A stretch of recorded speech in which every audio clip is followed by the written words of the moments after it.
territorial integrity. Self-reliance is not just about maintaining peace, it is also essential for development, for security, and for social stability. A World Bank study shows that countries with weak defense capabilities often experience more conflicts, unemployment, poverty, and war-related losses. To be truly self-sufficient, India must design and manufacture defense equipment domestically with minimal dependence on foreign suppliers. Historically, heavy reliance on defense imports has led to high costs, delays, and outdated technology. However, over the last 2 decades, India has modernized its military with advanced weaponry and sophisticated systems. As the world's 4th largest defense spender, India has allocated $74.5 billion for defense in the 2024-25 fiscal year, which is 1.9% of the GDP.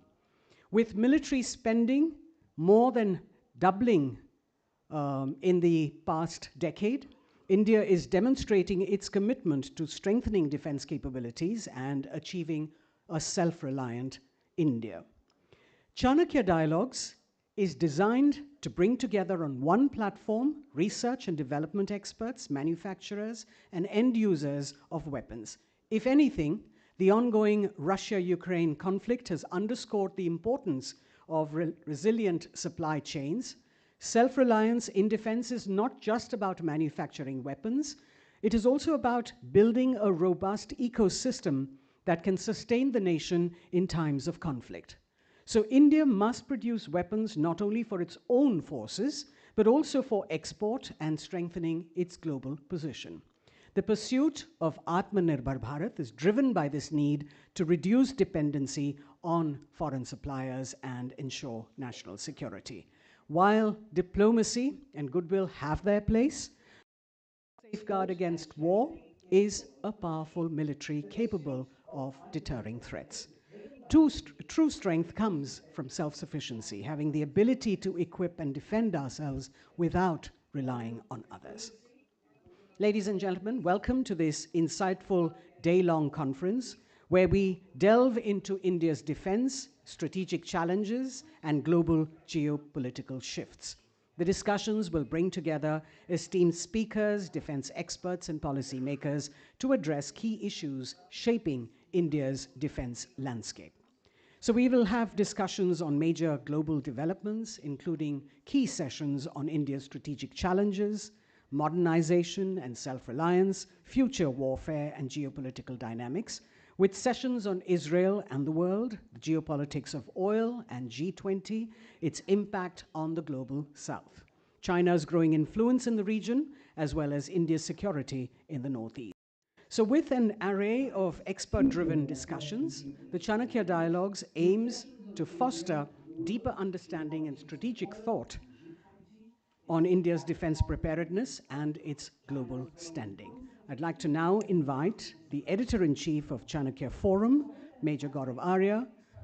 As you know, Chanakya Forum is a global magazine on foreign affairs, geopolitics, and national security that seeks to analyze not just how the world looks at India, but also how India looks at the world, the relationships between nations, and the undercurrents and tensions that often mar these relationships.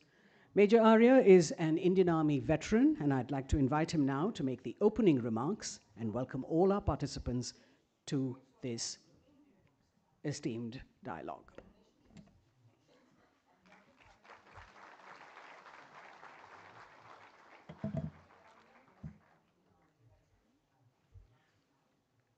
Jai Hind, ladies and gentlemen. Thank you, speakers, delegates, and guests. It's a matter of great honor and privilege that you're with us today. This is the 4th conclave that we're holding. The first one that we held was around 4 years back, and 75 people attended. Because we had the money for only 75 people. And it was held in the basement of the India International Center. The next one was double that strength.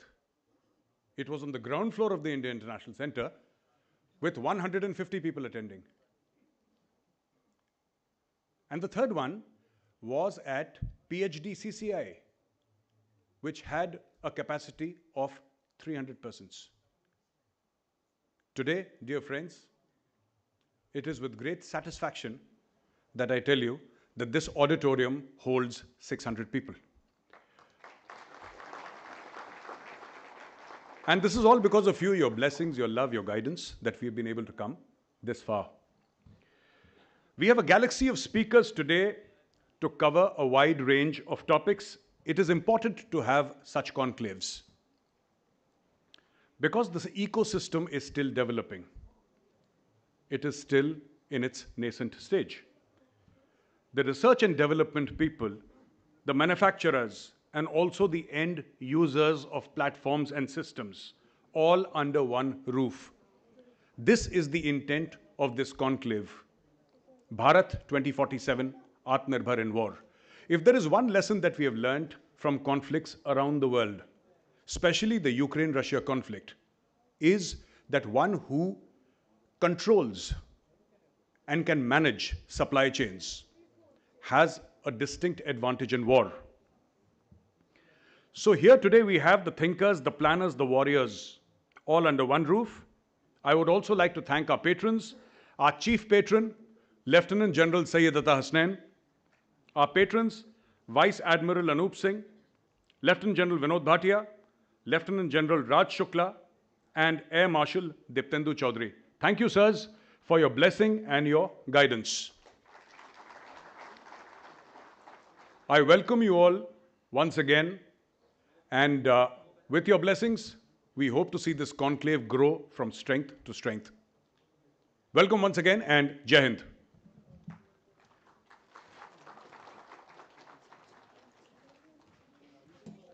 Thank you very much, Major Arya. I'd like to request you to please stay on as I invite our first panelist to join you for the opening session on a month of Trump, geopolitical shockwaves. Ladies and gentlemen, we begin our fourth edition of the Chanakya Dialogues with this session and invite on stage Mr. Samir Saran, the president of the Observer Research Foundation, a premier think tank that focuses on issues of global governance, climate and energy policy, technology policy, and India's foreign policy. Dr. Saran provides strategic direction and leadership to the Foundation's multiple centers on fundraising, research projects, platform design, and outreach initiatives, including stakeholder engagement.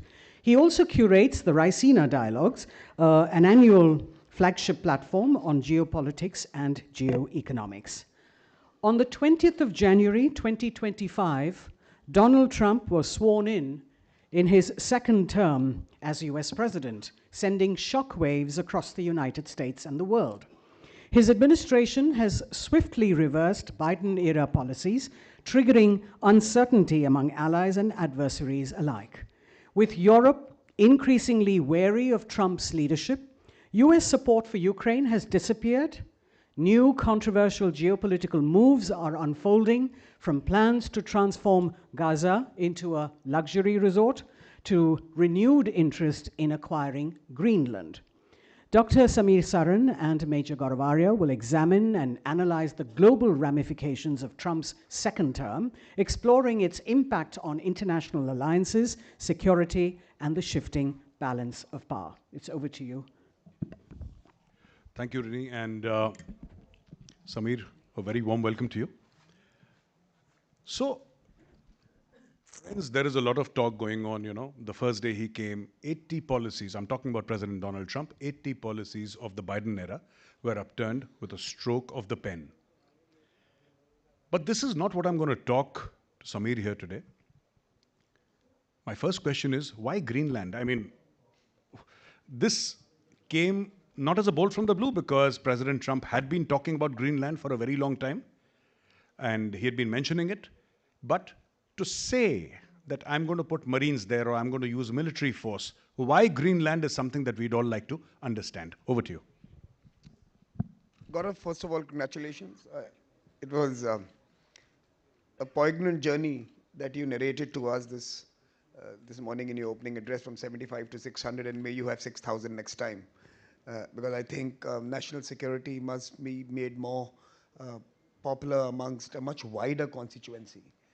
People are, generally people are scared of engaging with the subject because it's been put behind closed doors, and there was a veil of secrecy on matters of security that was in many ways perpetuated over years.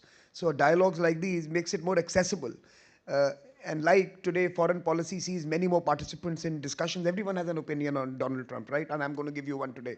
But I'm sure that the defense conversations will benefit if younger minds, more aspiring minds, engage with General Raj Shukla and others who are in this room, who are experts in this field. So thank you for doing this, and I wish you all success. Greenland. Look, I think there is a method to what some people call madness, right? I think he is not that naive or simple as people believe he is. In my view, what we have seen over the last 35 odd days is noise, but within that noise is a pattern. And I see three clear patterns here and one clear ambition that he's moving towards. What is the pattern? He's resetting trade, he's resetting our conception of geopolitics and security, and he's resetting the energy dynamics in much of what he has done in the first 35 days. But the target is clearly China.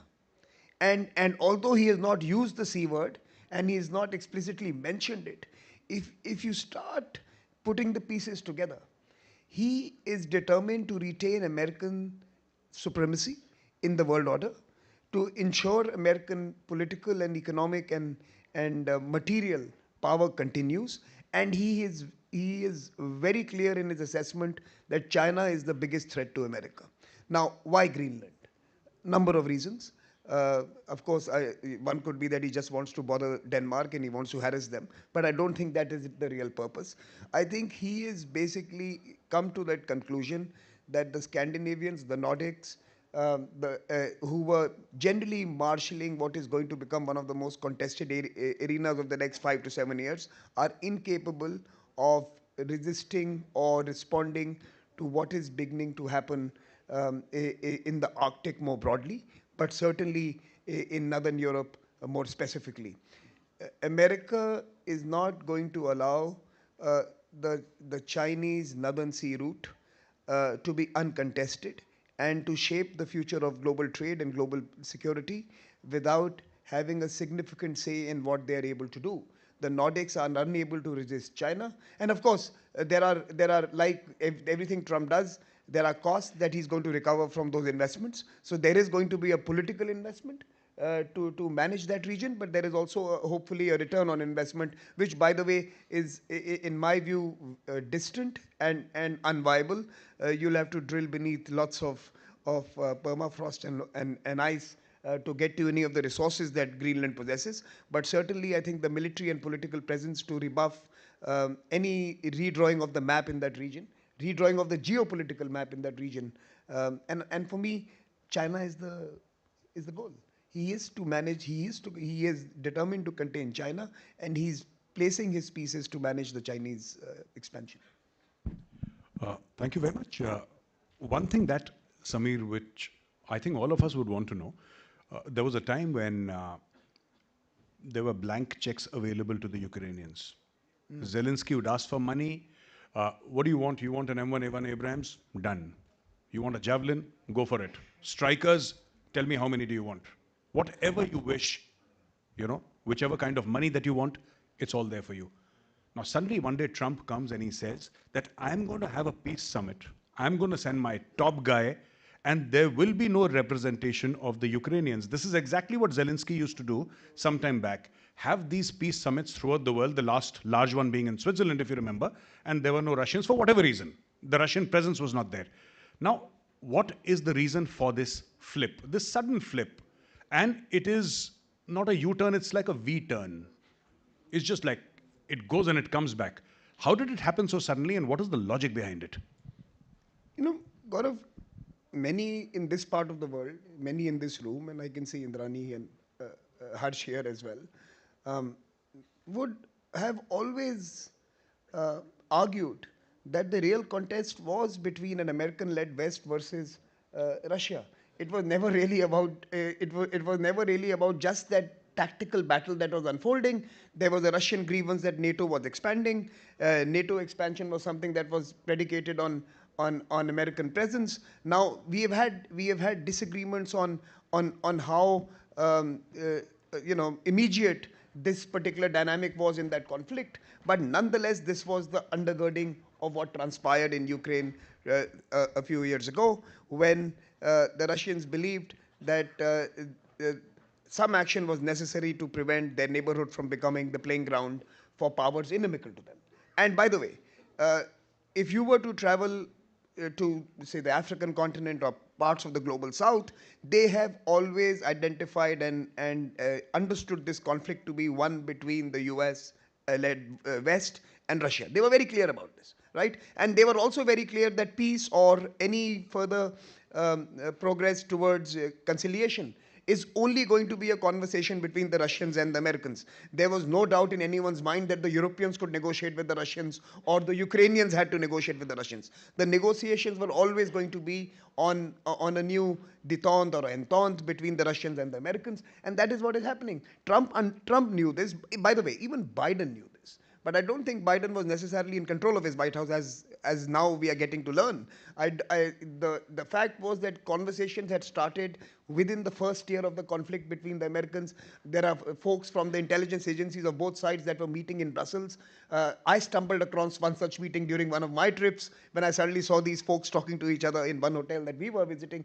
Conversations were happening. The Americans and Russians have been talking. Trump has again just dropped the niceties and has decided to do it, in a manner which is frontal, direct, and transparent. And I think that's his style. He is not going to hide behind curtains. He's very clear. This is a conversation that Americans and Russians need to have, and any solution has to be determined between the two of them. At the right time, you will have to bring the Europeans and Ukrainians in. And of course, end of the day, the map that has been redrawn on the battlefield is difficult to change without significant dialogue that caters to both sides' key concerns. Samir, I'm going to make it a little bit controversial now, with your permission. What I'm going to ask is that why did Trump, he has said India is a tariff abuser, the greatest tariff abuser. We were expecting Trump to be far more aggressive than he has been. What happened in those 7 days that Dr. Jaishankar was in the US? Because I saw a photograph of Dr. Jaishankar, and he was probably, I think, wearing a tracksuit or something like that. And a lot of people in India were saying, what's he doing there and all that. But something happened in those 7 days. And while Trump is belligerent, as Trump will be, there is this sense that maybe, if not contained, to a very large extent, he has been managed. I want to understand that aggression towards India is lacking. While he's making statements, he's saying that we'll have retaliatory tariffs. He's saying all of that, but that edge is missing. Where is that edge? Boss, I see that edge. I have not seen that edge go. I think Trump is kind of unmanageable, so I don't think we should reach that conclusion that he's been managed. I think we have lived to fight another day. We have decided to kick the can down the road and come to that conversation on tariffs a bit later. But having said that, look, I'm not really worried about tariff, yeah. So my point is that if you tell an Indian bureaucrat, let's play tariff, my God, this is the game they've been playing for so many years. We love playing tariffs. So I don't think necessarily the tariff part is what really bothers us. I think what we should be careful about and what we should be looking at is what some of the folks who are close to Trump do in terms of some of the key sectors where some of our neighbors are beginning to worry us. And I think we should be looking at, for example, technology. And we should, if, for example, the small yard, high fence policy of Biden was to also be applied to people like us, if India's AI ambitions were to be stymied by the lack of access to or availability of key inputs, hardware, software capabilities from the West, I think that would be more worrisome for me than just the tariffs. I think the tariff parts are manageable. Look, we like tariffs, right? And guess what? Even the Europeans and Americans have started liking tariffs. Now we are all on a level playing field. Now we can negotiate in a real manner what should be the trades of term. Unlike in the past, for example, where the Europeans imposed a carbon tariff on us without any conversations, without any discussions, and we are meant to thank them because they are saving the planet. Or the Inflation Reduction Act, where the Americans came up with a huge industrial policy under Biden that favored their industry dramatically and changed the terms of industrial landscape around the world, again without a conversation. And we were supposed to thank them because they were going to be doing something great for humankind. Trump is real. He is not nice or favorably disposed to anyone. Trump is serving the United States of America. I think that should be very clear. He is the president of the US. He believes that serving the US and its interest is his primary goal. I believe he will reach the conclusion, if he's already not reached there, that having India on his side may be useful for him to get there. And as long as that could be constructed in the conversations we have with him, that an Indian partnership is favorable to Trump and to America, I think we will be in good stead. We will need to be agile, we will need to be nimble, and we'll need to really use all our diplomatic skills to manage someone like him. Because, for example, he resets his clock every morning. What happened yesterday is history, and what happens today is what his whims decide. So in many ways, he's someone who has to, it's a work in progress. We'll have to continue ensuring that India-US partnership remains central to his idea of how does he continue to maintain American primacy. No, Samir, about these weapons, buy weapons from us, and maybe in the future you have the F-35. So he has not promised the F-35, but it's a carrot, I believe, that has been dangled. Now, whether we should take it or not is another conversation, but and everybody's aware. You once mentioned to me that when you import a weapon platform from a country, you're importing more than just the weapon platform. I'd like you to dwell on that a little bit more. Explain that point that you once mentioned, and I found it absolutely brilliant that when you buy a weapon from a foreign country, it is not just the hardware or the software that you buy so much more, or you live with so much more than just the software and the hardware. That is one thing. And how far do you think India will go as far as buying weapons from the US? Because more than 65% of our inventory is Russian in origin. So this question has two parts. So Gaurav, on the first part, just a quick aside on the F-35. Look, I'm not excited about the F-35 per se. I'm more excited about that paragraph where it says, where it mentions the potential of these advanced fighter jets, but it also says undersea platforms.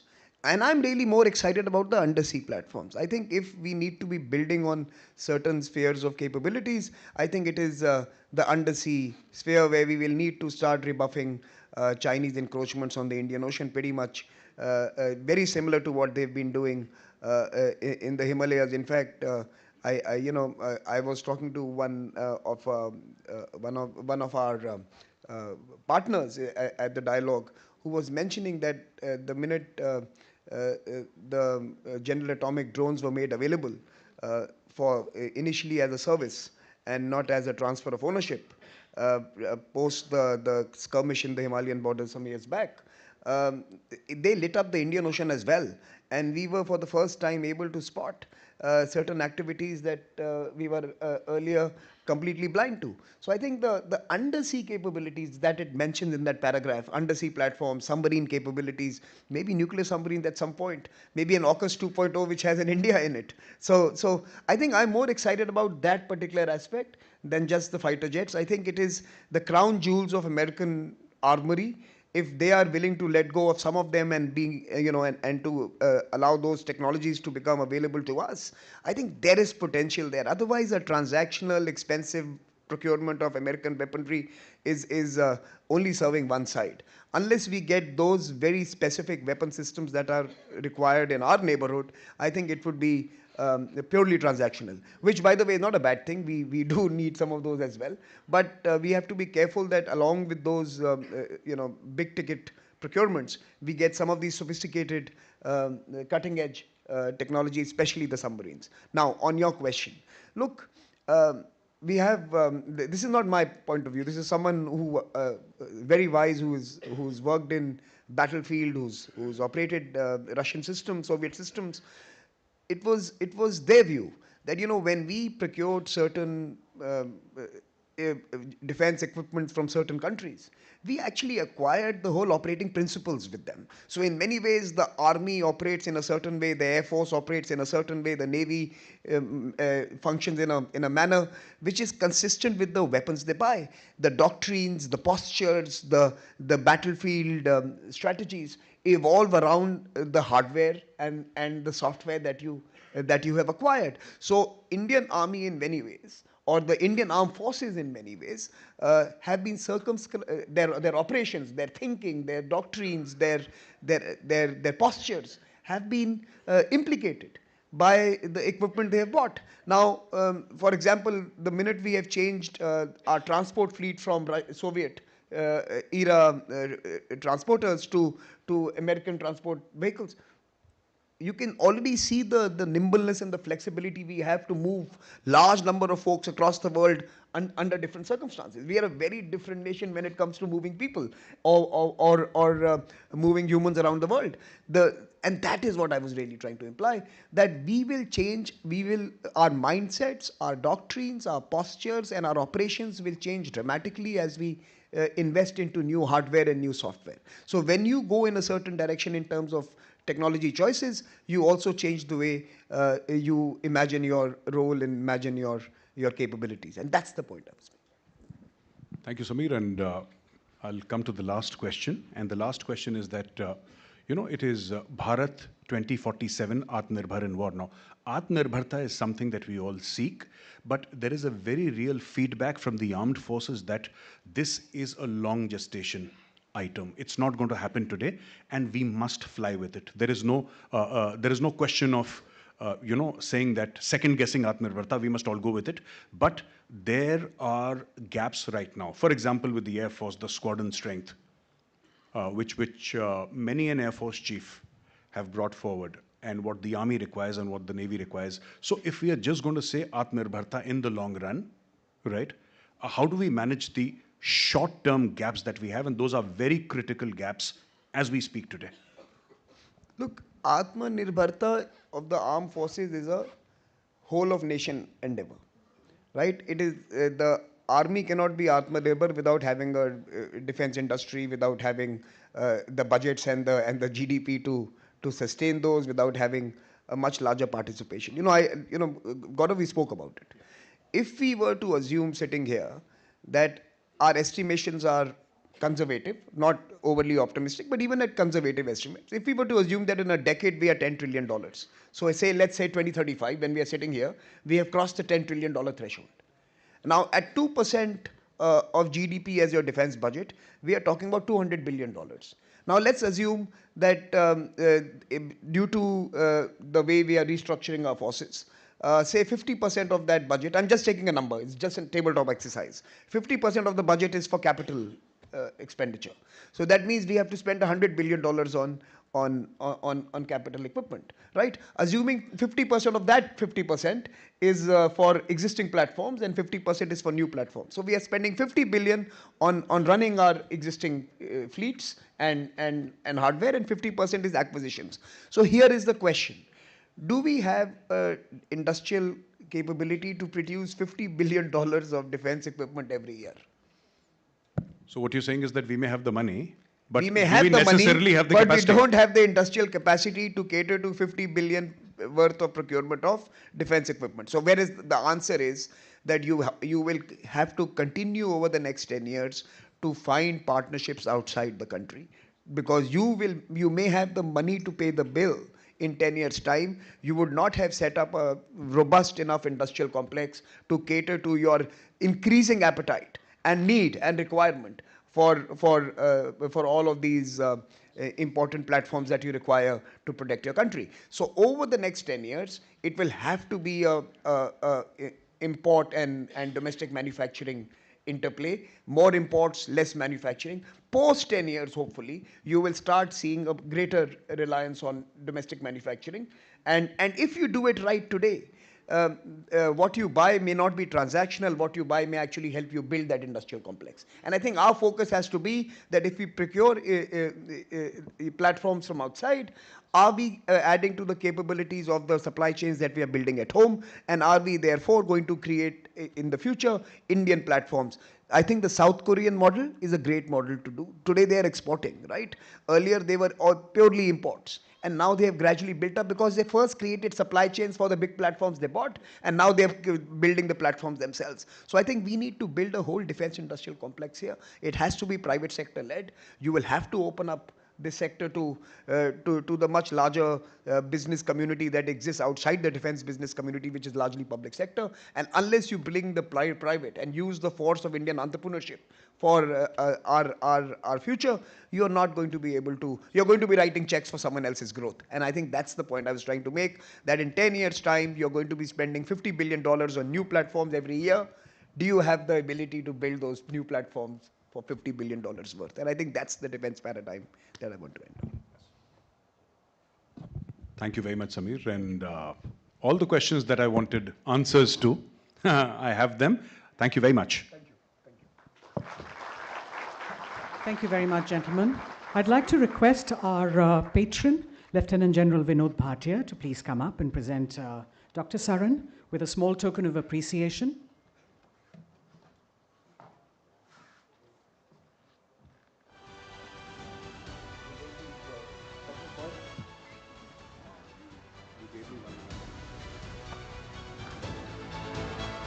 We have a beautiful medallion for you.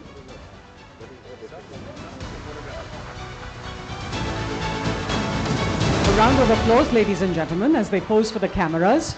Remember that your applause makes sure that they smile bigger. Thank you very much. We're moving on to our next session that explores in depth the eastern flank, India's challenge in the age of strategic flux.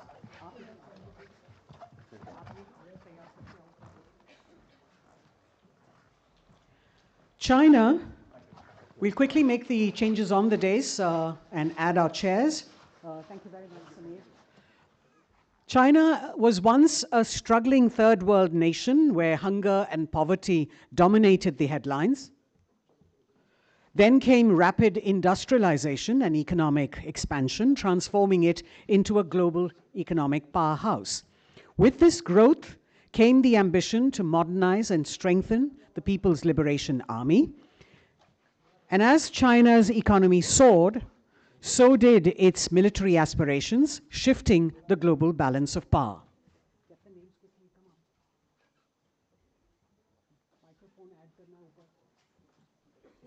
No longer satisfied with economic dominance, Beijing set its sights on becoming a military superpower, triggering strategic uncertainty, especially in the Indo-Pacific and along India's eastern flank. Our panelists will examine China's military rise, its implications for regional security, and the challenges India faces in navigating this evolving landscape. So I'd like to now invite our esteemed panel to please take their seats on stage. Could we have with us the former Chief of Naval Staff, Admiral R. Harikumar, PVSM, AVSM, VSM, and ADC. Over his distinguished career that spanned 4 decades, he commanded the Western Naval Command, served as the Chief of Integrated Defense Staff, and held key roles in personnel management and fleet operations. He's also been the Commandant of the Naval War College, Goa, a naval advisor to the Seychelles, and an alumnus of the National Defense Academy, Army War College, and the Royal College of Defense Studies. Ms. Indrani Bagchi, Chief Executive Officer, Ananta Aspen Center, a senior diplomatic editor and foreign policy commentator. She was earlier associate editor with the Times of India. And as diplomatic editor, Indrani has covered the Ministry of External Affairs on her news beat, as well as interpreted and analyzed global trends with an Indian perspective. She's also worked with the India Today, the Economic Times, and the Statesman. To moderate this discussion, we have with us Professor Harsh Pant, an expert on Asian security issues, He's a professor at King's College London and the Vice President of Studies and Foreign Policy at the Observer Research Foundation in New Delhi. He's also the Honorary Director of the Delhi School of Transnational Affairs. It's over to you, Professor Pant. Thank you very much, and thank you everyone for joining this conversation. We were having, I'll get right to the point. We were having the conversation earlier about how Trump is changing the world, and I think I would like to start from there, if I may. Indrani, I'll come to you first in the sense of if you know the panel is about the eastern flank, the China challenge essentially. How do you see the China challenge evolve? I mean, we have had two interesting developments in the last few months. One, our own rapprochement, so-called, with the Chinese, right? We have managed to resolve some of the problems on the border. And the other is, of course, Mr. Trump himself coming. Now, are they related, first of all? Do you see that a relationship there, that perhaps Indians and the Chinese thought that a whirlwind is coming, so maybe we need to get together and do something about it? Or do you see the coming of Mr. Trump further complicating the kind of strategic clarity that came in with the Galwan crisis and post-Galwan, certain things that India did, which led to a certain kind of a balance in the relationship? So how do you see this, this trifecta of US, India, China evolving in the age of Mr. Trump? Thank you, Harsh, and thank you, Chanakya Forum. Thank you, Major Arya, for inviting me here this morning. I don't think they're unrelated. And I would actually hesitate to call it a rapprochement, more like a quasi-normalization. And I don't think there is any lack or any diminution of the strategic clarity that certainly India had when the Galwan crisis broke out in 2020. But it's not just the Galwan crisis. If you are looking for enhanced or increased strategic clarity vis-a-vis China, I would go back all the way to 2017 during the Doklam crisis. And frankly, it was the Doklam crisis that impelled India to re-embrace the Quad. If you remember back then, it was Trump 1.0, and it was Trump who moved a rather dormant Quad grouping to a political grouping. And India jumped on the bandwagon with much greater alacrity than it had in its previous iteration. And I think that clarity has continued. It was sharpened after 2020. For the last 1 year at least, it has been fairly clear. I'd say even Biden, to be fair to him, Biden carried on with almost all the work that Trump had started vis-a-vis China. Whether it was the small yard, high fence that Samir talked about, whether it was restricting China's access to advanced technologies, all of that has been carried on by Biden from Trump. And you can see Trump taking the same, basically taking the same baton and running with it at a different pace, of course. Just yesterday, I think Trump added another set of 10% tariffs to China. But it's not just tariffs. It is literally, China is the challenger America never believed it would have.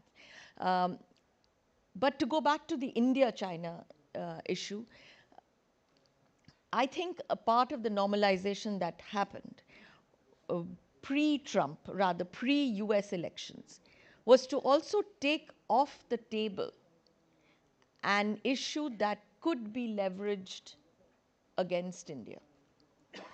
You don't want somebody coming in. We've always been very clear that we solve our problems ourselves, or at least we deal with our problems ourselves. And the fact that you went ahead and took the 5 steps or 4 steps that we had to, was also important. It was also an important signal both to Chinese and to the Americans. To the Chinese that we deal with you on our own. To the Americans that we can deal with our problems. We may need your help sometimes, but we are not a dependent nation in the way that Europe has made itself to be. So I think there were several political messages that went out as part of that normalization process.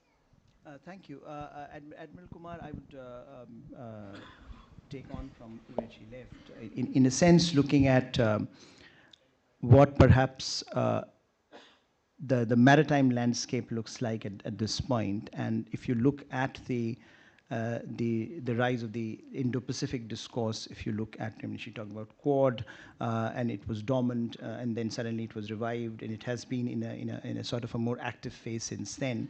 And I'll come to Quad in a bit, but before that, if you can just assess from a national security point of view, how does the maritime space look like at this point? I mean, because there are multiple flashpoints way beyond India's periphery. Now, of course, Indo-Pacific is where India operates. But if you think of South China Sea, East China Sea, and Taiwan Strait, these are explicit flashpoints that have the potential of perhaps being the first order of priority for the Chinese. From our perspective, of course, Indian Ocean being the dominant theater, how do you look at the maritime security landscape there, given that so much focus for the last few years has been on the territoriality of the India-China relationship and those issues? Do you see them the maritime issues declining in salience in some ways, and have we been able to put enough resources and commitment to manage the maritime flux that is happening in the Indo-Pacific? Yeah, actually, if you remember, I think last year, the Honorable Raksha Mantri made a statement that India is now an island nation with land borders. I mean, it's a profound change in perspective. And if you look at even a little further back, you find when India was the chair of the Security Council, we had initiated need for dialogue on maritime security. And now in Bharat, we have a maritime security advisor. So overall, something which I used to call as sea blindness, which was inherent in Delhi for a long time. Emperor Akbar apparently had never seen the sea, or he had seen it once in his entire lifetime. So that sort of a mindset used to be there. We were a continental sort of a mindset. So that has changed. It is changing, and from sea blindness, we have moved on to maritime consciousness, and subsequently, I think we have to move towards maritime thought as to how will we use it for our advantage. As Alfred Mahan had said, the need for a navy rises with the need for peaceful shipping and disappears with it. So a country like ours, who are looking at becoming the third largest economy in the world, obviously, it means that there is going to be more and more trade, and 90% of our trade by volume has to go through the sea because of the inherent qualities of the maritime domain. And transportation by sea is, at least till the distant future, it's going to remain the cheapest and the most effective means of transportation. When you compare road is to rail is to water, it is 1:10 is to 100. So for the same amount of energy. So therefore, unless something like quantum transportation or something comes where instantaneously you can transfer huge goods across in a fraction, this is going to remain there. We have had a maritime tradition, a long maritime tradition of trade, etc. in our oceans. What we talk about the IMEC today actually had existed. We had trade 5,000 years back with Oman, Mesopotamia, all these places. So this is a reality, and we are trying to ensure that we get our rightful place back. There have been, Indian Ocean is a peculiar ocean which has got so many choke points. And we are aware of the Malacca dialogue, which the China has been talking about, and the other choke points of Sunda, Lombok, Umbaivatar, and so on. So while we say what are the challenges on the eastern flank, I would say there are a lot of opportunities as well now. For example, the way we are dealing with Philippines, way we are looking at supporting Indonesia, or when we talk of Indo-Pacific, we talk of the centrality of ASEAN, and that has remained a core issue there. The IPOI initiatives, where we are looking at a IPMDA, Indo-Pacific MDA sort of thing, along with the Quad nations. So all this is helping us, develop the awareness of the ocean, primarily the Indian Ocean, I would say, and then extending into the Pacific, South China Sea, and beyond as well. So many people have asked, why does the Indian Navy not, look at operating in the South China Sea, etc. Well, we do operate, but I would say, why do we need to operate there? The entire trade of China, the oil, everything flows from here, through the Indian Ocean, and that's a strong point. Geography, our resources, everything we are able to have much greater control, here. Be aware of who's there, present, what they're up to, and so on.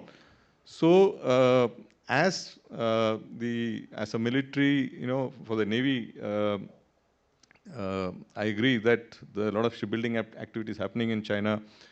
I presume, they're around 390 plus, heading towards 500. Probably they will peak somewhere there. We are at about 130, 135. Probably, in 10 years' time, I see it, going up to about 170. But it's not a, bean count when you talk of, navies. It's based upon interest, maritime interest. And I'm glad that, now as a nation, we are conscious of our interests, and, we are articulating it as well, without any, without any double speak, I would say.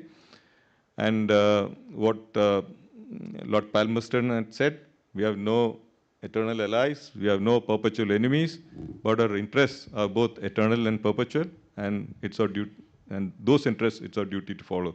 I think finally, I see much focus on pursuing our interests. External Affairs Minister has articulated very clearly. When he was asked, I think, you're on whose side? He says, we are on India's sides. So, so I'd say that the maritime domain is not really benign, but there is great awareness now, and a lot of support in terms of whether it is funding or leadership support, etc., for enhancing the our capabilities in the maritime. And it's not just the naval power. It's also, shipbuilding, the infrastructure, the ports, and so on. And in this budget, you saw 25,000 crores being earmarked for the Maritime, Development Fund, and another about 6,000 plus crores for development of port infrastructure. So I think we are well on the way to develop our maritime capabilities and the capacity, so that we are able to meet the needs of becoming the third largest economy in the world. Thank you. Indrani, both you and Admiral Kumar talked about this awareness. You talked about strategic clarity has not gone away. He talked about a greater consciousness about our interests, and particularly from his perspective, the maritime landscape and how it has evolved. I think one of the challenges that often comes in looking at the eastern flank or the China question is this dichotomy between the economic interdependence and the national security imperatives that India faces. And I think we have seen that even through our very difficult phase of Galwan, that that our trade continued to increase despite all the attempts being made. And one of the reasons many people have argued for what you call cautious normalization is, of course, has to do with the hard economics, the fact that that cannot be wished away, that we need, even, for example, the project of self-reliant India is contingent on developing manufacturing capacity, which relies on imports from China. So conceptually, when you think about this question, or when we think about this question, how do we rationalize this? How do we think about managing this conundrum that we are continuing to increase our dependence in certain sectors on China, and at the same time, the national security imperative of perhaps decoupling is ever so great. Many countries are facing this challenge, and India is not the exception.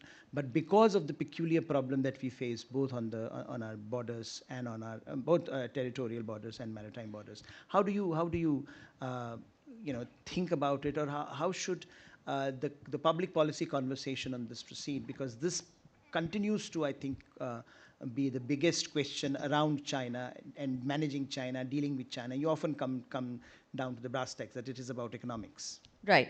No, you're absolutely right, Harsh. There is that dilemma that India faces. Part of it is, it's not just India, a greater part of the world, we had outsourced manufacturing to China. It was cheap, it was easy, and until the reality check that the pandemic provided, or until the difficulties, the strategic difficulties that arose between India and China and sharpened in the past decade, we were complacent, like the many parts of the world. Otherwise, say just as an example, we are a pharma superpower. Yet we thought nothing of outsourcing the production of our APIs to China until the rude shock of the pandemic forced us to rethink. So we've been forced to rethink on a number of areas.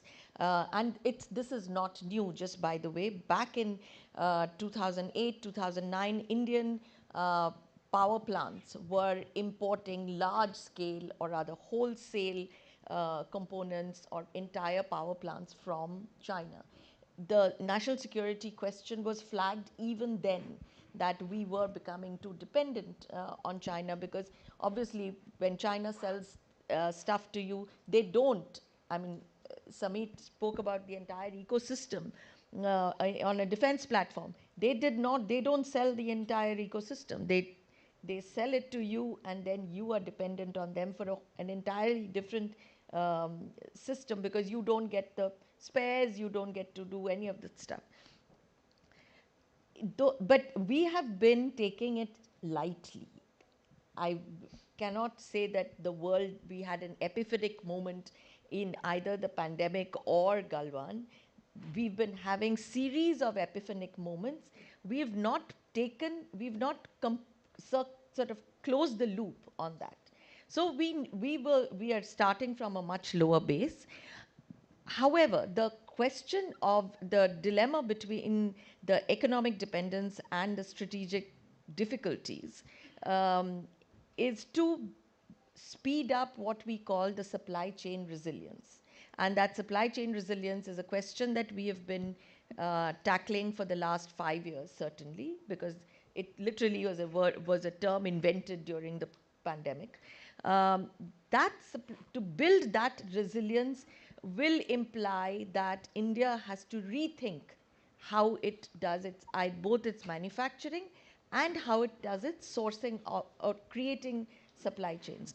Today you are battling with the supply chains for semiconductors, but you look at supply chains for a whole lot of other manufacturing areas. And it is building that resilience or building that redundancy in supply chains that is the crucial part. It is not an easy task, and we are literally, we may have just set out after the starter gun. So I think there is this dilemma will continue. China will weaponize, just so we know, China will weaponize its supply chains. You can see it's already doing that on the Apple front. They've been stopping exports of equipment. They've been stopping exports of people and technicians.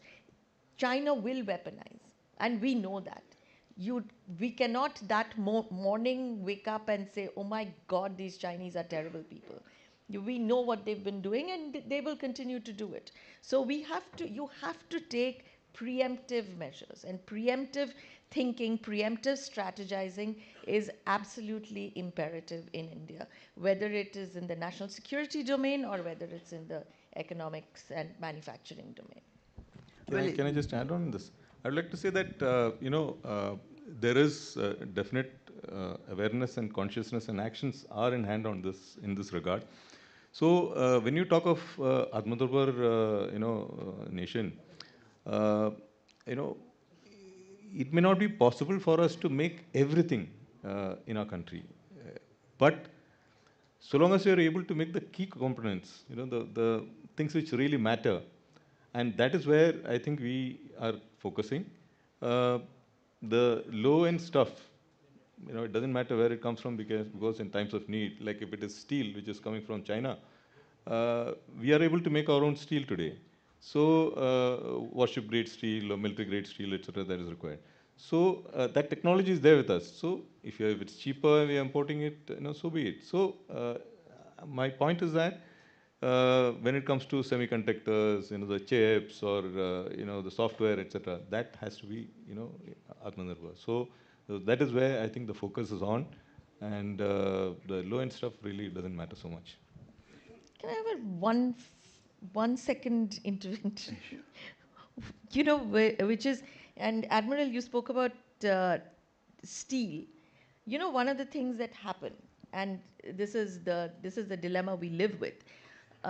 We did put tariffs on Chinese steel, okay? But we also you can't say that, oh, if it comes from China, we will stop it, really.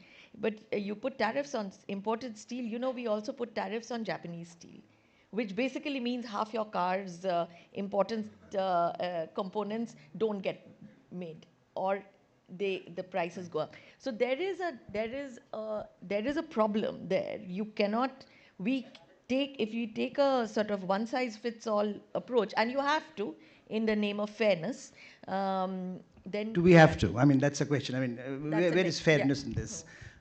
No one is fair in international relations. I mean, Trump is being transactional all over. There are certain areas where we can do much more. And I think, your point about writing on the wall has been there for a long time. For a long time. And I think when there is a crisis, we are very good at managing those crises. Crises go away, we forget the crisis. Exactly. And I think that has been a problem.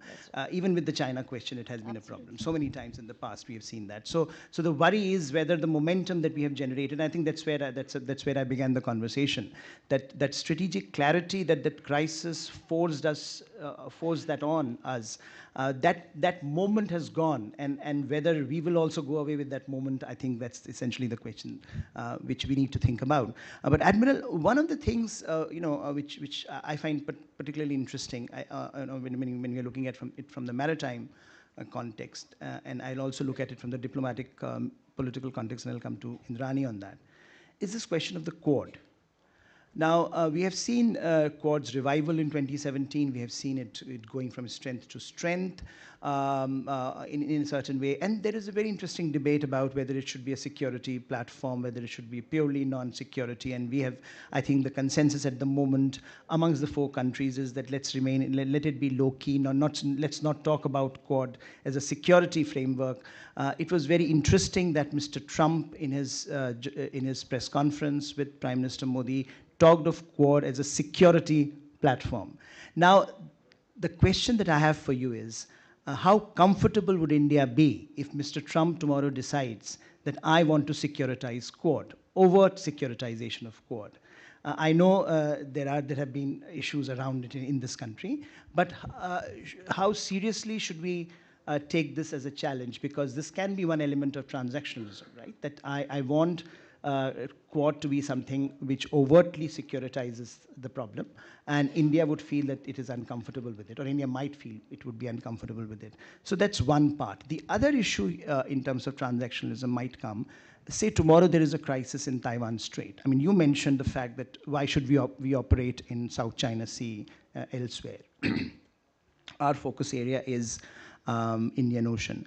But that may not work with someone like Mr. Trump. It may not work with Americans anymore, because they would also demand that, look, we also expect India to do certain things, at least figuratively, if not operationally maybe. So where do we stand on these big questions? I have not seen a very, a robust debate on these questions in India so far, at least in the strategic community, because it means going granular, right? What India can do, for example, operationally, say in Taiwan Strait.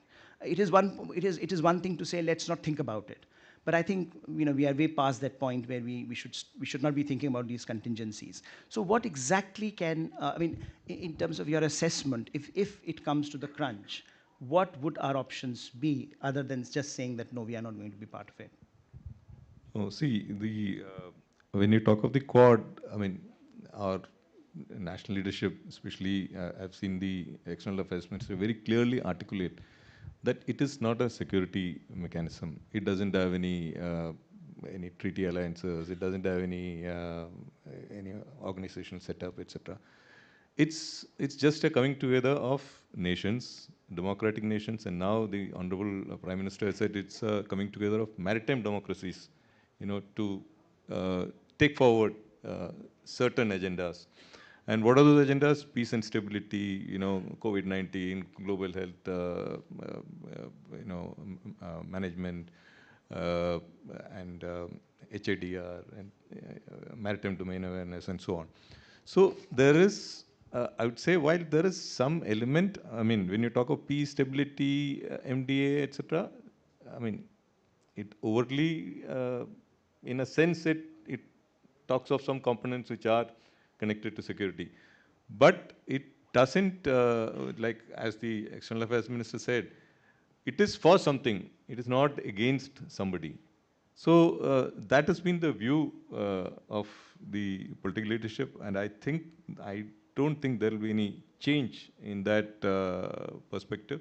I have attended a number of these meetings during my tenure as a chief. Our position on this is quite well understood. We've had, exercises like the Malabar, where essentially it is the Quad countries who participate, Japan, Australia, us, and UK and US. And that's one exercise which has achieved a very high level of interoperability. So while it does portray certain things and sends a message to those who want to see it, it is not spelled out in that terms. So I have my doubt whether we will securitize it like AUKUS or anything like that, because we have not been doing it at all. And everywhere our national leadership has been very clearly articulating that it is our interest. And what we see is issue-based convergences. Where it is in our interest, we converge. Where it is not, we don't. And we have not been making any bones about it. So I feel, that is how it is going to be. And you are asking about this, the second part of what your question was, if required, if we are required to, we have achieved a fairly good level of interoperability in the maritime domain with the Quad navies. Indrani, similar question to you from a political point of view. I mean, does it matter that we don't talk about Quad as a platform that it is against? I mean, Chinese understand it. I think it's for our comfort level that we say it is not for anyone else. But Chinese are very categorical as to what Quad is for. So in that sense, the overt securitization politically, how problematic that would be. I mean, there is a good diplomatic logic to it that, look, a lot of the countries don't want to come into the crosshairs of US, China. So your engagement with, for example, ASEAN would become very problematic if if you make it overtly security platform. But if Mr. Trump makes it, demands that, what are the red lines that we can draw there, and should we be drawing those red lines in this case? From just having followed the Quad from its from 2004, I'll say that the Quad is literally India's most important geopolitical grouping. There is nothing that comes close. It doesn't matter if it doesn't have a secretariat. It doesn't matter if there is no institution there. Over the years, the strategic clarity that we spoke about vis-a-vis India, China, the strategic clarity of the Quad has only sharpened. And while the over-securitization doesn't mean, I agree with Admiral Kumar about the fact that we're not in the business of treaty alliances, etc. 3 out of the 4 are treaty allies. But I also look at something else. The more we are buying American platforms, particularly in maritime security, in that domain, whether it is the drones or whether it's the Poseidon, whatever, you are automatically building a different level of interoperability, because then you are not rejigging your technology for Russia legacy platform to be talking to an America legacy platform. You are actually in the same ecosystem. And the more you enter that sphere, the easier that interoperability becomes. So whether you spell it out about the securitization of the alliance, I think it is happening organically. And it is happening at different levels. Now, why do you not talk about it? I don't think it actually serves anybody's interests to talk about it. For instance, I mean, you look at Australia. Australia was the reason why Quad 1 failed. Today, Australia is also trying to make nice with the Chinese. The Japanese are also trying to make nice with the Chinese. Japan has just announced complete visa-free travel for every Chinese. For that matter, Trump might also decide to. Exactly. There might be a G2 there as well. Or somebody could look at our own normalization and say, hey, are you guys becoming friends again? So I don't see any reason for that. But look at something else. Look at how this is becoming what I call a technology alliance. It is not just a security alliance. It is setting the rules of the road for tomorrow's technology future. And just so we are all clear about this, technology is foreign policy. There is nothing else that defines foreign policy or national interests more than technology. Because where you make your technology choices is where you make your economic choices and where you make your geopolitical choices. We have entered that world, and we are not getting away from that world. There is a very good reason why we took away the Huawei and the ZTE from the Indian 5G system, and why we created it largely on our own with help from 2 nations that are on the other side of the planet. But there is a reason. So you made that technology choice because you have a geopolitical choice that you make. And the same goes for the Quad. If you look at the technology rules that are being set, whether it's in biotechnology, in biosecurity, whether it's in semiconductors or AI, how the governance of these, this is all part of a future, a world that we are entering, where we want to be the ones shaping the rules, not the ones who are the target of the rules. So that's how I would look at the Quad. I think that's a good point to close this session on, and I have a nagging sensation that a lot of these points that we have raised will be part of the panels going forward as well, because The China question, the Trump question that we have been discussing since morning are the questions that perhaps every single panel of the day would also address in their own way. So thank you, Admiral, thank you, Indrani, for this, for a lovely chat. And thank you all for joining us this morning. Thank you very much, Professor Pant. Thank you, panelists. Indrani, just remain, please, for that engaging discussion. I'd like to now request Air Marshal Diptendu Chaudhary to please come up and present mementos to each of you.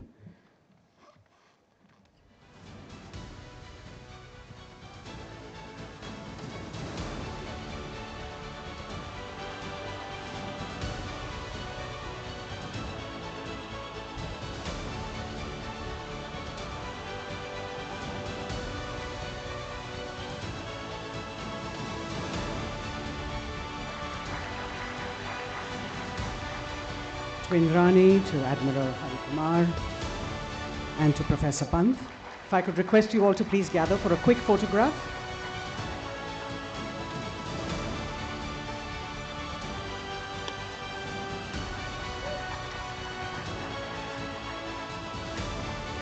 Thank you very much. And as our panelists will step off the stage, we'll quickly change the arrangement on the dais.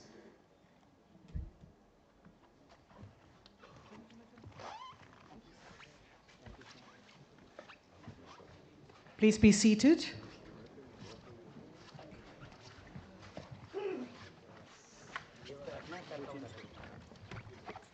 Before we move on to our next session, ladies and gentlemen, I'd like to share with you that we are streaming live, and this is available on all digital platforms of Chanakya Forum, of Chanakya Dialogues.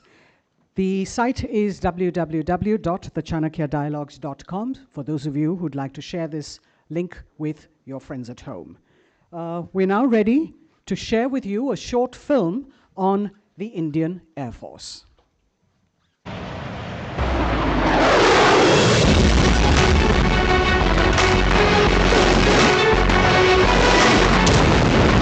2047, we should be a fully self-reliant Air Force.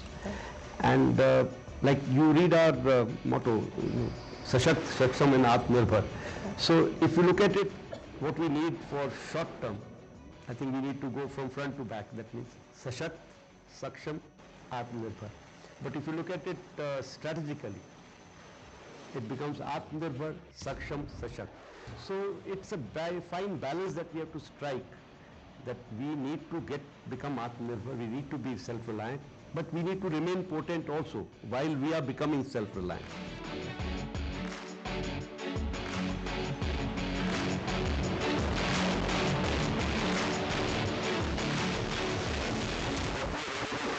Is that fine balance of where do we go, what do we do, how do we, reach that 2047 target that we have set for ourselves to be totally self-reliant, to be Atmanirbhar in this Amrit Kal.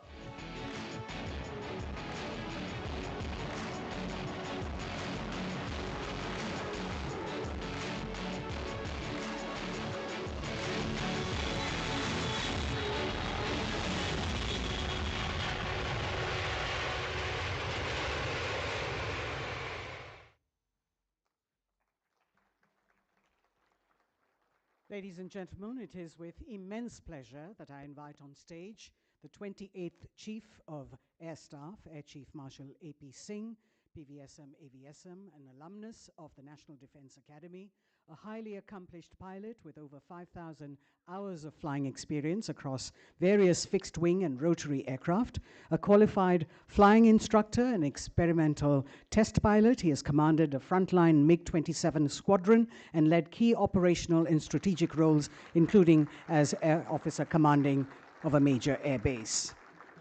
Air Chief Marshal Singh will be in conversation with Major Gaurav Arya, Editor-in-Chief, Chanakya Forum, on the very interesting and contemporary topic, IAF at 2047 inflection point. Gaurav? Thank you very much, Rini. Jain, sir. And it's indeed a great honor and privilege to have you on our platform, sir. Today, the overall theme of the conclave is Bharat 2047, Atmanirbhar and War. So the idea is to seek Atmanirbharta, sir. And from the Air Force's perspective, What is Vision 2047 as far as the Indian Air Force is concerned, sir? So we draw our vision for 2047 from the national vision, to be in that Amrit Kal where we are self-reliant, we are Atmanirbhar, and we are a power to reckon with. We, like it was said in the previous talk also, we control events into some extent and not, we react to events. So we would like to be, we'd like to evolve into a multi-domain capable Air Force, which is capable of protecting the national interests. And also it is, it is one of the choices of military action that the government has in case there is a requirement. That is what we'd like to be. And of course, that means that we need to remain potent, we need to remain, and we need to progress continuously towards being self-reliant, Atmanirbhar. So what approach does the Indian Air Force take towards capacity and capability development, and what key principles guide its vision for future capability development, sir? So, when we talk about capability, I can divide it into 2-3 parts. First, of course, being the equipment, the platforms that we have, the weapons that we have, the systems that we operate. So that is the first part. So towards that, efforts are on to always continue with your procurement of the latest that is available in the market, whatever we can afford, while giving preference to whatever is being developed in India. And the requirement to have that is, otherwise we will end up being, wanting for spares, like we've seen with these war-like conditions that were, the wars that were happening in the world. So to avoid that, it is always preferred that we have some homegrown products. Even if we don't have a home-developed product, at least should be made in India. That should be the preference. And while that is a costly affair, we continue upgrading our systems that exist, giving them a new lease of life. That is as far as equipment is concerned. Second requirement, I would say, will be the infrastructure. We need to have supporting infrastructure so that we can operate this equipment in the correct environment. And third will be the human resource, the people behind, the man behind the machine, the men and women behind the machine. So to give them the correct kind of training, to give them the correct kind of psyche to operate those equipment, to give them the understanding of what is happening in the world, so that they are able to draw the correct lessons, to groom the leaders for tomorrow, so that they are able to take the Indian Air Force on the right path. So that is as far as capability is concerned. But capacity-wise, I'll say, we need to be able to take on this long protracted wars, for which we need the capacity to be able to come up with that production rate that will be required for the weapons during war. We will not be able to store or have a big stock, because they all have life, and we can't afford to just keep losing these weapons because of their life being expired. So we'll have to have a happy mix of what we store and what we have the confidence that our industry will come up and produce those weapons in terms of capacity. And capacity, we within the Air Force have the capacity to continue with that protracted war. That is what is required. So the key enablers, now this is one question that everybody is asking, sir, key enablers to transformation in the Indian Air Force, and what guiding tenets will shape the future capability build-ups? So, like it was alluded to in the last talk also, that session, I think the key enablers will be the technology. We need to make sure that we remain abreast with the technology.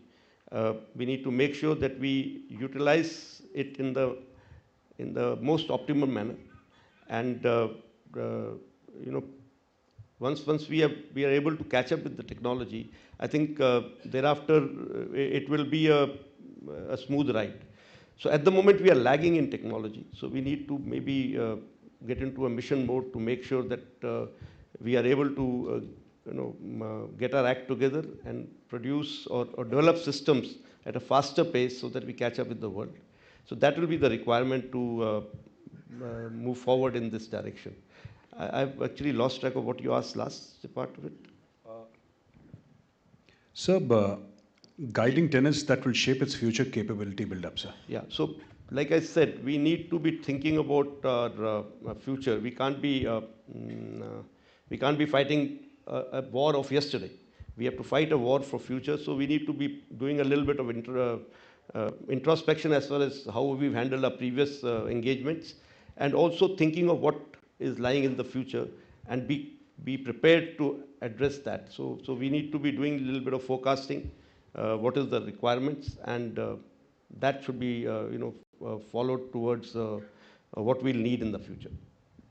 Sir, now, sir, in terms of capital acquisition, sir, so we're talking about so many platforms. Capital acquisition is central to all of this, sir. What is the primary focus of the Indian Air Force in terms of capital acquisition, and how does it support the vision of Atmanirbhar Bharat? So, as I said, our first priority is anything that is homegrown. I'm very convinced in my mind that even if a homegrown system gives me a slightly lesser performance in terms of, up to, even if it is 90% or 85% of what I get in the world market, we will go for homegrown system, because that is the only way we can get over with this, always looking outward to get our systems in. So that is how we are going to move on. But at the same time, a homegrown system cannot just happen overnight. It will take time and it needs to be supported. So for that, Indian Air Force is fully committed to any R&D project. Of course, we have been a very integral part of all the developments that have taken place, whether it is in the aircraft domain or in systems domain or in the guided weapons domain. Indian Air Force has been, the members from Indian Air Force have been a part of that team. We have been fully supportive of this. And while we are doing this, at the same time, we may have to look at some systems which are available, but they can be made in India. That will give us a boost. That way the new technology comes into India at a quick pace. And also it gives us sort of a wider base to look at when it comes to productionizing our homegrown systems. So that is what we should be looking at. Sir, the theme of our conclave is Bharat 2047, Atmanirbhar in War. Sir, I wanted to ask, in the Indian Air Force's vision of 2047, sir, where is Atmanirbharta? You've also, in the previous questions, you have certainly mentioned that, even if you get 85–90% of the performance that you get in foreign platforms, the Indian Air Force is going to back domestic platforms to the best of the capability, including R&D. But where does Atmanirbharta figure in this, sir, in your 2047 vision? So I feel this question is not just for the Indian Air Force. It is for the whole nation to answer. Where are we headed in 2047? I can take a vow today that I will not buy anything from outside, but or I will wait for anything that is developed in India. But that may not be possible in case it doesn't come up at that pace. Like I told you, at the moment we all are aware that we are very badly off in terms of numbers, and the numbers which have been promised are also coming a little slow. So there will be requirement to go, to go look for something which can quickly fill up these voids. But I personally feel if we all get our act together, we all take a vow that henceforth at least there will be no more slippages in our timelines. Henceforth at least there will be, whatever technology we can do on our own, we grab that technology. Whatever technology we require to maybe collaborate with the world, we do that. But somehow we need to accelerate this pace. We've done an exercise in-house study. We need to actually produce or induct aircraft at the rate of almost 2 squadrons per year to cater for, the ramped up numbers that we want, plus whatever is going to go out very soon. We have a lot of fleets which are, another 5 to 10 years, we'll have to phase them out. So those fleets have to be filled up also, plus we already have vacancies available. So it means we are looking at something like 35 to 40 aircraft a year being produced somewhere. So those capacities, I understand, cannot come up overnight, but we need to start pushing ourselves towards that. Now, like LCA Mark 1A production, HAL has promised that from next year onwards, we will have 24 aircraft being made per year. So I'm very happy with that. If we're talking about 24 aircraft of Mark 1A plus some Sukhois or some other aircraft, so we are looking at numbers like 30 per year possible by HAL alone. Along with that, if you have some private player coming in, we have a very good model of transport aircraft at least at the moment, C295. If some private industry comes in for a make in India, let's say, we add another maybe 12 to 18 aircraft per year from their side. So we are reaching that number. So that is possible. It is not that it is not possible. But yes, we need to make sure that we don't take a very, we don't lose steam while we are pushing this. Thank you, sir. Now we'll, a lot of people here, young students, people from the technology sector, sir, and they'd like to know, sir, what are the niche technologies that the IF is working on to bolster its operational capability, and how do these technologies contribute to the overall defense manufacturing ecosystem, sir? So, essentially from the technology point of view, sir. Yeah, so I think we all understand what is happening in the world today. The technologies that are being talked about are AI, quantum computing, and automation is what is going on. So we are working towards positively. We are already moving very fast with automation. A lot of systems have been automated. A lot of prognosis has been automated. We are planning our operational plans. A lot of automation has taken place there, which is saving us a lot of time and also giving us efficient solutions. For example, in case of a requirement to move assets during of deployment, the transport aircraft is a very sought after commodity. So we have done an automation. We have an automatic software where you feed in your whatever you have and what are the requirements. It gives you an optimum plan where you'll something like what the airlines do. Each and every hour or minute of that aircraft is getting squeezed out. So similarly, HR side, similarly towards op planning side, weapon requirement side, maintenance side, automatic. We keep getting reminders of what is going to happen, where are we headed. So that is where we are working. We are already way ahead. Towards AI, some work is on. We have done something equivalent of one small software that has been made is like we call it Vayu GPT, where all your technical manuals have been for a subject have been all loaded there, and when you ask a question, it gives you an answer based on whatever information it has. It is all within the FNet, that means within Air Force network, the data which is available.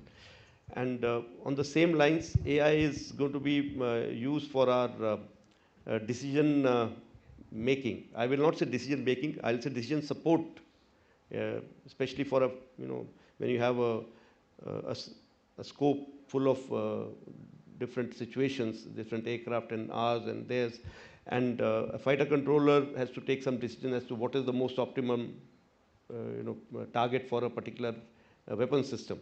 So that kind of a decision support AI is working on, rather we are working with AI on that.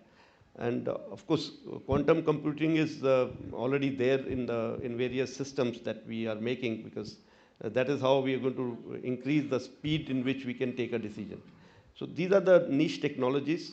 Along with that, networking is something, our communications, airborne as well as ground communication networking, where we have secure radios from which the data comes, and so that the situational awareness of a person in air as well as a person on ground is improved. It is one of the technology where we are working. Sir, now 40 numbers of C295 aircraft by Tata Advanced Systems Limited, sir. Now, I think that is what you were mentioning, sir, in your previous answer. You said that that model exists in India, and you could do it for the fighters also in terms of squadron strength, sir. So how is this manufacturing of C-295, 40 of them, which is a significant number, sir, and it's being manufactured in India?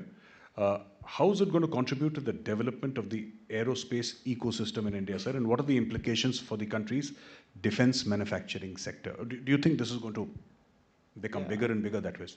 So I'm very confident that this is one decision that has been taken in the right direction. Till now we have not had any private company coming up to manufacture a defense, a big defense product like an aircraft. So this is going to open up a doubt which was there in people's mind that is it worth it coming into this sector. I think that is what is going to be, the doubt is going to be removed. This TASL is going to produce 40th aircraft, I think 17th aircraft, which is the first of the 40 aircrafts, which is expected sometime in next year. I think September 26 is the time. So that is the date when I feel that is the time when the Indian aviation industry and defense aviation industry in India will see a total changeover. So we are pushing, on the same lines, even in our multi-role fighter aircraft case, we are pushing that whichever design house comes up, they will set up along with an Indian partner a production agency within India, so that the aircraft is produced in India, and that will again give us an alternative option to, for any future designs like AMCA or anything, to go to another house, not just be, having the HAL capabilities only. Maybe we can double the production rate by going to 2 of them. So we often hear about the Indian Air Force's contribution in terms of nation building. So we see all these big transport aircraft going all over the world to save lives, distribute medicines. There are flying hospitals. There is so much more. I'd like you to dwell on this a little bit further, sir. The Indian Air Force's contribution in nation building, very important. So you already mentioned some of the activities, but I'd like to say slightly differently. The fact that we are giving secure skies to the country, it itself is helping us in nation building. People can devote time towards their commercial activities. People can devote time in building up some society. It's because there is a secure, our borders are secure, our skies are secure. So the defense forces themselves, by providing that security, are actually helping in nation building.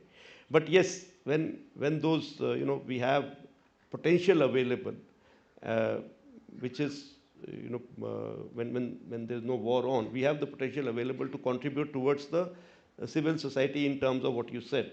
Our aircraft take part in various human aid and disaster relief operations. We have been extricating Indian community from Indian diaspora from various war zones.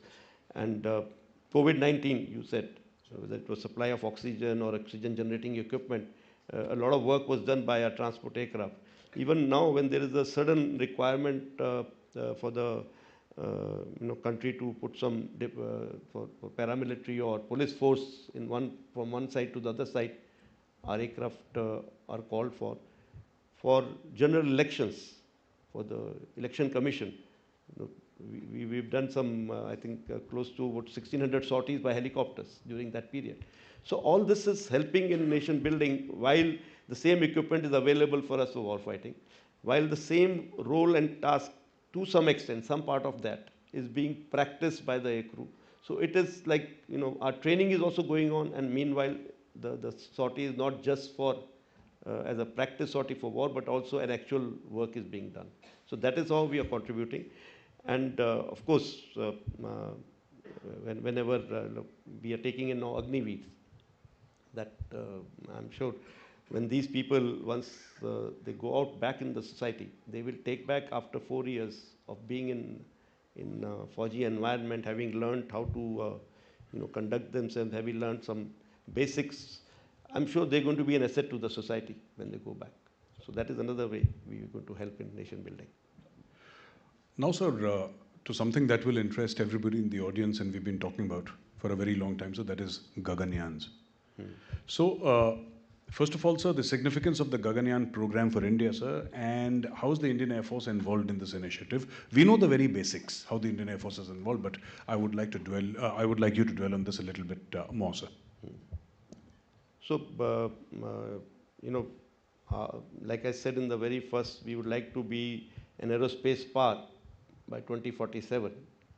So our interest in space has always been there, and we are utilizing a lot of,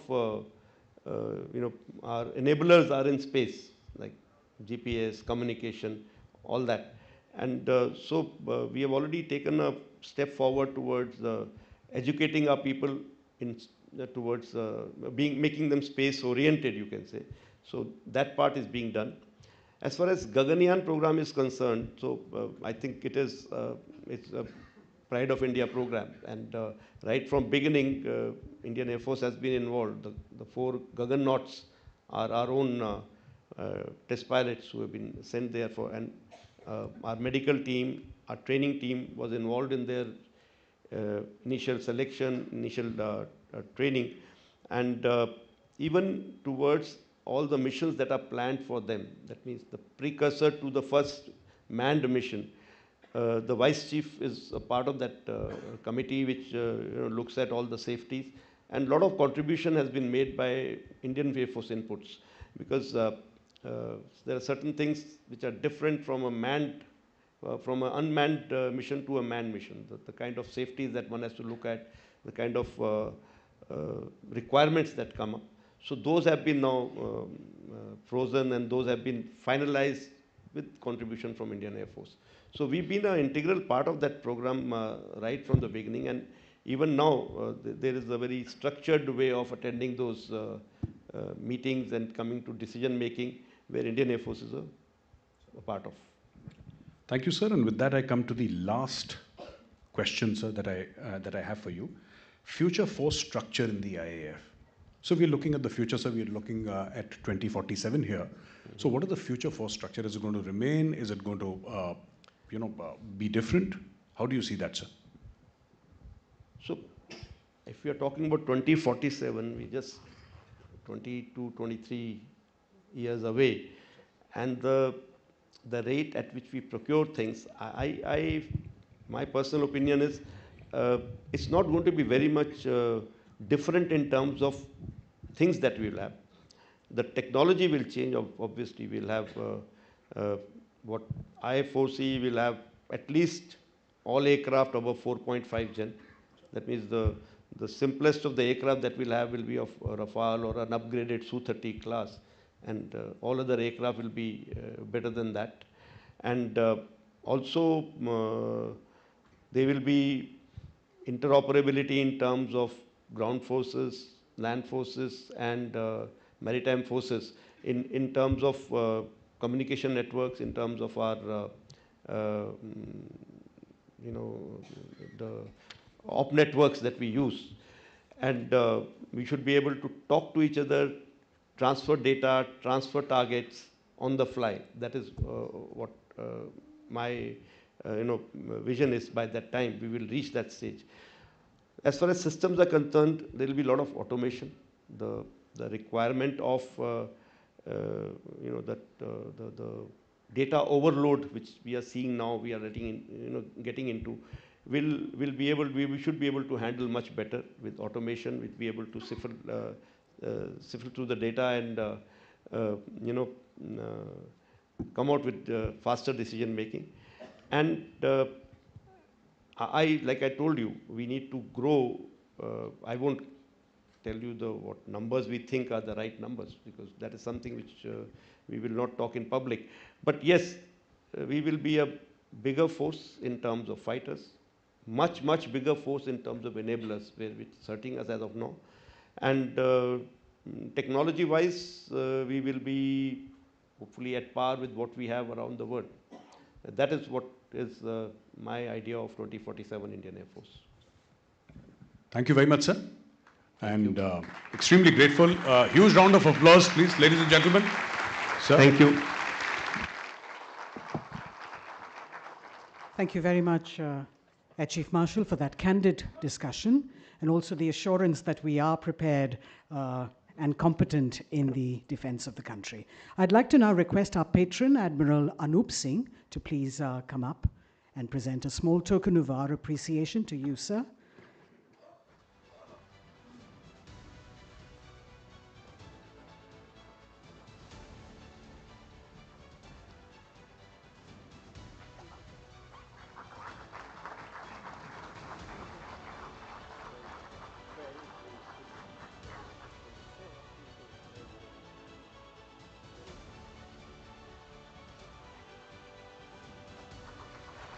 Gaurav, please join for the photograph. Please join for the photograph. Ladies and gentlemen, the Air Chief will now present a small token of appreciation to Admiral Anup Singh. A round of applause, ladies and gentlemen.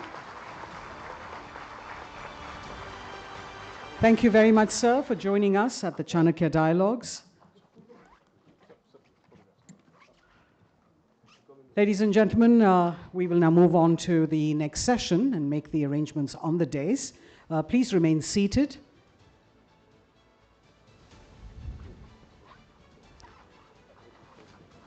Thank you very much.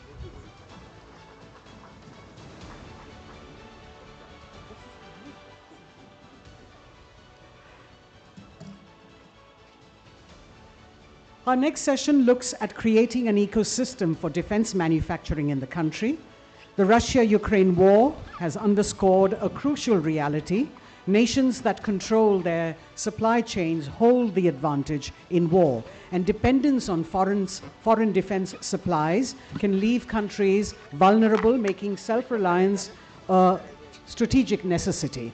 For India, the need to design, develop, and manufacture its own weapons has never been more urgent. This is not just about progress, it's about leapfrogging ahead to build a robust, future-ready defense industry. This session will explore how India can create a self-sustaining defense ecosystem, strengthen indigenous capabilities, and position itself as a global hub for defense innovation and manufacturing, including digital and cyber capabilities. Our first guest, Mr. Vivek Krishnan, CEO of SSS Defense.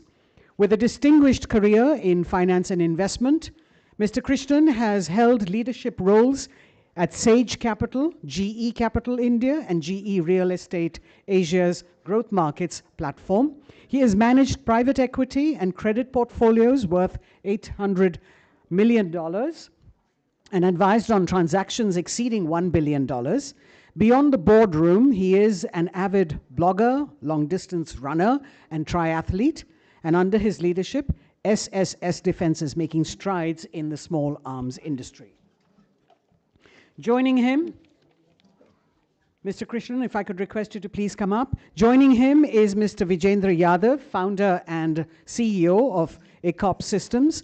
With over 2 decades in the technology sector, he has played a pivotal role in shaping cybersecurity and remote access solutions. Since co-founding ECOPS in 2012, he has driven its growth, leveraging prior leadership experience. A tech visionary, Mr. Yadav began his journey as a software engineer and has since been at the forefront of digital transformation and enterprise security. To converse with them, we have Lieutenant General Khandare, PVSM, AVSM, SM, former Indian Army officer, currently serving as the principal advisor to the Ministry of Defense.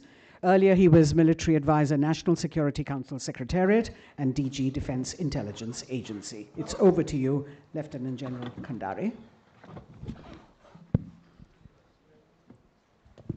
Jai Hind and good morning to all of you. And we've just had an interesting session with the Air Chief giving out so many things very clearly. And my panelists here, now we take this same discussion ahead and we are talking of an ecosystem. So welcome Vivek and Vijendra. And my only point here is you are representing the industry. Your individual achievements are well known. But let's take the discussion to a level which is at a macro level where we have to match the national vision with whatever is happening today. So my first question to, say, Vivek, we can start with this. What do you think is the contribution of the stakeholders beyond the government in the entire ecosystem making, preservation, and developing? Well, it's a nice question that you ask here because of the fact that, um, you know, we kind of always tend to look at stakeholders in isolation, but then the point is also that when stakeholders come into play, there is a synergy which is always around in there. To kind of give you an example, industry just cannot grow without having test facilities. Industry cannot grow without actually having the user work in tandem in terms of the product development process. So that synergy is a very, very important thing, and is very often not talked about when someone mentions the word ecosystem. So I think one of those most important things which has actually happened in the course of the last 5-6 years is the fact that that synergy is slowly starting to come into place. Companies today are working much closer with the armed forces, much closer with, with organizations that are responsible for bringing into play that closer coordination as well, and that's a positive, no doubt about it. It is just a point which ought to be emphasized here, that that same synergy has been going on for the last 3 to 4 decades elsewhere in this world. So we have a lot of catching up to do. Now, besides the synergy point, I believe that one of the most important aspects as far as the ecosystem is concerned is the element of talent, right? Yeah. Buildings can come up, equipment can be bought, but talent and the potential to develop that particular talent over the course of the next decade is so very important that at times we kind of, I've actually seen people go back and say, yaar, hamare paas nahi hai. We've lost it. We've had that brain drain and all of that. I'm actually starting to see the very first signs, at least I've been seeing it for the last 2 years, of that reverse brain drain. And we've seen a lot of very interesting conversations happening between people who've spent the last 10, 15 years in the US and other countries wanting to come back and do something interesting in here. We've actually seen guys come back, join institutions of higher education and higher learning, and simultaneously do startups as well. So I think that is a very, very interesting thing which we're seeing. What the armed forces, especially in this particular instance, need to understand is that they have a very, very important role on working with the industry to ensure that the talent stays in this country. Because you can't go forward and say 2047 I'll have a fully self-reliant India if we don't start laying the foundation today on retaining that talent. And the only way to do that is by enabling that talent to work much closely with the armed forces. Thank you, Vivek. In fact, you raised a very valid question or an issue related to talent. And when we look at talent, often we hear people saying that there is industry, there's a lot of talent in the country, but there's a gap between when they leave college and when they get employed. In between, there is a major gap. And what do we mean by that? Either the skilling is not there, or maybe the grooming is not there. And the same thing happens in the services also. Initially, when an officer joins, then you need time to groom them. And that means expenditure. So we will come to that slightly later. Vijender, one question which I thought, especially because you're dealing with network security, and as we look at the future, it's going to be more and more data-driven and with the help of AI. Do you have any thoughts? Because when we are developing an ecosystem, we've got to grow much faster in what we are doing with data today and what we should be doing with AI. Any thoughts on that? Right, so definitely the whole paradigm of cybersecurity has been changing. It was a perimeter-based world. You secure the perimeter and you're secure because you could restrict the movement of the data within that perimeter. Now with the network, the way they have expanded and the need of making services available to people wherever they are, especially after COVID, that perimeter has pretty much gone away. And that means it's very difficult for us to now restrict where that data is going.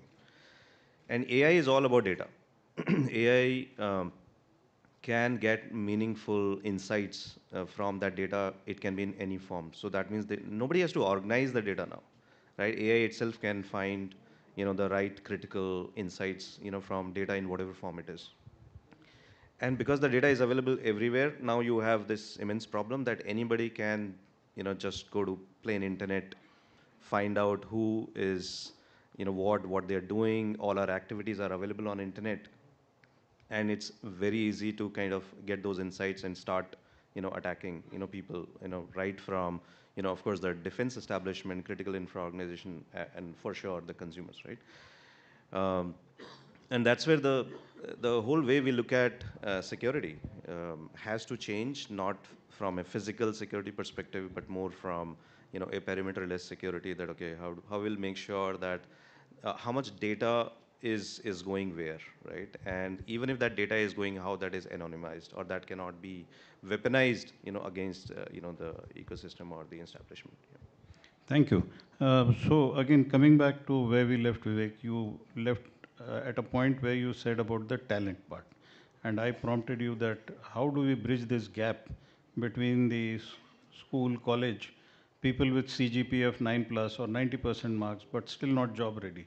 So you could cover that one issue. And in addition to that, to enable a system to function faster in time, you need changes in the processes and the policies.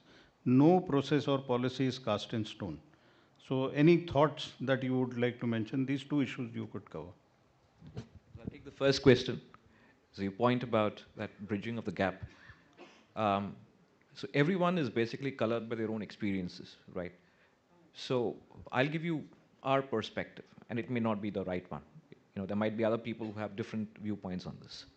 Point number one, that gap exists across the world. So you have Americans who come out of their engineering schools. Thankfully, they have a certain approach in there which is more about working very very hands-on. So you might have someone who's kind of working through engineering school, at a factory or a plant or at a company, and then he kind of works on those projects, and that helps him basically reduce that gap. In India, what we're trying to do at this point in time is, most of the defense companies that I've known have had promotion of internships. So companies basically would bring on board people during the course of the engineering school. They would not even go in for engineers at times. I've actually seen some brilliant engineers come out from qualifications which have nothing to do with engineering, but just purely, there are people who would like to work in certain areas and have the capacity to kind of do that, and hard work and attitude to do that. Now, in terms of bridging that divide, the most important thing is getting people to work on actual projects, right? I know of people who've told me that, 10 years back, if someone, for example, we work in the area of weapon systems, right? One of those most complex areas because of the fact that it's not common for someone in India to go out, find weapons, work on them, right? Yes, it's very common to find people who can do coding because it's much easier to do that. The infrastructure is much easier to do, to kind of find. Now, if I need to have people wanting to work on weapons, then I need to be able to have them access those weapons, access training facilities to know what exactly happens in there, right? That was just purely lacking. I mean, until we actually set up infrastructure and started working closely with the armed forces, it was just impossible for any engineer to understand how weapon systems work. Most of these guys have just looked at weapon systems in YouTube videos. They've never managed to go out there and see how the weapon actually works. What is it that makes it good? What is it that does not make it good? Now, that gap has to only come from industry. So, which is to say that when talent comes into the plants, into the training centers, is when they actually start learning. That massive gap that we have in India, vis-a-vis the rest of the world, is something that we have to kind of, start working on in the course of the next several years.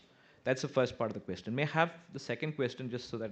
The policies and processes, and this is a whole of nation approach in which it's not only related to Ministry of Defense. There are many policies, like the first part which you mentioned, there would be some policies required, some processes to come into place, enabling policies. And in case there are certain things for the other ministries as well, which will help an ecosystem to be created or preserved, consolidated, and possibly even built up further. So anything to do with policies and processes. You actually asked me a very controversial question. Right. We are here for that, no? Yeah, absolutely. It's a very controversial question. So I'm going to go back to a podcast that I think Gaurav had done with Mr. Kalyani. So he was talking about the fact that in India, pretty much everything which is to do with defense manufacturing requires industrial licenses.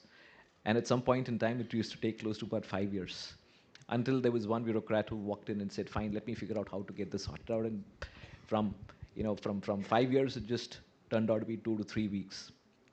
We've had similar experiences where the average time that it would take to obtain licenses was very, very long. To this day, please understand this, right? You don't work in isolation. There are certain components that we will still have to import. It's not possible for us to kind of import. Suppose I need to do research and development on a new round of ammunition. I don't have that ammunition in India. I'll have to import from the United States of America or maybe some other country. Now, what happens when you have to do that? You have to go through the entire set of processes. Because it's R&D, I have to go through certain processes to be able to get hold of that ammunition and then do this reverse engineering. But it's a very elongated process, and it does kind of sap your entire patience, sap your entire ability to have faith, right? And that's not good. I actually don't believe that's good, because the job of government at some point in time is to start trusting Indian industry. We're not here to basically sit around and play around or burst firecrackers in the back, or for that matter do hacking, unethical hacking, so to speak. We're trying to basically build systems here, and the only way I can do that is also by the government of India stating, fine, I understand this. We're not 100% self-reliant today. We need to be getting there to 100% self-reliance. This is what we will do. We will support you in these matters. But just come back and tell me, what is it that you're trying to do, right? That itself will solve the problems. Sometimes we kind of wall ourselves. Government tries to wall itself in the hope that it'll be, felt as being very, very fair. That doesn't help. Sometimes you have to break those walls, go out and ask, how do I help you, right? So I think that procedures sometimes really sap the energy of private sector and industry, and there'll be plenty of people here from the industry side who can attest to it. Let me be very honest about it. We're not getting there to this day. As far as procedures are concerned, or rather, let me put it this way. Everyone likes to talk about armed forces buying stuff, right? I'm not going to talk about buying here, because that's a completely different discussion. We can avoid that discussion for now. What I want to talk about is the solutioning approach, which I've seen amongst many countries. Absolutely, correct. So you have a problem. State the problem. Don't say, this has to be what I need. State the problem, explain the problem, figure out whether industry can offer the solutions. And don't go for big bang procurements, because every time I've seen here, when the big bang procurements come is where the whole world wants to play. And I'm talking very, very selfishly here. We're not here to kind of not only, our objective, of course, is profit motive. Besides profit motive, we have the objective of also doing nation building. I agree there. But what happens is when you kind of have those big bang, massive, huge, procurements, you lose the solutioning approach. You basically are wanting to buy something which isn't there. And that solutioning approach, because it's not there, you're always going to be stuck with something that is going to be applicable for maybe 2, 3 years, 5 years at best. What happens after that?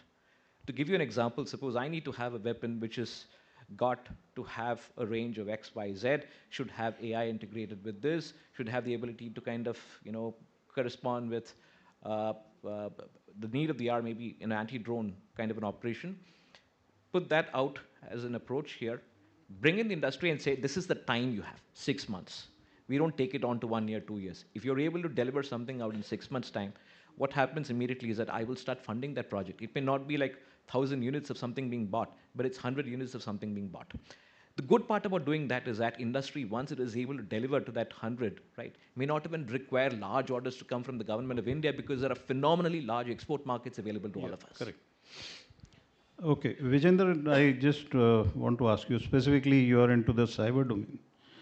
Futuristic warfare, everything is more or less getting controlled or infringed upon by cyber. Now, whether we look at information warfare or you look at space, and everything is going to be controlled or impinged by cyber. Communication now we are shifting to laser whenever we do.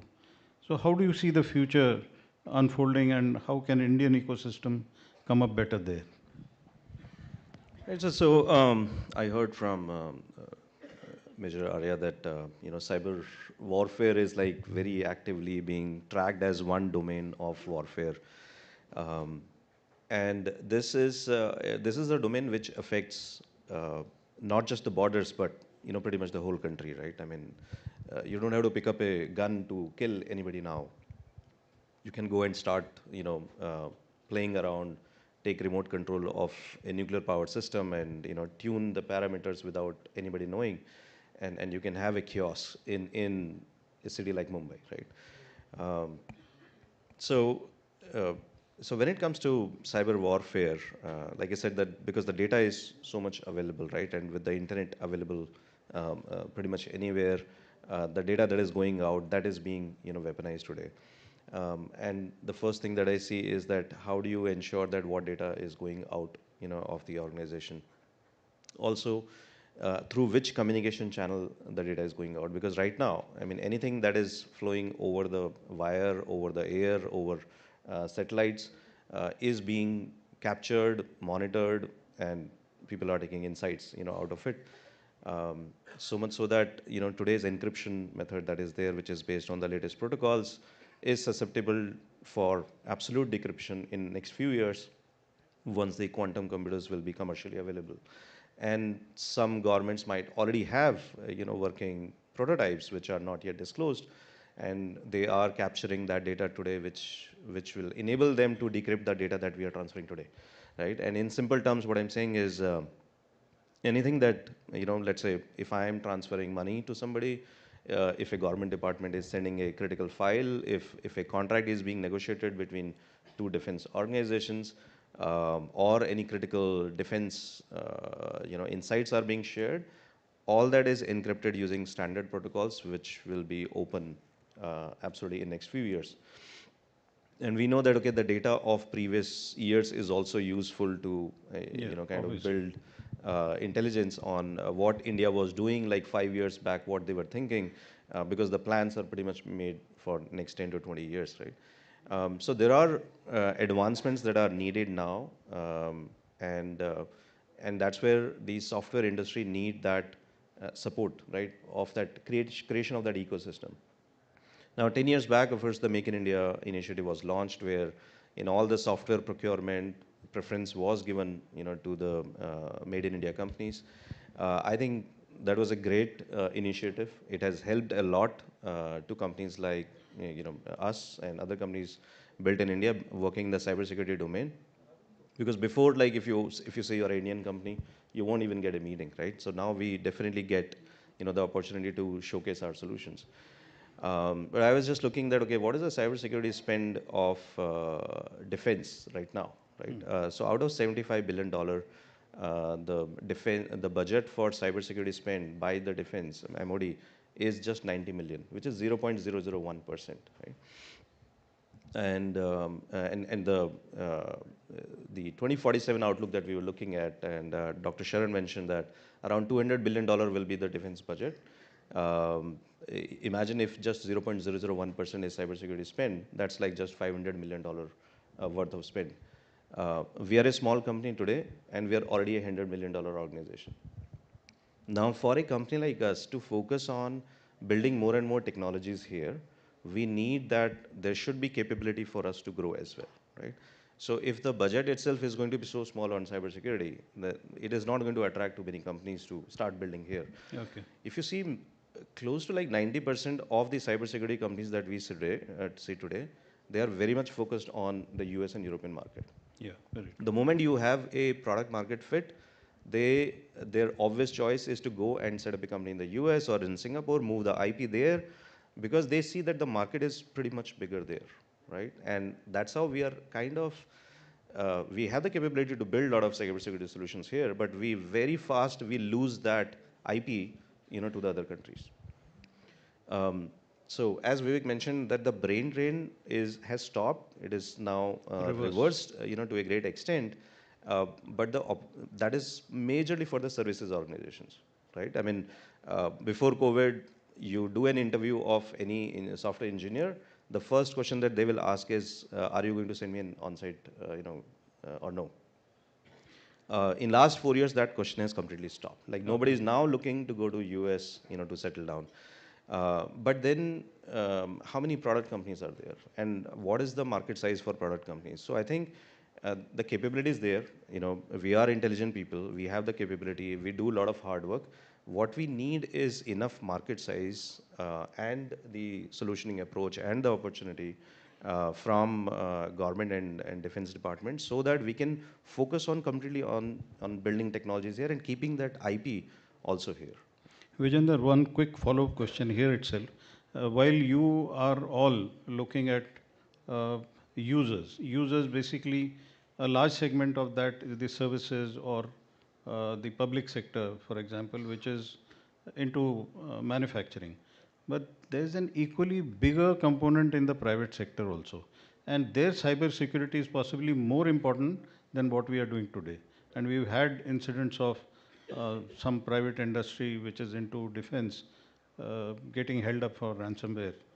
So what is your advice to the private sector which is in defense? Right, so I mean, definitely with private sector, we do see much better traction and adoption. And that's where I was saying that that how many companies are there to build more and more cybersecurity solutions, right? That's what Sir also mentioned, Dr. Sharan also mentioned, that we have enough budget, we may have enough money, but that ecosystem does not exist to kind of motivate companies to build more and more IP here, right? So, and private sector is definitely open, but there is more competition as well. There are no guidelines as such there. Plus, we still believe that the whole Indian private ecosystem is also not that big right now. But as the economy will grow, that market also will keep on growing. But I think with the government is like, we look at government as the biggest buyer, right, in India. No, I would slightly add on to this. A population of 1.4 billion population is the client, actually speaking. And if you have somebody like Sridhar Vembu, who's put up Zoho as an antivirus solution, if I ask in the hall, please raise hands who are using Zoho. Let's see if people are using Zoho here. You see the response. So I would like to draw the attention that it's not only the formal kind of an agreement or an arrangement. Every citizen is as much a user of what you manufacture. Right, so Zoho, the majority of their revenue is still coming from outside India. Yeah. And they are, cybersecurity for them is a very small portion. The majority of that is like the general application. So definitely their user base for a population like ours is absolutely a great user base, right? But when we look at cybersecurity is more focused on certain elements, not just necessarily on the users as well. No, my point which I was trying to drive, when we keep talking of whole of nation, where does the citizen come into it? He is as much responsible as the government is. So that is what I was saying, that while the entire world is looking at us as 1.4 billion market, so we ourselves should also contribute in that manner. That's just a point from the citizen's point of view. Vivek, coming back to you, when you mentioned so many things, and especially both of you mentioned about the reverse migration. And brain drain is actually coming to a stop, or so to say. We obviously need to go abroad, get empowered in technology. People have to have their aspirations. They earn money, then they come back and invest here. It's a large number of people doing it. The government also went in, and the OCI card, which made it easier for the people to come back. Anything more that you would suggest so that we can get better in this? Because on one end, we want to do joint ventures. Joint ventures means we want to get technology from outside, and they must have the Indian partners. But obviously then the preference could be our people only coming back with technology. Is there any suggestion that you have to speed it up? Well, so let's not, let's take examples for a second. You know how the Chinese have worked. You've had Chinese go and work in the best of the organizations, all the FANG companies, work in defense contractors. And then one fine day, you'll actually start seeing those guys slowly move stuff back home. And this has been a governmental enterprise for several years. Let's not make any, let's not kind of sugarcoat this one. It is a governmental effort as far as the Chinese is concerned to send people into developed markets, learn how those guys build technologies, bring those technologies back to their home country. It is not a private effort. It is a governmental effort. So that's where my first question was, what policies do you want to recommend? Because the government will have to enunciate policies and get it implemented. And I think as a policy, it is impossible for us to do that, what the Chinese do, right? Which is to say, encourage people to kind of go steal secrets and come. That's out of the question. I mean, so what is the policy that you recommend? So instead of policy, sir, I think what is far more important is this. Let me take an Israeli example. So what would happen in Israel is that you had a lot of people who would kind of work inside the army in special units and then, either build certain, certain hardware or software which was very interesting to the Israeli army. And the Israeli army was very quick to adapt all of this. But what the IDF also realized at some point in time was that you had all of these guys coming out and then, starting to work in companies and losing that touch of sorts, which is why they created a separate venture fund. That venture fund was initially just purely supported by the government of Israel. In due course of time, you had financiers like JP Morgan and other guys actually walk into that space and say, fine, I'd like to take a share of this particular pie too. To this day, we do not have a venture fund which is being sponsored. I'm not talking about a grant, I'm talking about a venture fund. Now, the difference between a grant and a venture fund is that the venture fund is actually trying to invest in companies and make sure that those guys go across to the next level, you actually make money. There is actually a motive to generate returns out of that. I believe there is a phenomenal opportunity for the government, the Ministry of Defense, and the private sector to join hands and create a separate fund of funds or a venture capital fund which actually invests in startups. What that will do is it will send a signal to the guys outside saying kind of, you know what, if you've got technologies, I'll find a way in which these technologies get into the mainstream defense enterprise. And the more that this happens, all you need is basically 2 or 3 successes. There's a very interesting book called Unit X, written by a person called Raj Shah, that talks about how the Americans had actually lost touch with the changes that were happening in Silicon Valley and how they had to create a venture fund of sorts in a standard venture fund kind of a model to enable those technologies which were already being developed in Silicon Valley to come back into the defense enterprise. Otherwise, defense contractors were using Windows, right? Windows NT or whatever version that was, while the rest of the world had already moved on. So valid point. In fact, your point about fund of funds, I accept that absolutely. And you touched on a very interesting point, how Israel, the people who come out of IDF after the conscription, how they are readily available and the industry grows based on their experience, hands-on experience as it happens. And to that extent, if we were to look at Agniveers coming out after 4 years, they'll start coming out. What is the future that you see of their integration with the industry? I think one of the good points that will happen is that you'll have a bunch of people who've gone through that round of discipline, who've understood, the nature of use of weapon systems, the nature of use of drones. Some of them might even have, taken on the interest to understand complex areas like coding and, AI and all of that. Now, when you are 4 years in the forces and then you come out, you're moldable, you're far more moldable to kind of come into mainstream corporate.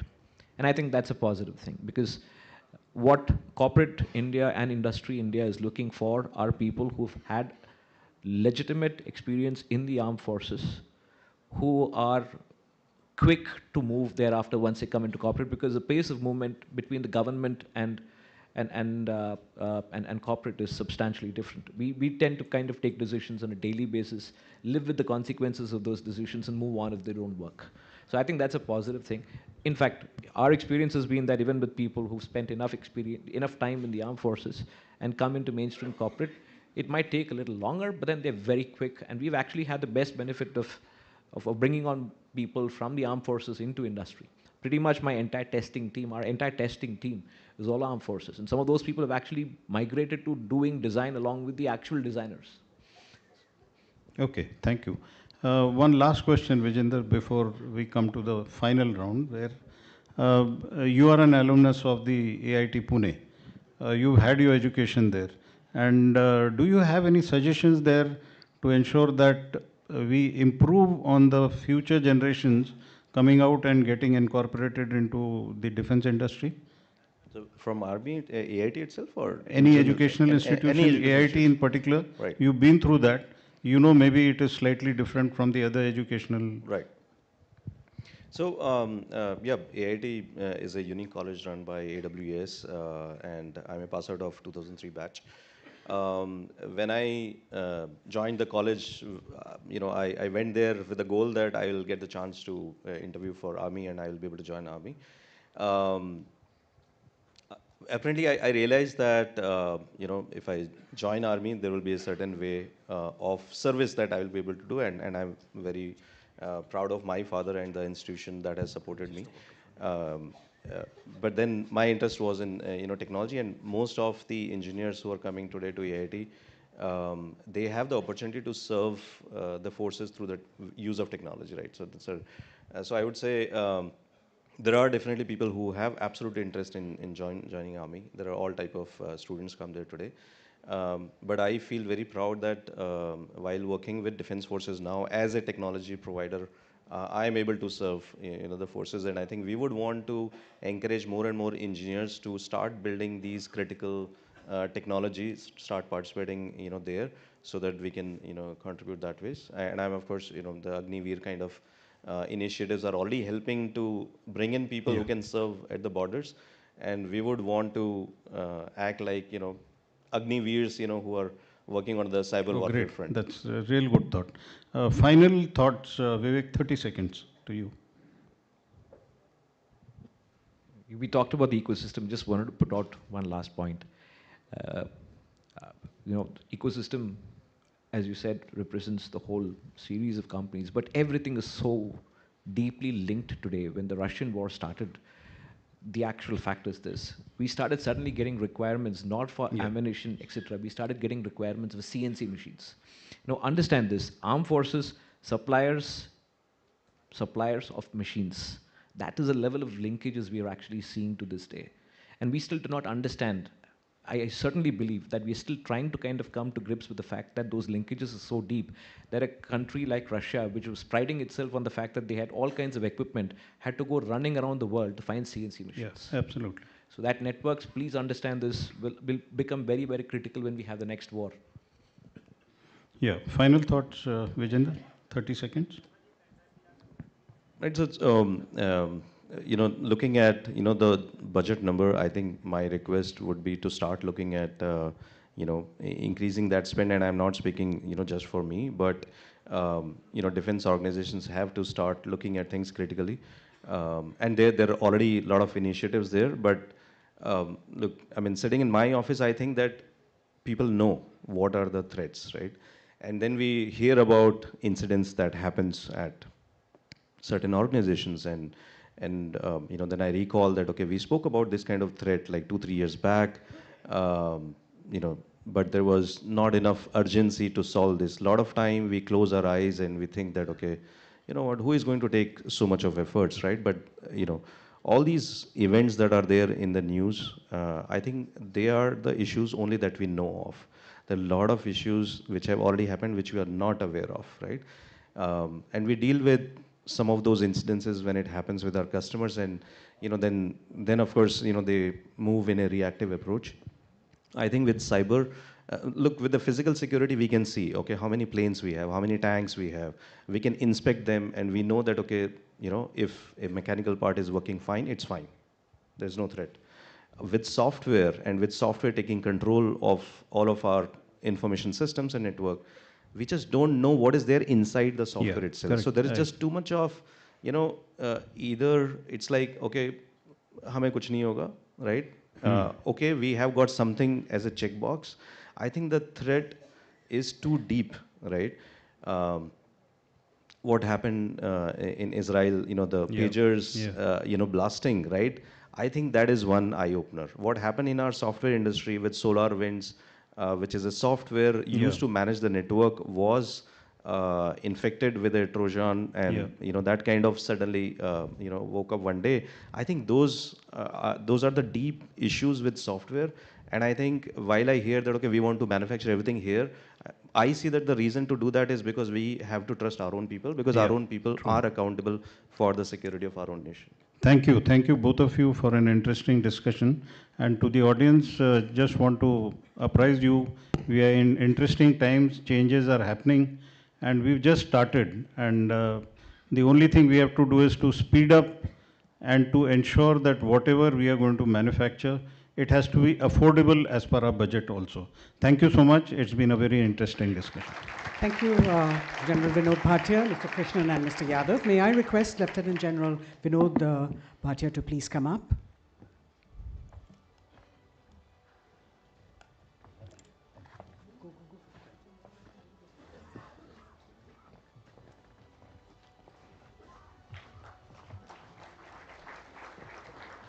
We've got tokens of appreciation for all our speakers and our moderator. We'll take a group photograph, if we can just present them with the mementos, and then together all of you can pose for the photograph. We'll move on, ladies and gentlemen, to our 5th session of Chanakya Dialogues.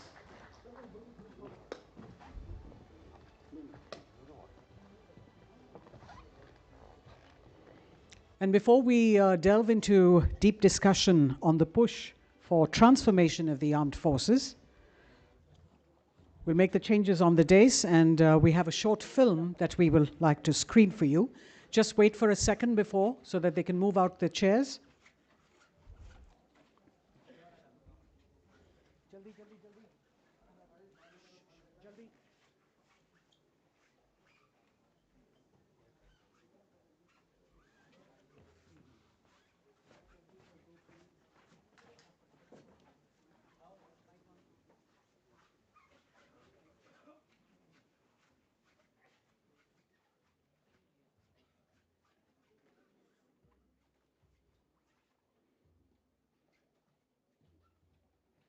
Could we have the film, please?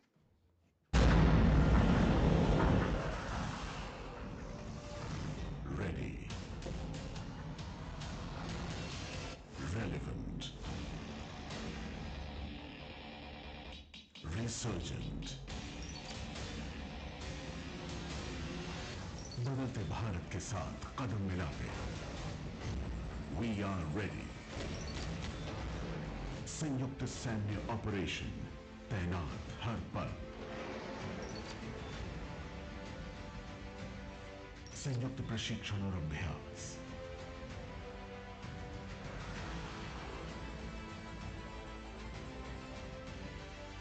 संयुक्त logistics nodes. साझे सैन्य special operations. साझे संपत्तियों का प्रबंधन और संरक्षण. मानव संसाधनों का समन्वय. साझा सूचनाओं एवं इंफ्रास्ट्रक्चर्स के लाभ. सभी सरकारी एजेंसियों से आपसी सहयोग. We are relevant. उग्रवाद के खिलाफ निरंतर कार्रवाई. भारतीय सेना है वचनबद्ध. वातावरण हो विश्वास का. मातृभूमि रहे सुरक्षित. मित्र राष्ट्रों के साथ सैन्य सहयोग. हर काम देश के नाम.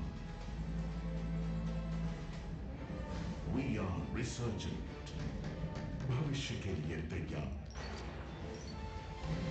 आत्मनिर्भर भारत के लिए.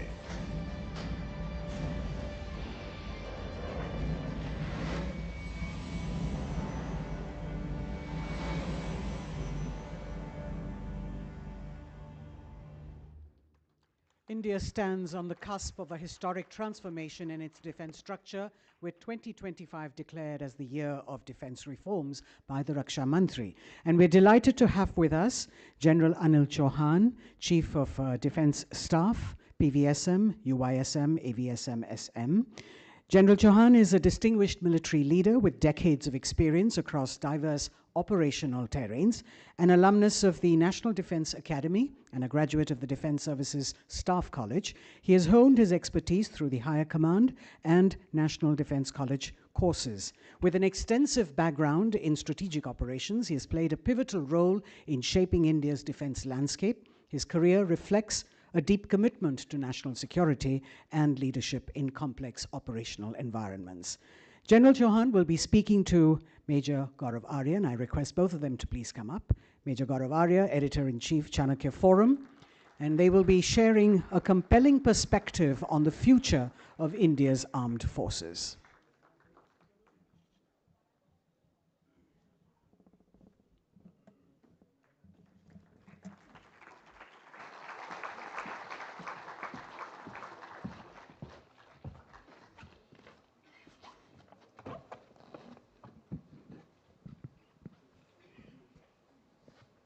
Jai Hind, sir, and first of all, please allow me to thank you for the honor and privilege of hosting you, sir, and thank you for accepting our request. Ladies and gentlemen, you're aware that the Indian Armed Forces are undergoing a massive transformation. And the CDS is leading that transformation in many ways. Today, we're going to speak to him about what that transformation is all about. There are so many things. It cannot be bracketed under one point. There are various points, and we're going to speak to him about all of these. And sir, may I start by asking you, sir, during the Aero India show, the Honorable Raksha Mantri released a document on multi-domain operations in network-centric environment. What exactly does this document include, and what is the significance of this document, sir? Okay. We all know that warfare is increasingly becoming digitized, network, and intelligent. So in future, I think artificial intelligence, data analytics, supercomputing, such kind of technologies will play a pivotal role in deciding the outcome of combat. So the Indian Armed Forces actually want to transit from what I say as net-centric warfare to data-centric warfare or intelligentized warfare. And this particular document is an abridged and unclassified version of a bigger document which we have released to the services, which lays out a roadmap to get our capabilities for a data-centric warfare. So that essentially involves a number of things, like you have to have, when we talk about net-centric or data-centric warfare, you are looking at first is network security, redundancy, latency of kind of data flow. It is looking at use of artificial intelligence, data storage, data collection, data analytics. It's also looking at basically terrestrial networks, how to combine it with mobile networks, etc. And also our HR philosophy, how do we train people. So it's a holistic kind of a document which lays down responsibilities for each and every section of the armed forces as to how we transit towards this digital-centric kind of warfare. Also, the second question is the most interesting as far as I'm concerned. So I wanted to ask you about the integrated theatre commands. They've been mentioned as one of the agenda for the year of reforms. Other nations have taken years to effect such transformations. What is your visualized roadmap, and how do you intend to progress on this transformative change in the Indian Armed Forces, sir? This is not yours, but everyone's favorite question actually about theatre commands. So let me briefly first explain about this little concept and what we are trying to do actually. We are essentially trying to separate out the force generation from force application. So till now, both these responsibilities were vested with the service headquarters or the service chiefs. So he was responsible for recruitment, he was responsible for training, he was responsible for acquisition of equipment, maintenance, etc. So force generation as well as force application was one responsibility. Now we are trying to separate that out. So we are trying to nominate a theatre commander who would be capable of carrying out multi-domain operation, that means in all the three domains, including support from, say, space and cyber. And that will be called a theater, which is a geographical kind of entity. This is what we are attempting to do. In this, while in this whole process, what you said that other countries have taken a lot of time, and what we are trying to do, both the other countries actually followed a top-down kind of a model in implementing these theater commands, because obviously there were a lot of differences between the services. So Americans had this Goldwater-Nicholas Act. The Chinese also had a top-down kind of an approach. Ours is the only country which is trying to attempt a bottom-up approach. So the government has given you a kind of a guideline. So the CCS note, which approved the creation of the CDS, says that I have to create theater commands. It's been mentioned in my allocation of business rules or transaction of business rules that I have to create a theater command. Having given this direction, they left it to the services to build that necessary consensus for creation of that, thing which I have done for the past 1.5 years. So for us, I think that this process of creating theater commands will be smoother, better, and faster. So that is an essential thing which is different from other countries. What we have done till now is this will require a major restructuring of service headquarters, at least, and creation of new headquarters. So the nitty-gritties of all that has been by and large finalized. Obviously, this has connect with something on top, the Higher Defense Organization and the National Decision-Making Body, and below 2 regional commands. So those nitty-gritties are being finalized, what will be their roles and responsibilities. But we are ready in the sense that whenever there's a go-ahead given to it, 12 to 18 months is the time to transit from the current system to the next system. So we had spoken about the integration initiatives which were to pave the way for joint structures in my earlier conversation with you also, sir. 2 of the areas where integration was being attempted were operations and logistics. Can you tell us of the progress we have made in the last few months, sir? I'm specifically asking about operations and logistics. So again, let me just try and explain what integration is. It's kind of co-joining of very diverse kind of entities. And largely it's a physical process with tangible kind of results. So whenever you integrate things, diverse entities, so it leads to optimization and saving of, say, either manpower, time, resources, infrastructure, or even processes or finances and resources. Whenever we are trying to integrate, it necessarily need not lead to creation of theater commands, but it's an essential prerequisite for creation of theater commands that we integrate. And 2 important things are you just mentioned. Logistics is one, and second is operational activity. So as far as integration of logistics is concerned, logistic means what? It's like demands, procurement, provisioning, placement, and their movement during operations. So unless we are able to digitize our inventories, we won't be able to demand and procure properly. So that has been done individually service-wise. Now we are trying to see that the 3 services integrity are able to speak, they are able to speak to each other. So that's a major challenge. Once we are able to do that, we'll be able to streamline provision and procurement. That will lead to a huge amount of saving. That's on the way. And then, of course, is placements. In the film which you would have shown before this, we spoke about joint logistic nodes. So 3 of them are already functional. And we have about 4 more on the cards, and then few more. The ultimate aim should be that at some point in time, 4 or 5 years down the line, we have one integrated logistic force and not service-specific logistic force. That should be the aim, actually, and we should work towards it. As far as integration of operational activity is concerned, again, there are 3 things. One is you should have joint concepts and doctrines. Then they should have joint structures, or there should be interlinkages between them. And then you should be able to jointly validate what you have done.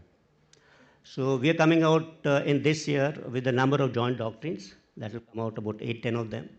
We'll also are looking at common procedures for operations. We have almost common alert levels, etc. Similarly, linkages are concerned. We are going to integrate our communication, air defense network, ISR network. So this is all, it's a work in progress, and it's continuous kind of a process. So the recent conflicts have proven that technological advancements are having a telling impact on warfare and warfighting. How do you see the future wars manifesting and how are we preparing for them? I started by saying that warfare is increasingly becoming network, digitized, and intelligent. So in this, let's add that it's also becoming transparent, it's also becoming multi-domain, and it's also becoming autonomous. So correctly predicting how the wars will be fought in future is rather difficult. And to predict that with accuracy is a very difficult task. But then I can give you some kind of trends actually as to warfare, where it is progressing. The first trend I've already spoken about actually in the first question. That's warfare is becoming far more intelligent today. So you'll be able to use data analytics so that your decisions which you take during combat are far better and faster than the adversary. That's one trend which is future warfare is moving towards. The second trend is to do something with celerity, that is speed and velocity. That's because of advances in stealth technologies. That's because of advances in hypersonics. That's because of the advances in drones, swarm drones, etc. So you have a range of platforms which can hit you from a small cross section to a large cross section, from a very slow mover to something which is moving at Mach 4, Mach 5.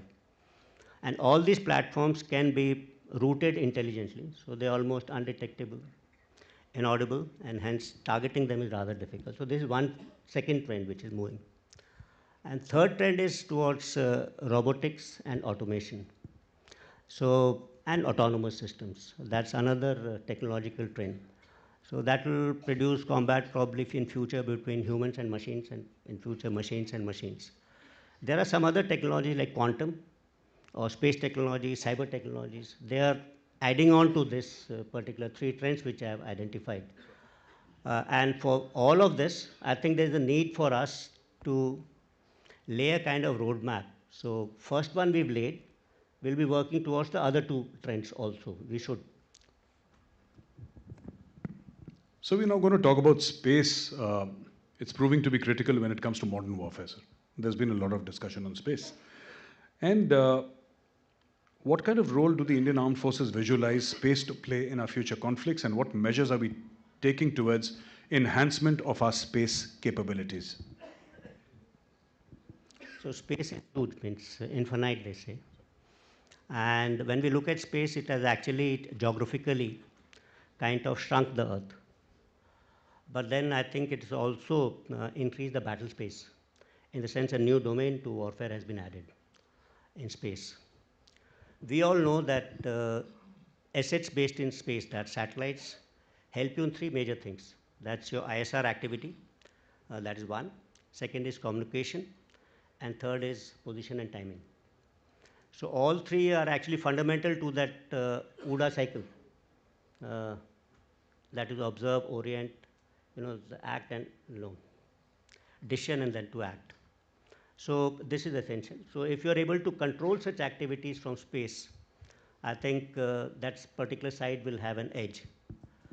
But as I said, space is actually vast. So there's interplanetary space. So as military, we are not looking at that kind of a space. What we are limiting ourselves is to Earth's orbit. That's about all. That's LEO, that's a low Earth orbit, MEO, that's medium, and then geostationary orbit, in which most of these capabilities reside. As to what we are doing about it, we've already heard that program in which we are supposed to launch those 52 odd satellites. And there are certain more programs which are on the anvil to increase our capabilities in the three areas which I said. But I think more important than that is developing a kind of a space culture. We should focus on that. When you had the seafaring nations, when the maritime domain came in, so you had the seafaring culture and, in the maritime domain. And similarly, in aerospace domain, you had that particular aeronautical kind of a culture. For a nation to become a power in that, this is important. For us, we'll have to develop that space culture, and I think military will have to take the lead. That, I think, is important, other than creating these physical assets. Both are important. So we have cyberspace now. After space, we go to cyberspace. despite being a new domain of warfare, is seemingly transforming modern military operations. So what is our preparedness against cyber threats in an increasingly digitized battlefield? Cyber is a new domain, but is entirely different from existing domains. Means like it's synthetic, it's man-made. You don't live and fight from it actually. So you control it from outside. Right in the beginning, I told you that warfare is moving from net-centric to data-centric kind of warfare. That kind of a capability that will increasingly rely on networks. So, and then of course, they'll be susceptible to cyber attacks. Now that will be a major challenge. Presently, all our networks may be air-gapped, but tomorrow, we'll have to connect them to mobile networks, we'll have to connect them to space. So there'll be increasing vulnerability. Also, there are technological advancements. SEMA is one field in which you can actually skip air-gap networks. So in the area of cyber, I think it will be a cat and mouse game. And we have to be constantly evolving, understanding threats and finding solutions to it. There's no one fixed solution to it. It will be absolutely a game of technology, one after the other. We'll have to continue playing it. So you've highlighted a very positive scenario for our future capabilities, but unfortunately, sir, our procurement procedures are dated, cumbersome, and time-consuming. Will we actually be able to achieve our aspirations with such a lethargic process? So we are looking at, when we look at procurements, it's about preparedness. There two things go simultaneously. So what we are looking at is procurement with a particular purpose. So till now, we has to have a thing like long-term perspective plans, which the three services used to make, which should be combined by headquarter ideas into a LTIPP, long-term integrated perspective plan. So that was by and large a threat-based kind of a system. We again are transiting to an ICDP kind of a model, integrated capability development plan, which is more to do with capabilities. We try and understand what kind of capabilities we require. Then we derive number of military objectives which we have or missions which we have. And for those missions, what kind of capabilities we must acquire. If it translates to platforms, then we can say that this platform will be held by the Air Force or the Navy or the Army. That's the system we are trying to formulate. It's a new thing. Hopefully by end of this year, 2025, we should be able to field a new ICDP. The second part is procurements.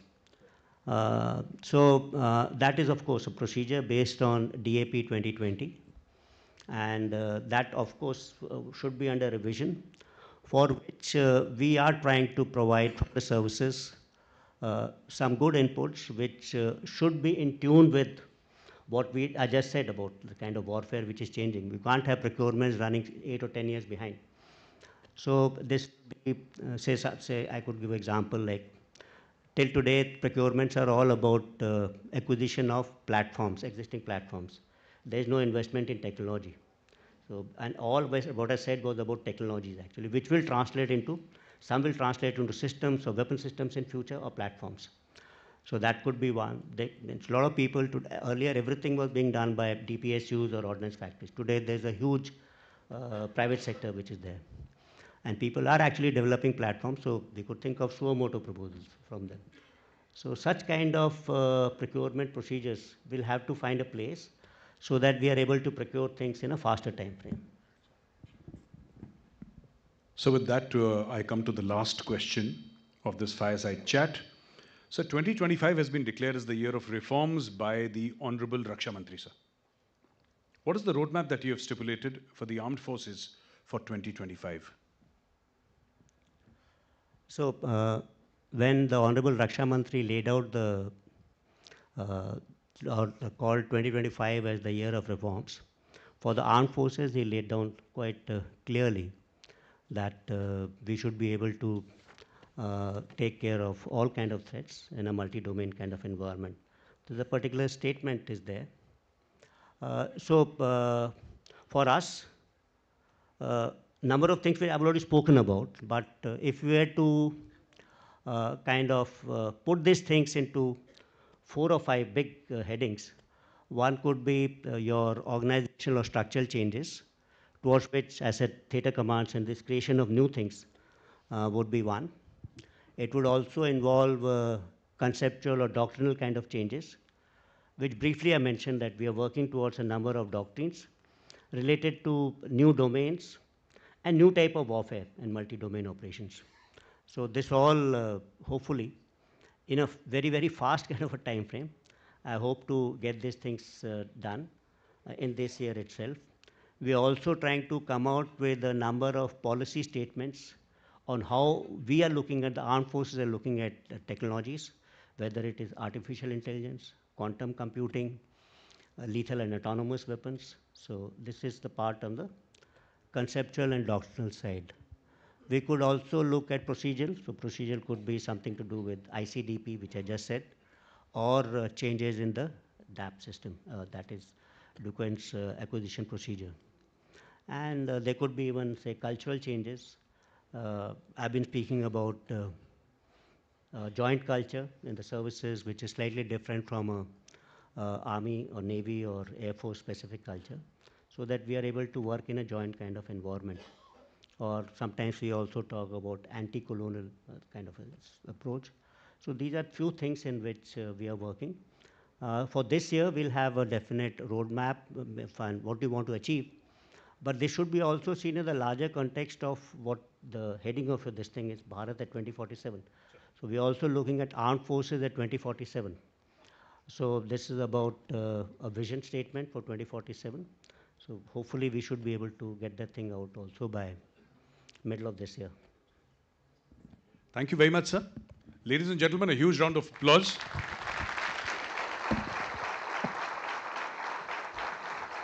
Thank you very much, General Chauhan and Major Arya, for sharing your thoughts. We'd like to request General Chauhan to please release a very special publication that we have, the second edition of Chanakya Diaries, a biannual publication, special magazine.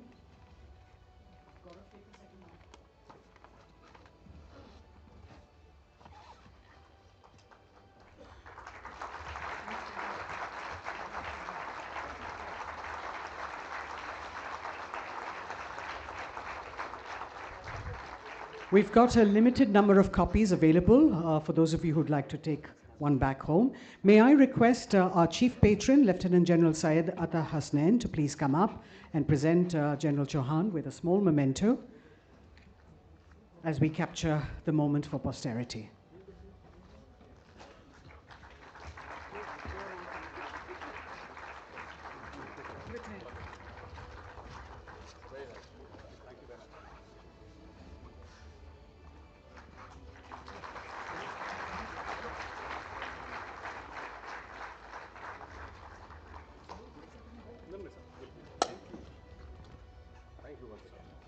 Thank you very much.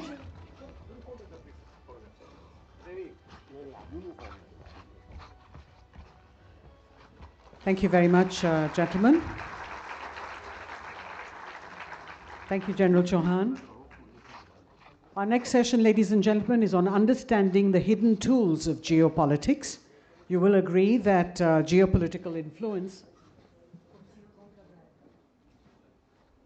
is not always asserted through direct military action.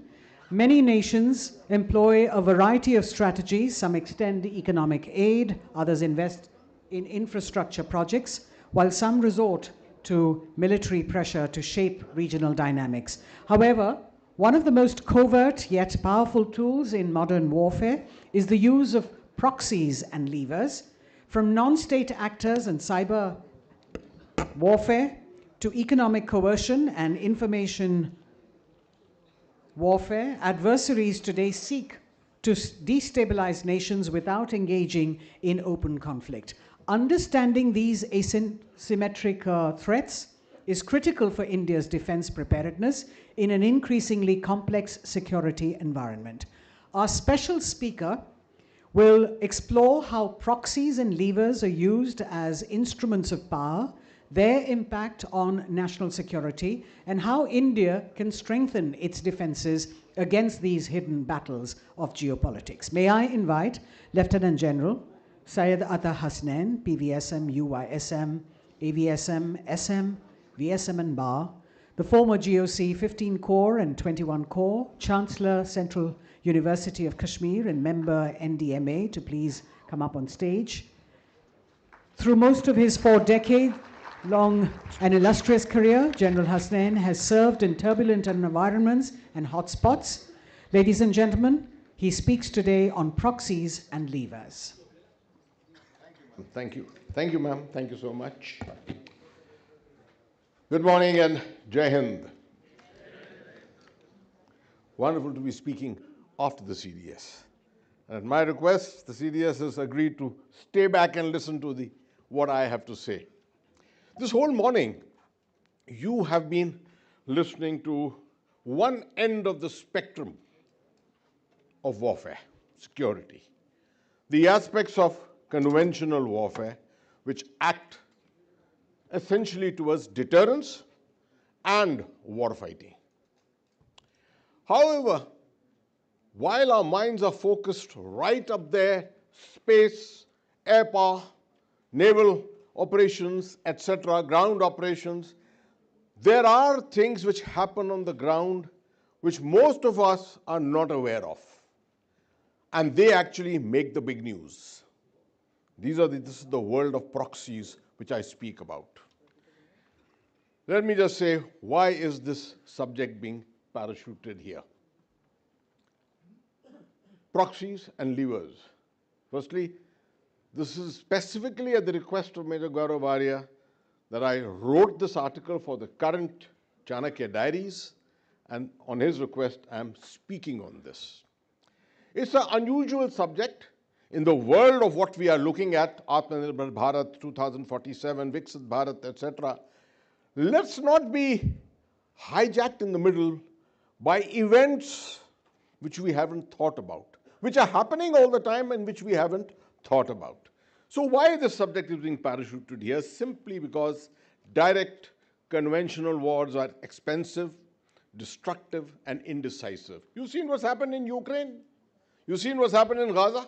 Wars by proxy, using levers, have always been popular and are increasingly becoming more important. Yesterday, as a prelude to this talk, as a prelude to this wonderful seminar session, I wrote this article in the ndtv.com. Not Russia and Ukraine, not Gaza. These smaller wars are going to reshape the world. Proxies and coercive levers will soon be back in business.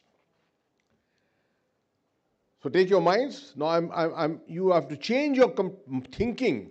Since morning, what you have been looking at, those aspects have to change. You've got to come back to Mother Earth and start looking at those people, for example, in the Crimean War, the little green men who went in and changed everything in Crimea in 2014. The thousands of proxies who came into Kashmir in 1989 and 1990. I'm so sorry to be taking you back in history rather than taking you forward. So as all-out conventional wars such as Ukraine and Gaza fester indecisively without achieving any desired results, and nations look at how to reshape the world order to cater to perception of international affairs under Trump 2.0, the world may actually witness a trend of shifting back to the old and tried system of war by proxy and diplomacy by levers. So what's this? The Indian experience of war by proxy has been very, very extensive.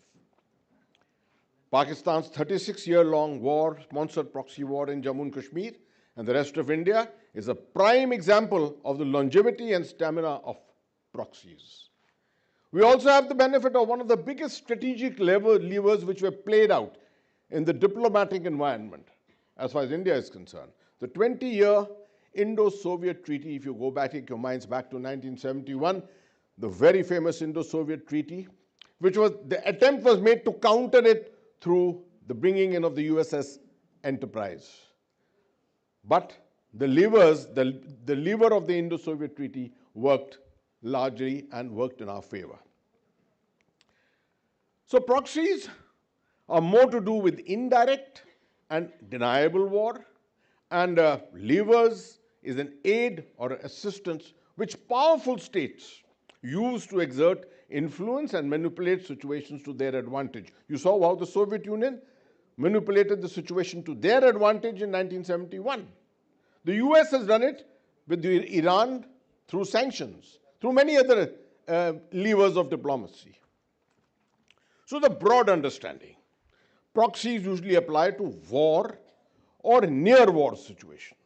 You needn't be going into a declared war with proxies. Levers are really tools of diplomacy. That's the basic thing that you should look at. A detailed explanation of this is given down below, which I will not go into completely.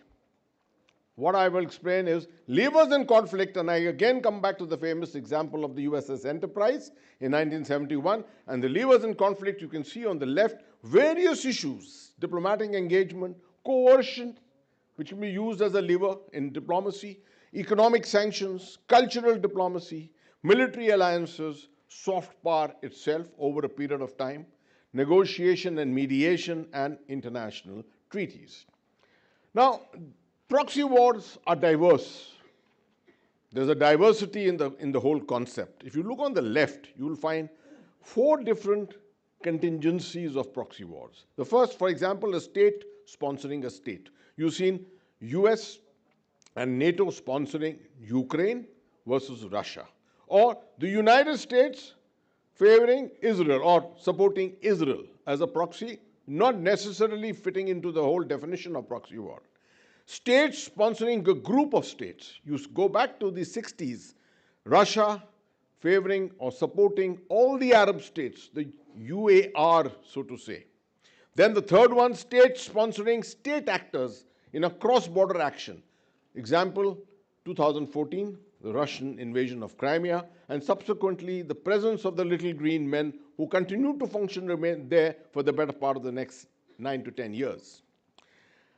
The last is the most important, which is why I put it down into asterisk: state sponsoring non-state.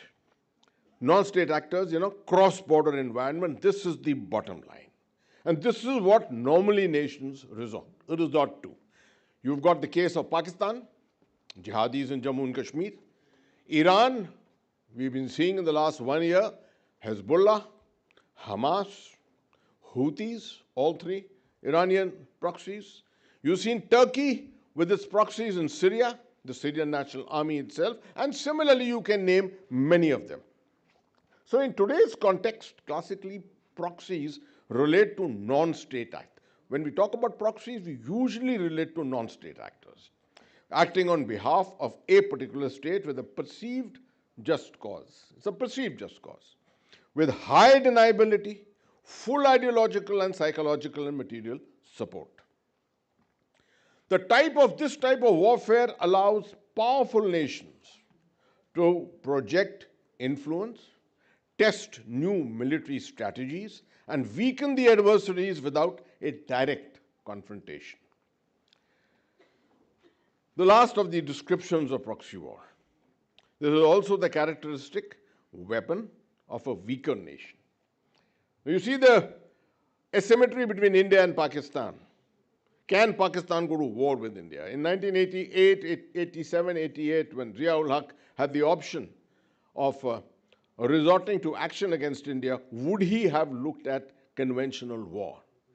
He looked at proxy war, something which is sustainable, something which can continue for a fair period of time, and what we often call a war by 1,000 cuts. To exasperate a large nation, keep it on tenterhooks, make it spend out of proportion, and remain in a state of mobilization forever. It's not a very apt example, but just as an odd example, if I may say, the Hamas action on October the 7th, 2023, led to the mobilization of the entire IDF, the Israeli Defense Forces. That led to 3,50,000 troops in uniform, under arms, which is they are still currently under arms. It's a period of a year and a half, and perhaps may continue for longer than what it has ever happened before, perhaps. That is what I'm talking about in terms of the state of mobilization remaining on tenterhooks and causing expense much more greater than what it's intended for. It needs to be clear at this stage that merely arms supply, you just provide arms to a nation, that's not proxy war. When you are, that's just actually a lever. The second one, to qualify to be a proxy war, it must involve transformational support, including political, economic, and psychological backing towards final victory. These are some of the characteristics, otherwise, of proxy wars. Third thing, if you see, deniability. Limited control. Many times it happens there's a limited control on the proxy. Long-term and protracted. 36 years the proxy war in Kashmir has gone on. Humanitarian issues. The whole aspect of human rights comes in so often. Regional and global implications, and there are ideological and sectarian dynamics which are involved here. Why are proxy wars preferred? Why do nations prefer proxy wars? Because the weaker state can also exasperate the stronger state. It is deniable. And it's in an environment of nuclear balance in particular, where you don't want the threshold to be crossed, then you can continue, you can have the situation festering forever. So when a nation wishes to only demonstrate and keep it below threshold or the limits of tolerance, in situations where influence more than territory is perceived to be significant. You're not looking at capturing territory. You're looking at spreading influence, the spheres of influence. Typical case being, for example, the new great game in Central Asia is a typical, it's not a proxy war classically, but it's an attempt at influence. I'm not going to go into the details of this. To save time, just remember, no conversation on proxies is complete without mention of the little green men in Crimea. This is the third time I'm mentioning it in this talk. And proxy wars in the Middle East, the most important aspect, the most important objective for Iran, for example, one of the main sponsors of proxy war, is to retain its strategic significance. You can imagine that if Iran was not backing Hezbollah, if Iran was not backing Hamas, where would Iran's position be geopolitically? Of little significance at all. So I will come down to our favorite subject, proxy war in Jammu and Kashmir. And what are the characteristics of this famous situation? It's a very, very impactful conflict initiation in 1989 with what happened on 19th of January 1990, the Kashmiri Pandit Holocaust. The employment of ethnic cleansing as a weapon in this. An aimed ideological change, and you saw this through the change of 800 to 1,000 mosques changing hands in Kashmir. See now, what are the issues which you come into proxy war? The first aspect has been a strong initiation, thereafter an ethnic cleansing, thereafter an attempted ideological change. Then we just heard the term ecosystem being repeated here all the time. You're coming back to that here. The establishment of an ecosystem here. And we all understand what is an ecosystem. An ecosystem is all about a network. Activated line of control for diversion from time to time. Financial and drug circuits. Media networks, so very, very important. And a network of overground workers. All this is the combination which has affected proxy war in Jammu and Kashmir. So when you counter this, you can't say I'm countering the media networks, I'm countering the terrorist networks, I'm countering one domain of proxy war. What you have to always do is to go for an all-of-government approach. That is, every domain of proxy war has to be neutralized. Only then can you declare yourself finally as a victor. What are the potential proxy threats in India? No one is saying it, and no one is saying it's going to happen too soon. But the situation, for example, in the East, developing in the East, without naming anyone, is a situation which is potentially a has all the capability of being developed into a sponsored proxy war. This is something that we have to be extremely careful about. So, coming to the last, almost the last of my slides, how do you neutralize this? I'm not looking at the Middle East solutions. I'm not looking at solutions of Southeast Asia. I'm looking at an Indian solution. The prime method to prevent and prepare for this is to maintain a stable society at all times. Have effective border management, empower your border management forces to ensure that your borders remain stable. Develop a sharp intelligence system. Ensure you have a humanitarian outreach to empower the weaker segments of society. Identify them. You've seen what's happened in the Red Corridor. The 220 districts which were affected out of 650 districts in India at that time. 1/3 of India was in the grip of the Naxals. And why did it happen? Because of disaffected people, primarily because of disaffected people. Prevent any ecosystem forming. And how do you prevent an ecosystem forming? Targeting through an all-of-government approach. Don't say the army will do it. Don't say the police will do it. No. Every single soldier, every single citizen of India is a soldier as far as proxy war is concerned. Ensure a good, sound administration and ensure at the end a functional, unified command system. That brings me to the end of my presentation, and I've done it in less than 15 minutes, 16 minutes. So I've still got 4 minutes left with me. If anyone has a question for me, I would love to answer it. Or a comment. Yeah, a challenge. Anyone's got a question? Yeah, I can see one there, one there. Quickly, I'll answer them. Yeah, first yours. Quickly. Just speak. Yeah, I can hear you.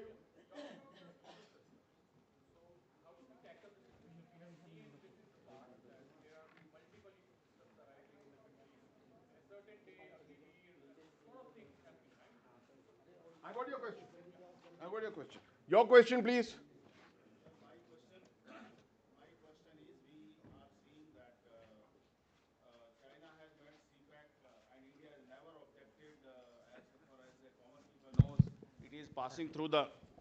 It is passing through the Indian territory of Gilgit-Baltistan in POK.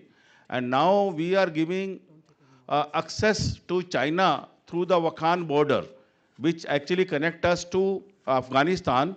And Pakistan is already stopping the pipeline from Iran to India. And we are giving that access. Now, sir, one more thing.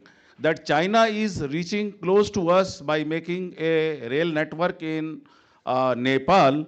That's what we heard after making the airport. And in Bangladesh, they are again getting close. And now Bangladesh, Mohammad Yunus has invited ISI. They are putting a lot of people in the Siliguri sector. I would request you to focus your thoughts. If you have to ask a question in a seminar like this, the thoughts should be focused. I've got your question. Thank you, sir. Thank you very much. Let me answer both of them. No more, please. Thank you. The ecosystem, and I've been focusing on this. I've been emphasizing on this.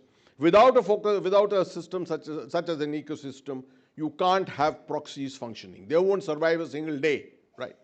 And I have already explained to you the preparedness part of it. Perhaps I didn't explain to you the counter to it and how do you respond to a situation in which proxy war is already launched against you, right? The answer is simply an all-of-government approach. This answer is also about awareness, right? This full hall out here, how much do we know about proxies? How much do we relate to what has happened in Jammu and Kashmir in this last so many years, right? Knowledge is a very, very important aspect of it. Outreach to the younger people, right? Government being strengthened, the hands of the government being strengthened from time to time. And one of the most important aspects, terror financing. All these aspects go into that. So your question is really not related to this subject. I agree, it's a remote connection to proxy warfare where you are being surrounded by efforts going on to reach out to your various neighbors. That is a different aspect of geopolitics. And I perhaps will not answer it here. Thank you very much and Jai Hind. Thank you very much, Lieutenant General. May I request you to just remain on stage as I request Air Marshal Diptendu Chaudhary to please come up.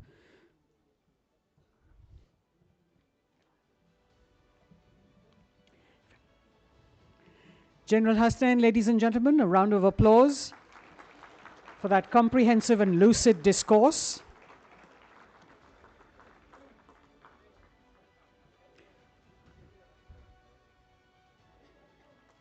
Thank you very much. A photograph. We're moving on to our next session, the last session before lunch, and it is a session with the Chief of Naval Staff. May I request you all to please be seated. Before we get him up on stage, ladies and gentlemen, we have a short film on the Indian Navy.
As India charts its course towards 2047, the centenary of its independence, self-reliance in defense is no longer just an aspiration, it is a strategic necessity.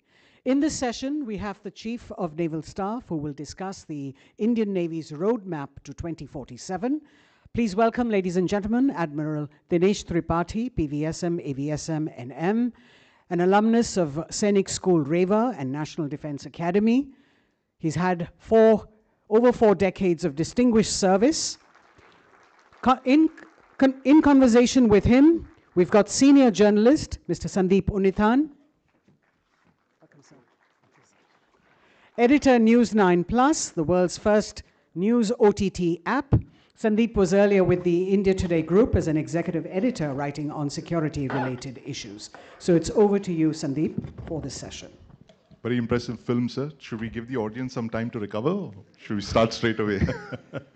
Thank you very much. It is very difficult to keep the audience engaged in the last session just before lunch. I'm sure you all are here thinking of lunch, so we'll have to be very, very careful. We'll keep it short, sir. So, Viksit Bharat 2047. We finally have a goal. We want to be a developed nation by 2047. How does the Indian Navy plan to support this vision of the government and of the nation? So thank you, Sandeep. First of all, I want to thank the organizers, especially Major Gaurav Arya, I think he's just gone out, for inviting me to this 4th edition of Chanakya Dialogues Conclave. And I'm truly delighted to be here. You have started a conversation with a very pertinent question up front, and which I will answer in reverse order. And why? I'll tell you why. because it is very important for us, for the Navy, to understand as to what is expected out of the Navy as the nation develops into a Viksit Bharat, and then we plug in to that endeavor. So that is how we have developed this vision of Navy's vision of 2047, which I will come in a few minutes or so.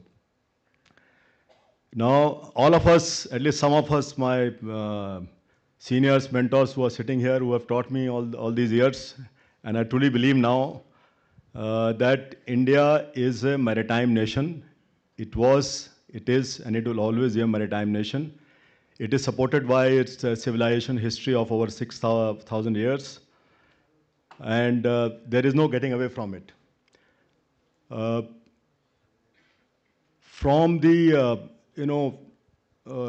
initial traders, Indus Valley traders, to the Cholas fleets, and to today's environment, the people, prosperity of the nation has always been linked to the seas. And that is likely to continue because of geography. Now, if you look our nation, northern frontiers are all blocked, and they present a different challenge, both geographically and geopolitically. So we have no choice but to look down, and look down all three sides. There are seas, and there are data to prove, which I will just cover up. It was very interesting to hear our Honorable Raksha Mantri last year, and when he said we were looked upon as a landlocked country with seashores, but today we are seen as an island nation with land borders. And that, coming from the Defense Minister of the country, was a huge statement. It obviously demonstrated the importance of maritime domain, which is being accorded in the corridors of power. Some trivia data which is already there in the open domain, but it is worth reiterating that majority of our trade, 95% by volume, 68% by value, traverse through the oceans. This is not going to change. And out of that 68, the 32% balance, most of it is through services and software. And that means data. And how does the data flow in the world? The data flows through the undersea cables. So in a way, if I will not be much wrong if I say that all of us, in some way or other, are touched by the seas in our day-to-day lives. So that is the importance of the oceans per se in our quest to become Viksit Bharat. Now, coming from that, I can say that our efforts in the next 22 years to become a Viksit Bharat will be certainly premised as a maritime voyage, and whatever happens from in the seas will decide the destiny of the nation. And that is, it's not a surprise that 2 years back our Honorable Prime Minister said in so many words that the prosperity and security of the country is dependent upon the oceans. So all these statements which have come in last decade or so point towards the importance of maritime domain. There have been an Amrit Kal Vision 2047, which was released some time back, which aims, and this is government aim, that we want to increase the capacity of ports from presently 1,600 million metric tons to over 10,000 plus million metric tons. We want to increase the coastal shipping percentage from 6 to over 30%. The contribution of the blue economy in our nation's development is about 4% of GDP. We want to take it to 2 digits at some point of time.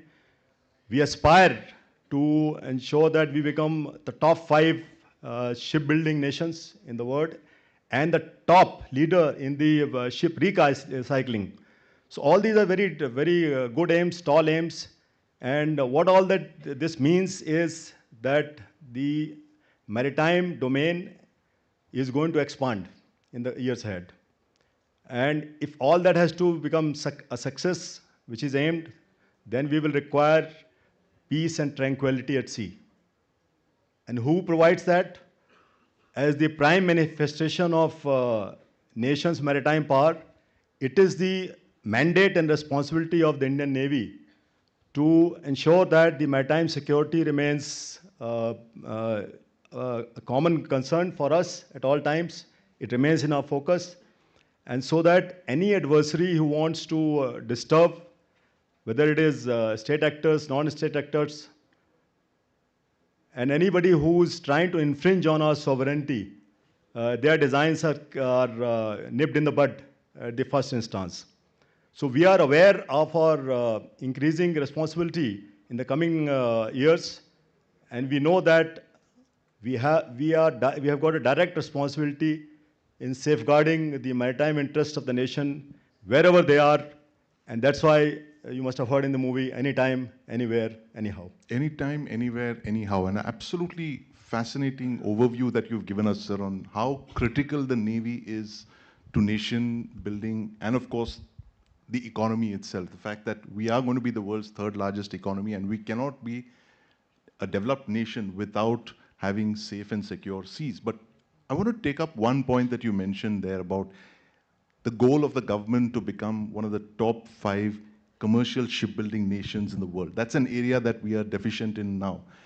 We have more or less achieved self-sufficiency in warship building. We're still deficient in commercial shipbuilding. What are the lessons that the Navy can provide from your journey of going from a buyer's Navy to a builder's Navy? How can these lessons be applied to the commercial shipbuilding side? I'm aware, and I think more than me, many more seniors who are aware, who have been longer in this ecosystem. Our journey to become from buyer's Navy to a builder's Navy has been both long and exciting. And it is to the credit of my predecessors many years ago that they decided that they want to create a defense ecosystem for self-sufficiency and, more importantly, for indigenous shipbuilding. So in 1960, our first indigenously built ship rolled out from slip bays, roughly around the same time when the first indigenous motor car, the good old Ambassador, rolled out from showrooms and the factories. And 12 years later, in 1972, our first capital ship, INS Nilgiri, which we have just reincarnation of that has been dedicated to the nation a month back, was commissioned in our Navy. It was a red letter day for us. Incidentally, at the same time when the ISRO's Space Application Center also came into its own. So hats off to those pioneers who thought of it. It was a novel and very bold idea then, and it remains so today. In 1964, we created something called as Central Design Bureau, which later became the Directorate of Naval Design. And it has now certainly grown into not only the ship design, but also into submarine design. And we are well on our way to design our own submarines in the near future. So whilst we have done in one part, but the second part of the conventional submarines, we are very close to it. So in future, all that is going to happen here. So this journey of over 75 years, if I have to encapsulate, it is like a marathon, and which has been promised on 3 important aspects. One is, of course, the conceptual clarity, which was demonstrated by my predecessors and a whole lot of people. Then is continuous commitment, and then credible collaboration. Now, each of these have got important role to play. First is conceptual clarity in terms of, okay, you have a vision that you want to become a self-reliant nation in shipbuilding, but you will have to also think that what are the headwinds which we are likely to face. And I'm talking of 1960s. It was a different country. So that kind of clarity was also obtained by those visionaries. And that was done, obviously, with the help of creating our own design bureau, but also with the help of other actors in this maritime domain, whether it is the shipbuilding sector or whether it is other maritime agencies in the country. So that clarity was obtained very early, and that is how we have reached here.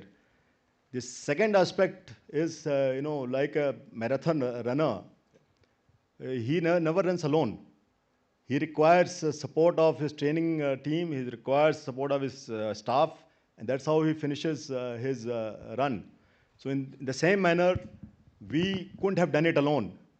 And that's why there was an important, that at some point of time, even a marathon runner, if you see, especially in the mid stretches, his body is saying no, but mind is saying yes. And that is the time when you have to just prevail upon your inner instincts and then have that resolve that we will continue. Similarly, in the shipbuilding sector also, we faced headwinds. And just to give you an example, in 1990s, when the Soviet Union dissolved, and there was a huge supply chain disruptions in the shipbuilding sector. But the Indian Navy, in collaboration with other agencies, we found solutions to commission our first indigenously designed and built destroyer, INS Delhi, whose commissioning commanding officer is sitting right in front of me. Admiral Anup Singh. And he can tell more of it at some point of time, what are the challenges which were there in those years. I was a young lieutenant commander at that point of time, but I also happen to know a little bit of it, but he knows it more. Of course, it was one of my first reporting assignments as well in Indian Express. And the third, of course, is continuous, credible collaboration, which is important for any of such lofty ideas to succeed. You have to have a lot of people, going with you, and that I think Navy did very well. By I'll just give you an example. We were importing steel till very recently, till this 21st century actually, and then somebody thought that why not build indigenous steel? And that is how the Navy with the DRDO, DMRL, they're one of their labs, and SAIL worked together, and we created the DMR 249 Alpha steel, which is now being used for construction of all ships, including our flagship Vikrant. Absolutely. So that is how we have moved from the 60s to present day, when we can be proud of being a handful of nations, I suppose only non-P5 nation who can design, build and operate an aircraft carrier and a nuclear power submarine. That's a huge achievement for our country and our scientists. So that is our journey. Absolutely fascinating technological breakthroughs, and these are national achievements. It's not just the achievement of the Navy. It is national. That's why it's a huge. Absolutely astounding, these achievements. And whether it is BARC, whether it is DRDO, whether it is private industry, whether it is MSMEs. For example, for Vikrant, we had almost 500 MSMEs, more than 12,000 individual employees, apart from the CSL I'm talking about. And those had to be brought into the system together. So that part is a separate story. The takeaway, sir, is that it's not a 100 meters dash. It's a long marathon. Yes, marathon. That's why you have to have a long-term vision for that, which I think we're finally seeing the contours of. But that earlier point that you made about India being an island nation because we have blocked land boundaries with our neighbors. Now, two of the neighbors, nuclear armed. They have a collusive military relationship. Do you see this relationship playing out in the maritime sphere as well, with China and Pakistan coming closer together in the seas and possibly threatening our safe seas? There's talk of 8 conventional submarines being transferred from China to Pakistan in the not so distant future. How do you see this maritime battlefield evolving as we speak? Interesting question.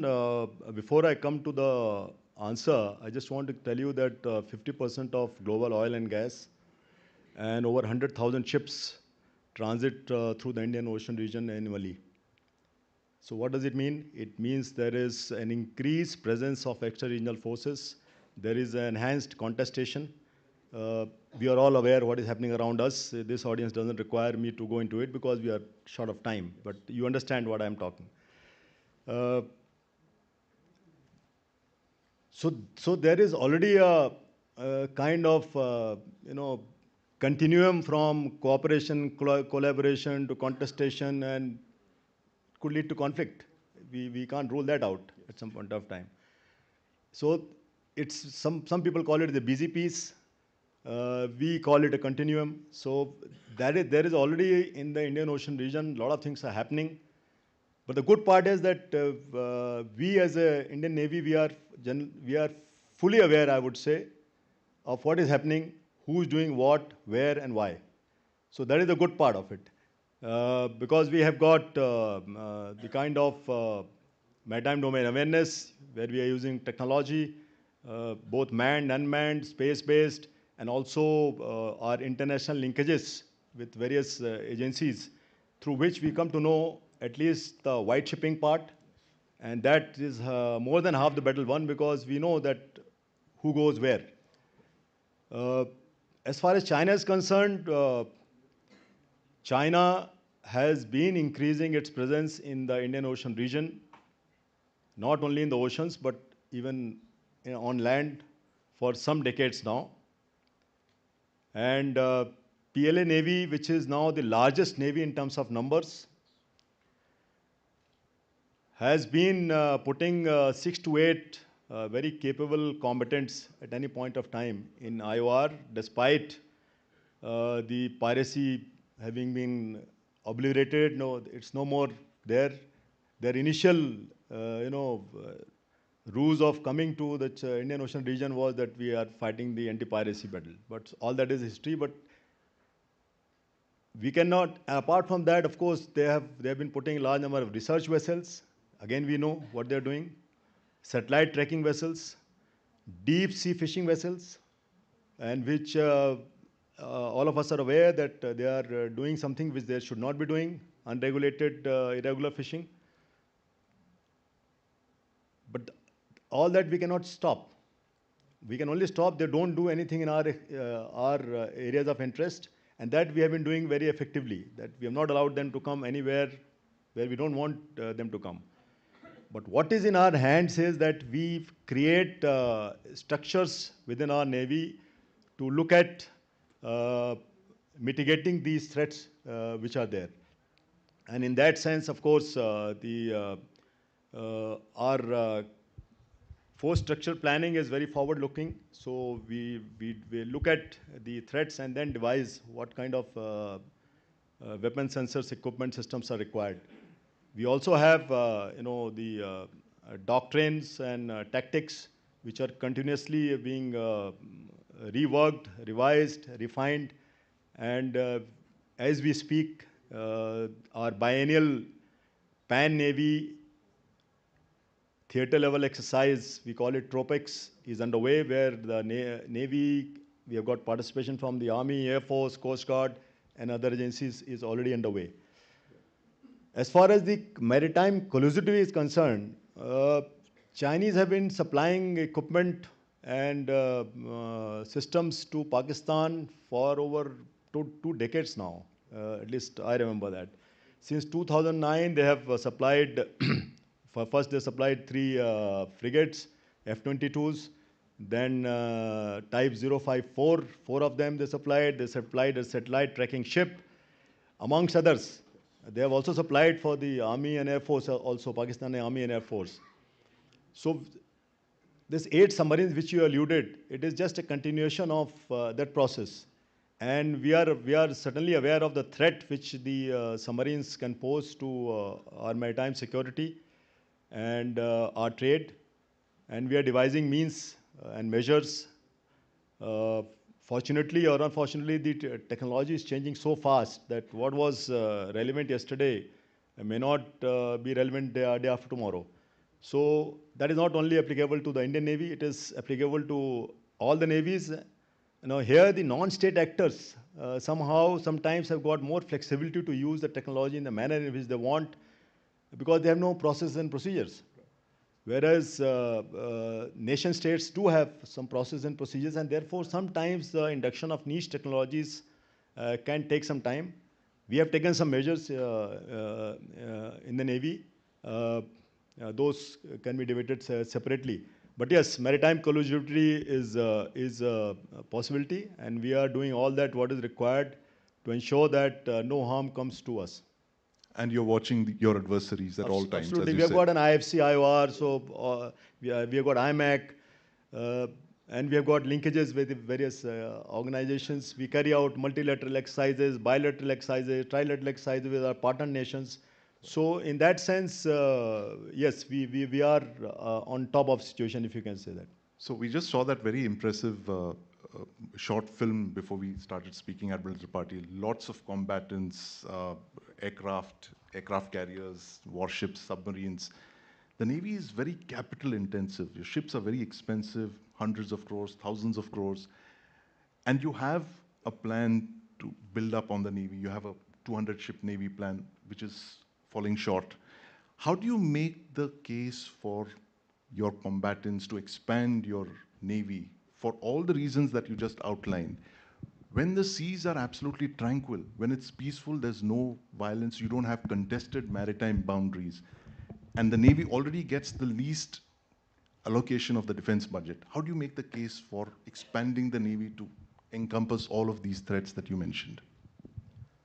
I fully agree with you. I think you hit the nail on the head that Indian Navy is a highly technology-intensive service. I think technology is in our DNA. We have taken a number of actions which I will come. But on budgetary allocation, I would like to differ a little bit with you.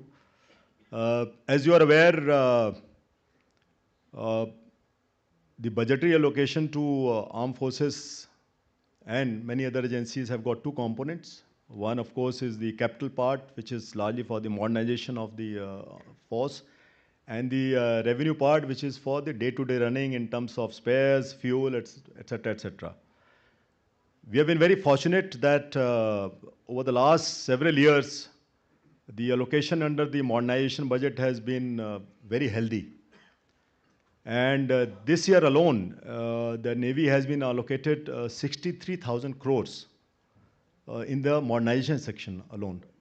Add to that about 34,000 crores in the revenue, which has seen increase from the last year, and largely in the other than pay and allowance segment. Revenue has again two sections, pay and allowance and other than pay allowance.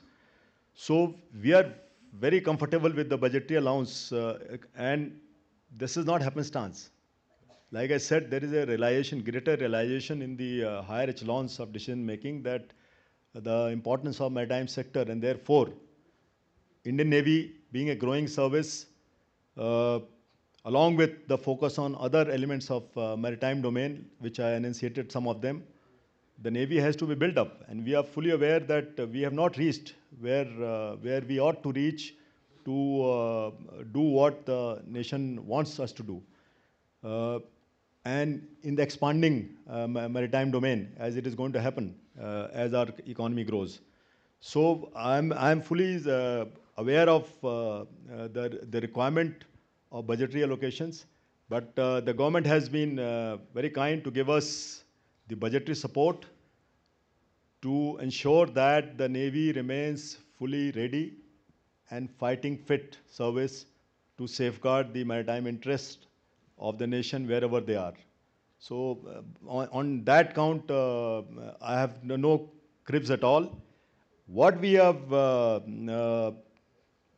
doing is that we must ensure that the budget is utilized judiciously, and therefore maximize every paisa and strategize every rupee which is spent. That is important. More bang for the buck. Absolutely. So that is what our focus is, and ensure that whatever budgetary allocations have been given, those are utilized to build capacities which are for tomorrow's war and not yesterday's war.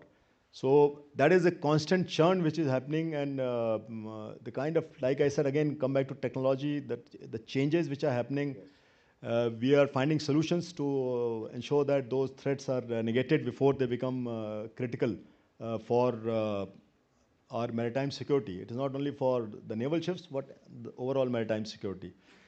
I think history will bear me out that nations make navies not based only on threats, but also on the larger perspective of a nation as to where all their maritime interests are going to lie.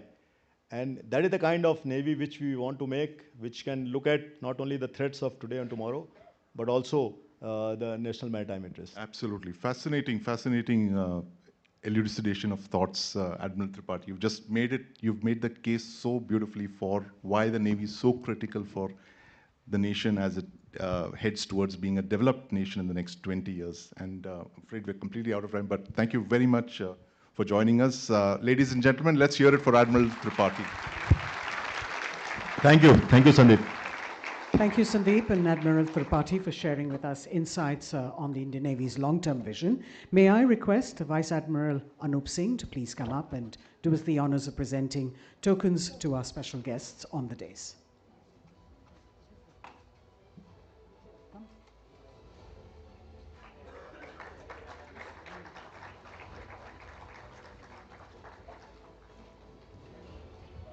Along with our memento, we also have the special publication of Chanakya Diaries, the second edition that we'd like to present to you, sir.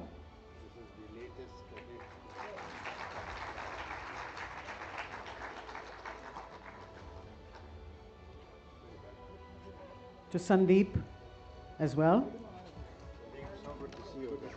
Ladies and gentlemen, we will now be breaking for lunch, which is being served at a level below this one.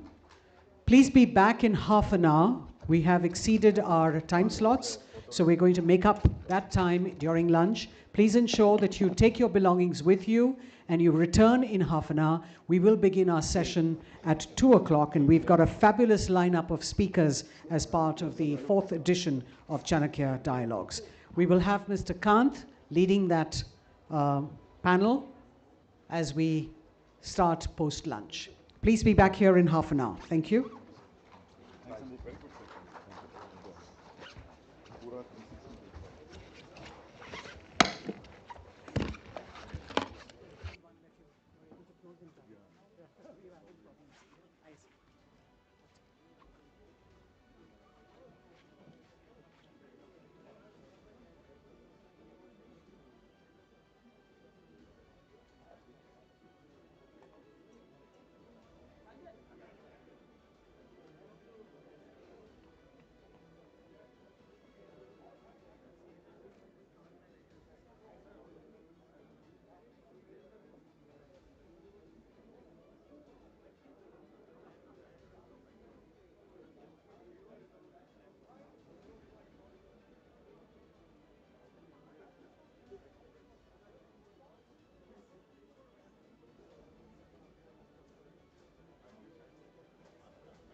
Ladies and gentlemen, may I request you all to please take your seats. A reminder to kindly keep your mobile phones in the silent mode. Please be seated. Our guest is going to be on stage any moment now, so may I request the House to please get back into order.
Welcome back, ladies and gentlemen, to the first session post-lunch.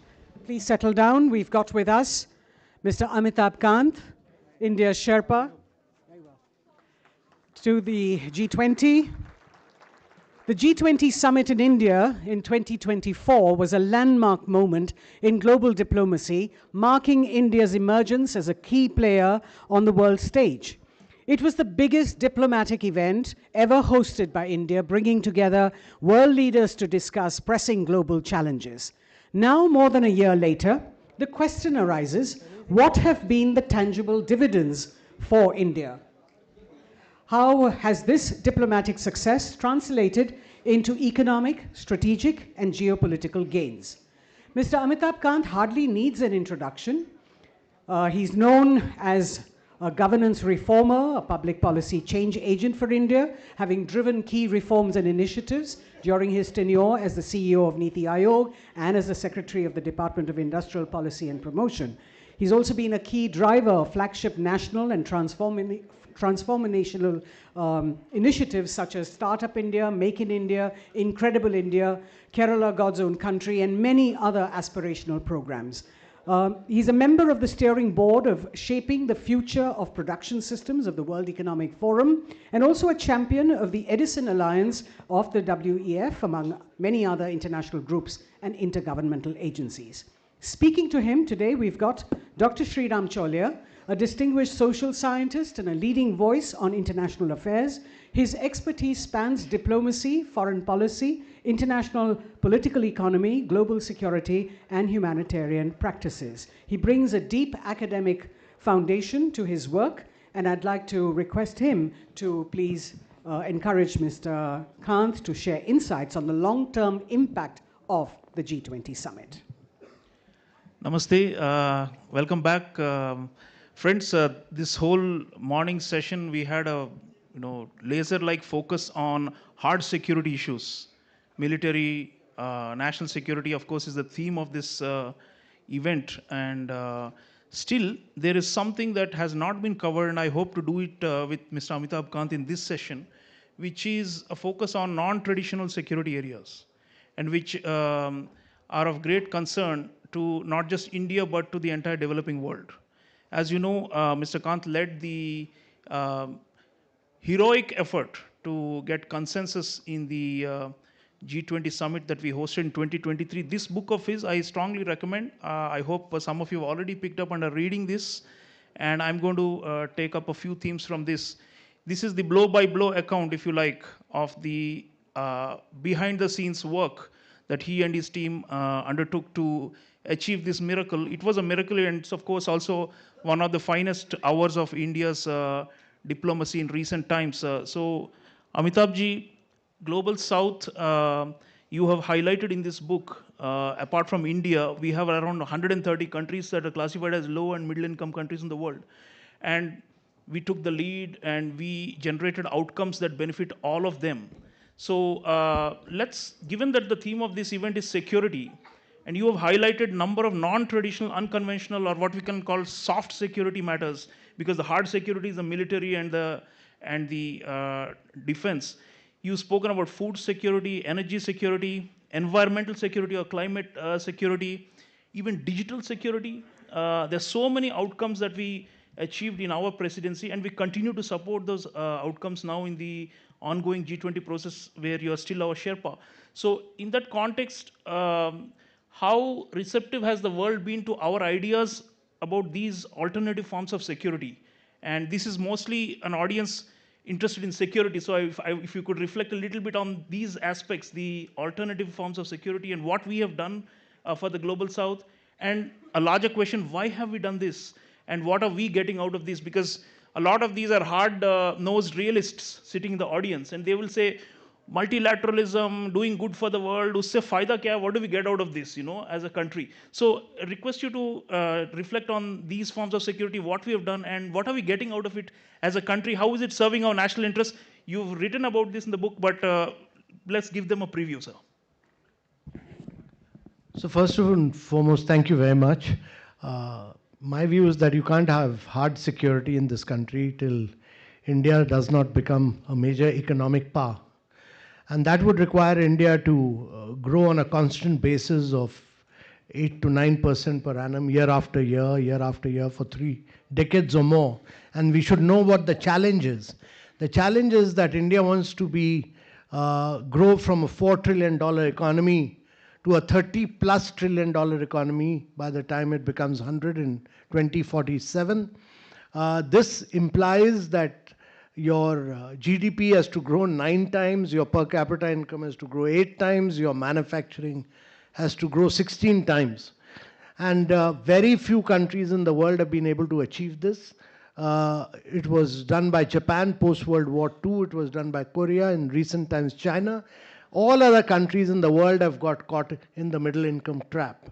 And for India to achieve this, there are various challenges which India has to confront.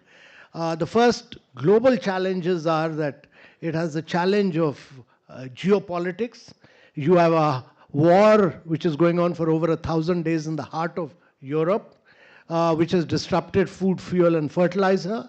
You have a complete breakdown of global supply chains as they existed. When these countries, Korea, Japan, China, were growing, the global institutions which were created post-World War II, there was a relative period of stability and global trade was growing. When India is planning to grow, the global supply chains are totally disrupted. And thirdly, that you have new productive forces of AI, quantum computing, which have the power to enhance production and productivity, transform lives, but the basic algorithm on which they are based also have the potential to trigger conflict among societies, and therefore you will require, much like nuclear weapons, you will require some kind of international regulation. To the point about growth, it's important to understand that this year, according to IMF,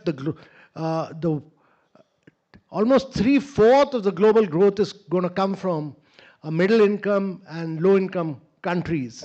And their projections is that for next 3 decades, majority of the growth, that's over 70% of the growth, will come from the global south and not from the developed part of the world. And this is going to happen simply because the demographics are very young in both Asia and in Africa, whereas the population across America, across Europe, and across Japan is all aging. And rarely have countries not created wealth when the population is young. So if these countries are growing rapidly, you need institutions to support them, you need digital transformation, you need greater financial flows, and many of those issues have been discussed. But in the last, ever since Mr. Trump has come in, the world has got disrupted in many, many ways. And I think those are challenges of both geopolitics and of tariffs and of climate action. All these are going to be major challenges for the world. Amitabhji, talking of geopolitics, you've covered extensively in how India scaled Mount G20, that there were many times when the negotiations were at an impasse and we were not making progress and there was a real chance of breakdown and no consensus being reached. And you also reflected Prime Minister Narendra Modi's vision that we should move towards a non-zero-sum form of international cooperation. Now, how do we reach that non-zero-sum form of cooperation when there is so much division? And you have shown through skill and in a certain time bracket, when we had a deadline and the summit was going to happen 2023, we pushed and you used carrots and sticks to make it happen. It's a legendary story, viewers, friends, you must read this. So now the question is, what does this do? This non-zero-sum ideal may seem to many people as not realistic because the divisions are increasing, the camps, east versus west, north versus south. Also, you have shown on many issues, there's still very stark divides, there's a lot of inequity. And you have shown that the global south is not getting its due. And in fact, the institutions have been gamed and structured in a way that is unfair to the global south, including to us in India. So institutional change, reform, overhaul, revamp, you have talked about a lot of those in this book, how to revive multilateralism. So let's talk about the order and the structure as a whole. And it has been unfair, it still is unfair to the global south. What can we do about this? after our presidency? What are we doing now to help the existing, the Brazilians, the South Africans, the US, and all those who will come ahead of us? What are we going to do in terms of our legacy and carry forward to ensure that justice to the global south does not go off the radar and remains as and developmental issues remain on the top of the agenda for G20 and generally in the international order?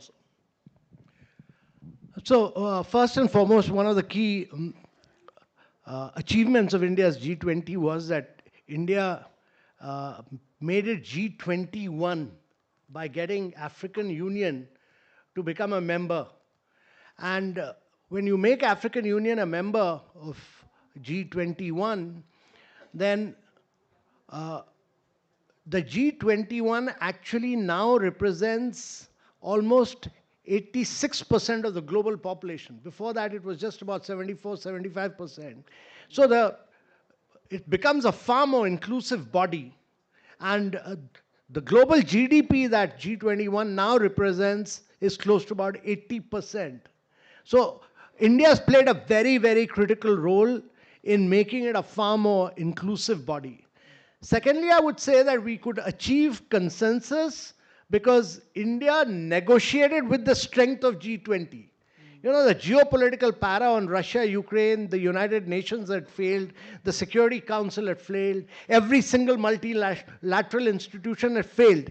India could succeed, and that particular para took us 300 hours of negotiation. We had to do 250 bilateral, 16 drafts failed. The 17th draft eventually succeeded. We had to threaten, we had to intimidate, we had to plead, we had to cajole. We did everything possible. And, you know, we could achieve success because India negotiated with Brazil, with Indonesia, with South Africa, with Saudi, with Turkey, all sitting together with us. So when you have the global south negotiating, India could pull it off with the strength of global south. In climate, the last meeting in Azerbaijan, India took a stand, but the global south was not with India. We must understand this. You will succeed if you speak with the voice of the global south. You will be powerful because we could bring together the G7, the global south, Russia, China, Turkey, Saudi, all together. Nobody else could have done it other than India in the G20. And that is what was achieved. And therefore, in every multilateral negotiation, India must speak with the strength and the voice of the global south. And that would require a lot of diplomatic effort in terms of first discussing, bringing a consensus amongst the G20 members, because they are themselves at different levels of development. They have a different strategy of growth.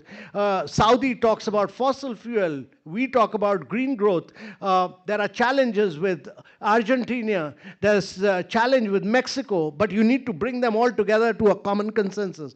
That is what we were able to achieve on both sustainable, balanced, inclusive growth, on sustainable development goals, on digital public infrastructure, which was a totally new perspective of India. We could achieve it on reforms of the multilateral institutions. We could achieve it even on women-led development, on which there were huge challenges from China, Saudi, Turkey, but we could eventually convince everybody to agree, because the common terminology in the United Nations is gender equality. But we took it a step further and brought it into women-led development. So can we have a round of applause? This is a big achievement, you know. Underappreciated. Yeah. Amitabhji, one point you made about unity of the global south. Now, we have there are two layers, right? One is the least developed, or the LDCs, which are not in the G20. And then you have the emerging market economies, which are like the middle layer, rising powers like India, and so many others who you just mentioned, Brazil, Turkey, and so on. So now on climate and most of these things, there is an attempt to divide the global south on these lines, saying that, you know, you are richer, so you are relatively more advanced. Therefore, you know, you can't bracket yourself with the least developed countries. And you see that game being played by richer countries all the time. But like you said, we are also not anti-West. Our External Affairs Minister, Dr. Jaishankar, puts it beautifully. We are non-West, but we are not anti-West either. And you've shown that we have also managed the Western countries and the rich countries quite skillfully without antagonizing them. So while there is injustice towards the global South, you are also saying that we must take along the richer countries, and this, you said this is Prime Minister's own view, that there is the Sabka Saath, Sabka Vikas also has a global dimension, and we are implemented in G20. So the fissures are there, and yet how can we maintain this commonality and sense of shared values? And please tell the audiences how we convince the richer countries, the G7 countries. If you can give one example, how have we been able to keep them on the table instead of walking out and not signing on to the consensus and the communique? What are the richer countries seeing in India in particular that we have been able to convince them to stay in the camp and to spread the benefits rather than to be spoilers? So a couple of points on that. One is that, post-World War II, when the institutions were built, both IMF and World Bank, you did not have the challenge of climate action, nor did you have the challenge of sustainable development goals. You are in a scenario where amongst the global South, there are 42 countries of the global South who are spending more on interest payment than what they spent on education. And there are 23 countries which spend more on interest payment than on health. So there is a huge debt burden. It will be impossible for these countries to grow and expand without restructuring of debt.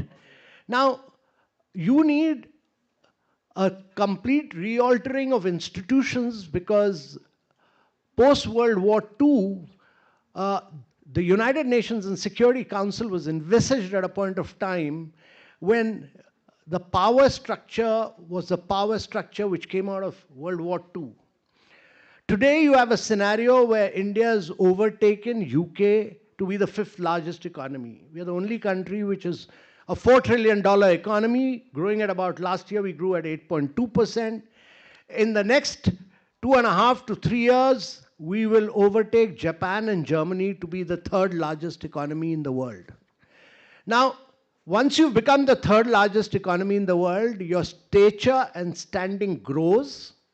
You have used digital public infrastructure to transform lives of citizens in India. 50% of the real-time fast payments happen in India. China is next with 20%. And we do credit, we do fast payment, we do insurance, all within 30 to 60 seconds. Now, if you look at the last 3 decades, the technological evolution that happened in the western part of the world happened because of Google, it happened because of Meta, it happened because of Amazon. In China, it happened because of Tencent and Alibaba. But when you do these, get onto any of these platforms, your data, digital data, is owned by these platforms. In India, we built up an alternative model, which is the digital public infrastructure, on top of which we created a public interest layer, on top of which we allowed private sector to innovate and compete. And the model is open source, open API, globally interoperable, and the data is owned by the citizen. The model does not allow memorization of data. It can be used for that transaction, but it can't be memorized. And therefore, the data is owned by the citizen. During G20, this framework, this principle of digital public infrastructure was accepted by all the countries, and the digital public infrastructure is now being implemented in about 29 countries of the global South. And to my mind, this is the way forward, because according to the Bank of International Settlement, India achieved in 7 years what it would have taken 47 years to achieve in technological transformation. 7 years, what it would have taken 47 years to achieve. And the cost of transaction in India has fallen from about, according to World Bank, from $25 to 15 cents. And therefore, to my mind, what India has done is democratization of technology through digital public infrastructure. Now, the world will have to grow. The only way the global South will grow is if we can technologically pole vault in the years to come. And that to my mind is critical. That to my mind would require reforms of the multilateral institutions, and it would require flow of resources from World Bank and IMF to the global south and not to the developed part of the world. Because if climate action is a major challenge, if sustainable development goals is a major challenge, you need these resources to flow in. I'm making this point because most people do not realize that today in the world, 51% of the greenhouse gas emission and carbon space is occupied by just 1% of the companies. 1% of the companies occupy 51% of the carbon space. And they are all from the developed part of the world, not from the developing part of the world. And they are not penalized. The market doesn't penalize them. So last question, we are almost out of time. So yes, there is this fundamental injustice, and you have highlighted that, and we are working to redress it through our own innovations and our own bold ideas, India as the voice of the global south. But there is this big great power rivalry, and you have referred to it at many points during our presidency also, China versus US. And it's in that context, I just want to read out something you wrote on page 89 of the book. The US was seeking a G20 presidency to break the supremacy of the global south. The US saw India as a vital buffer to counterbalance China's ascendance, but India was so much more than that. And you say our leadership position as a reformer. So this idea that there is a clash between the two great powers, and that is the overarching systemic condition under which we are all operating. So G20 and the global south, is this new Cold War beneficial for the global south, or is it harmful? How do you see it? Or clearly India can benefit from the fact that the US has a strong strategic partnership with us because they want to counterbalance China and all that, right? So at some level, many of us also benefit from this new Cold War. But the new Cold War is also hampering the North-South and the fault lines and deepening the fault lines. So your view on this China versus US rivalry, as you have seen it live in G20 and elsewhere, and how can we make it less harsher for the global south? So first of all of us must be very clear that there's only one country in the world, which has 26%, which controls 26% of the global GDP. It controls 44% of the market capitalization with 4% of the population. That is the United States of America. Europe used to control 30% of the global GDP. Its share has come down to 17.5%. United States does it because it is a highly innovative society. It does a lot of disruption. It has a lot of risk capital available. And therefore, irrespective of whether it is Biden, Trump, Clinton, Obama, it continues to retain its global share of 26%. Last time the United States walked out of the COP21 agreement, it has led to China filling up that vacuum. We must understand this, that the clean tech market has been captured by China.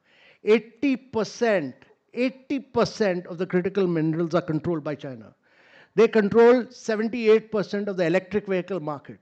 We talk about Tesla. Tesla controls only 11% of the market, and its market share is actually falling in Europe very badly. BYD is controlling 21% of the market share. They control 74% of the solar market, and they control 60% of the wind market.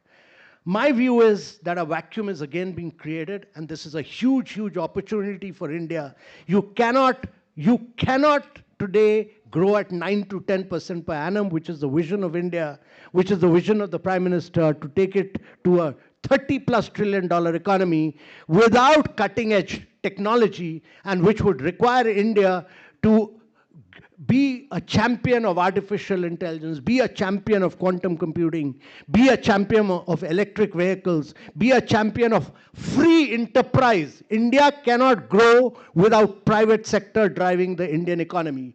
All regulations which prohibit this, all rules, regulation, procedures that we've built up over the years need to be disbanded so that we allow India's private sector to grow and expand so that India can become a $30+ trillion economy. It can't can't be built with communistic and socialistic mindsets. It can't be built with a large number of rules, regulation, procedures. And the only way you can have national security is when you grow rapidly at 9 to 10% per annum for the next 3 decades, year after year, year after year, year after year. Absolutely. A former bureaucrat says we need to deregulate. It's a great thing, right? It's a mindset difference, and he always has been at the cutting edge. We are so fortunate to have this discussion. Ladies and gentlemen, do read how India scaled Mount G20. There's so much more that we cannot cover in 20 minutes. But Amitabh Kantji, thank you for leading and making us proud as a country, and also floating new ideas and concepts always throughout your career. You have done that, and bringing this non-traditional security to the helm, because our friends from the armed forces and also civilians, most of us think of security only mainly in terms of military and kinetic and non-kinetic, in terms of adversaries. But you're talking about problems and global problems and challenges which you are continuing to tackle through G20. So if we think about problems and not just adversaries, then the challenge is bigger, but we can also have a more inclusive approach than a zero-sum game approach, which is Prime Minister Narendra Modi's vision. Thank you so much, Amitabh Kantji, for sharing this. Thank you, viewers. Thank you. Thank you, Dr. Sriram and Mr. Kant. May I request our patron, Vice Admiral Anup Singh, to please come up and present Mr. Kant with a small token.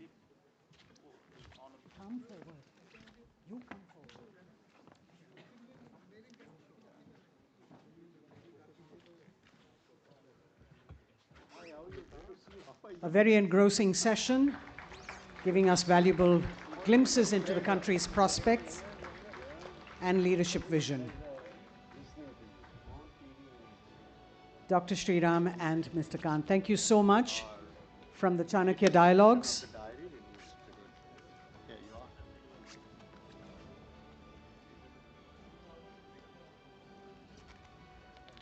Thank you very much, Mr. Kant, for having joined us.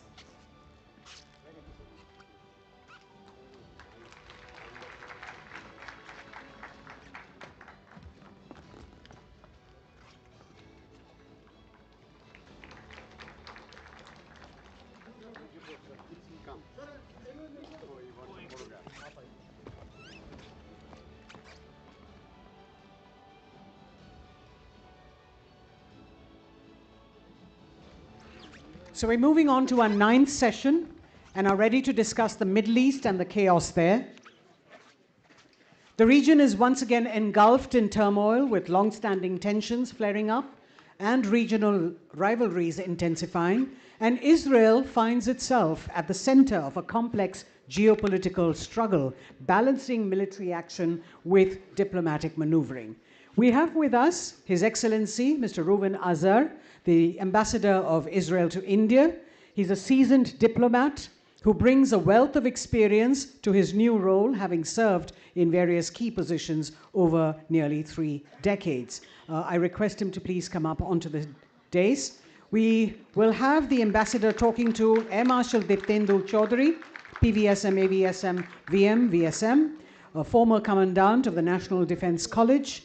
Air Marshal Chaudhary has commanded a fighter squadron, the Tactics Air Combat Development Establishment, and 2 frontline fighter wings, and has over 5,000 sorties to his credit. So as these 2 gentlemen will help us get a closer look at the delicate and often unseen work of Israeli diplomacy, which is balancing international pressure, maintaining strategic alliances, and maneuvering through the complexities of conflict. So let's get started. Thank you, Rini.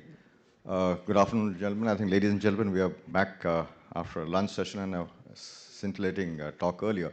Now we shift our focus to the Middle East, and the seat of all action, the focus of all attention, a lot of narrative building, lots happening there. And if we were glad Ambassador Azar could spare time from the real world happening out there. I'll straight away get on to the questions, if it's all right with you, sir? Yeah, thank you for the invitation. It's really a pleasure to be here, and I'm all yours. Thank you. First off, the hostage release status. The Israeli Prime Minister's promised that he'd open the gates of hell if it doesn't work out.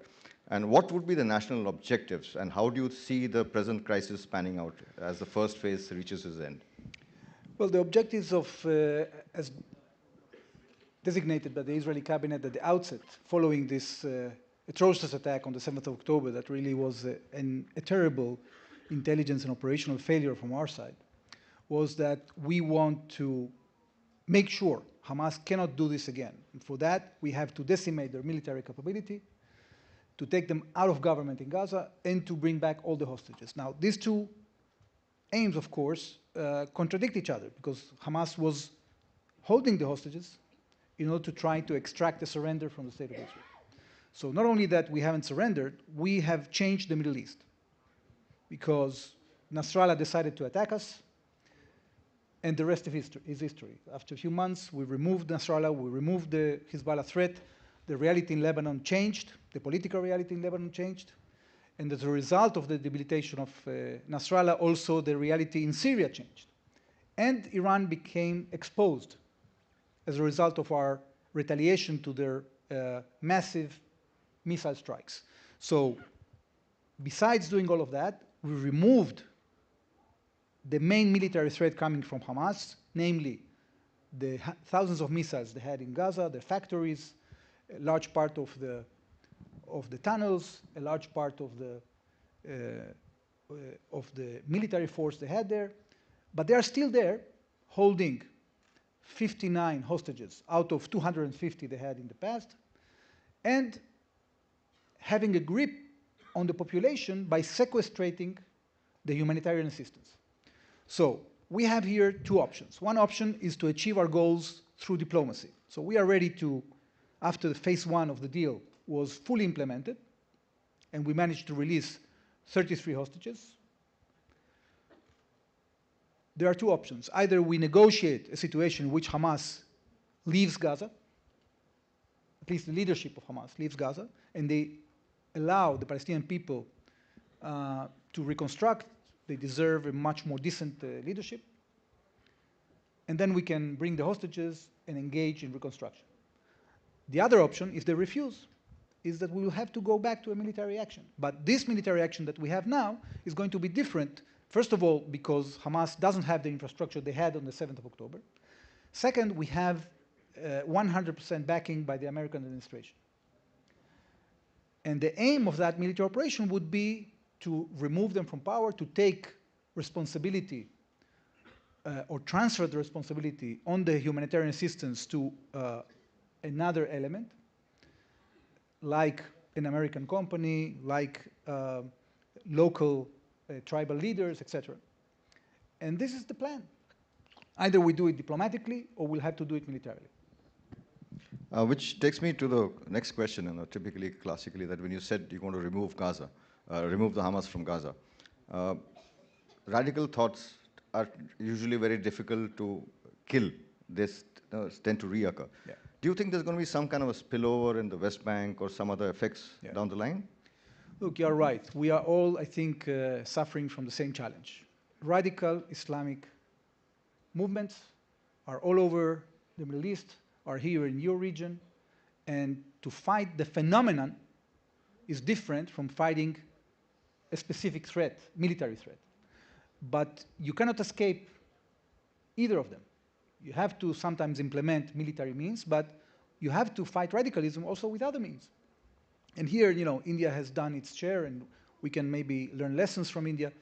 But at the end of the day, we know that the radical ideas cannot be removed, but the military threat can be removed. And this is what we are intending to do. There's no chance under the current leadership in Israel that we will allow Hamas to rearm and regroup and reconstitute a threat against us, not only because of Hamas, also because of the inspiration of Hamas on the 7th of October. We've seen how Hamas leaders have been invited to the occupied parts of Kashmir by Pakistan. So we don't want Islamic radical organizations to copycat the 7th of October. And that's why we are also taking measures in Judea and Samaria. But I think that what we have already done in Gaza is a deterrent for the West Bank as well. Because people have seen what are the results of this radicalism and what are the repercussions on the population, and I think they are not very eager to repeat the drill. That's very interesting. I mean, there are a lot of thoughts going around nowadays, from transforming Gaza into a Riviera to, to a total takeover. What do you think is the future trajectory of Gaza, and how do you think the difference from Biden to Trump 2.0 administration, how has that impacted this resolution, or how is it going to make a difference? Okay, I think what is special about Trump is that he's willing to think outside the box and consider things that were never considered, because we thought, you know, in the history of the Middle East, that we have to follow a certain path. Well, you know, the Abraham Accords have proved that we don't have to follow that path. That we can do peace with with Arab neighbors that are interested in engaging with us because of economic and security interests, even if the Palestinians refuse to come to the table. And this is exactly what's going to happen now again. We cannot go back to archaic ideas or to be complacent with the fact that you have to live with radical elements. No, you don't have to do it.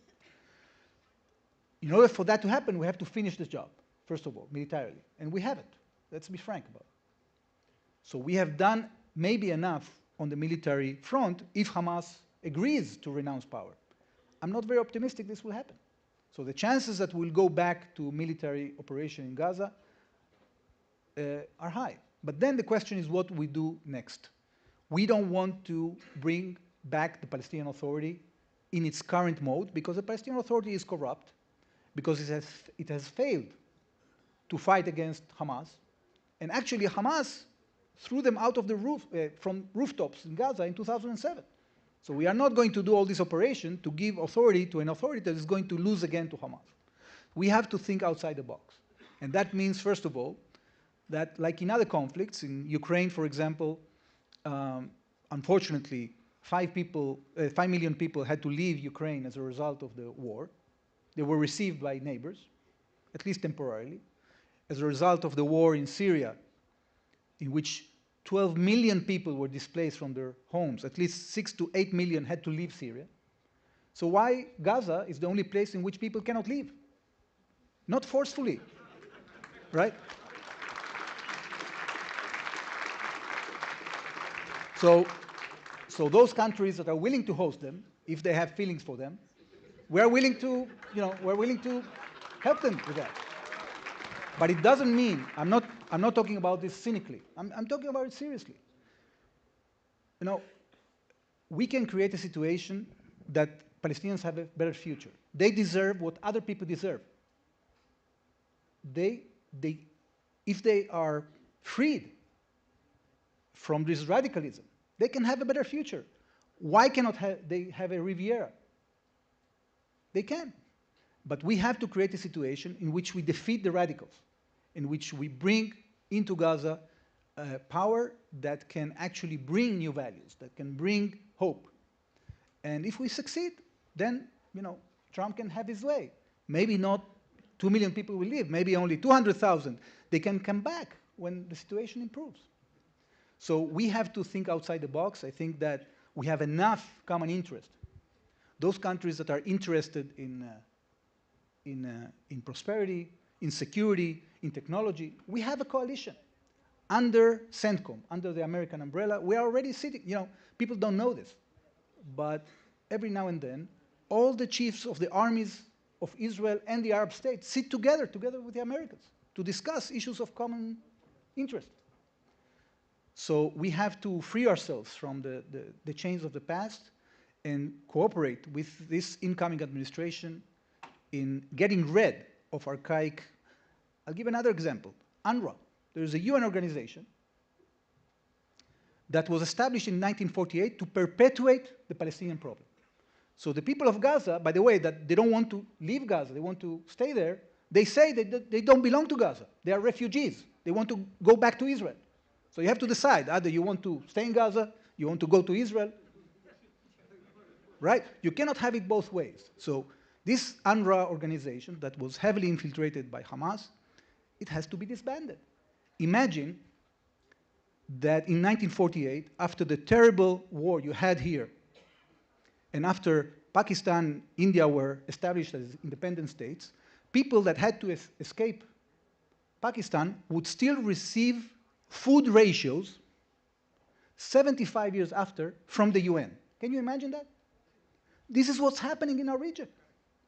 Fourth generation are receiving food ratios from the UN. This is completely ridiculous. We have to get rid of that. If we stop perpetuating the conflict, then we can solve the conflict. It's a very valid point you bring out about creating dependencies and then, sort of falling victim to its outcomes in the long term. Israel's conflicts have been extensively in the, in the urban domain of late against terrorists and in dense urban atmosphere, ecosystems, Gaza especially. And Israeli defense forces have the history of having fought conventional wars in the past. So how has the Israeli defense forces and especially the Israeli Air Force adapted? Because today, unlike most countries, very interestingly, yours is probably the only country which has Air Force as a leading element of its military instrument. So how has this change come about, fighting conventional wars to fighting unseen terrorist?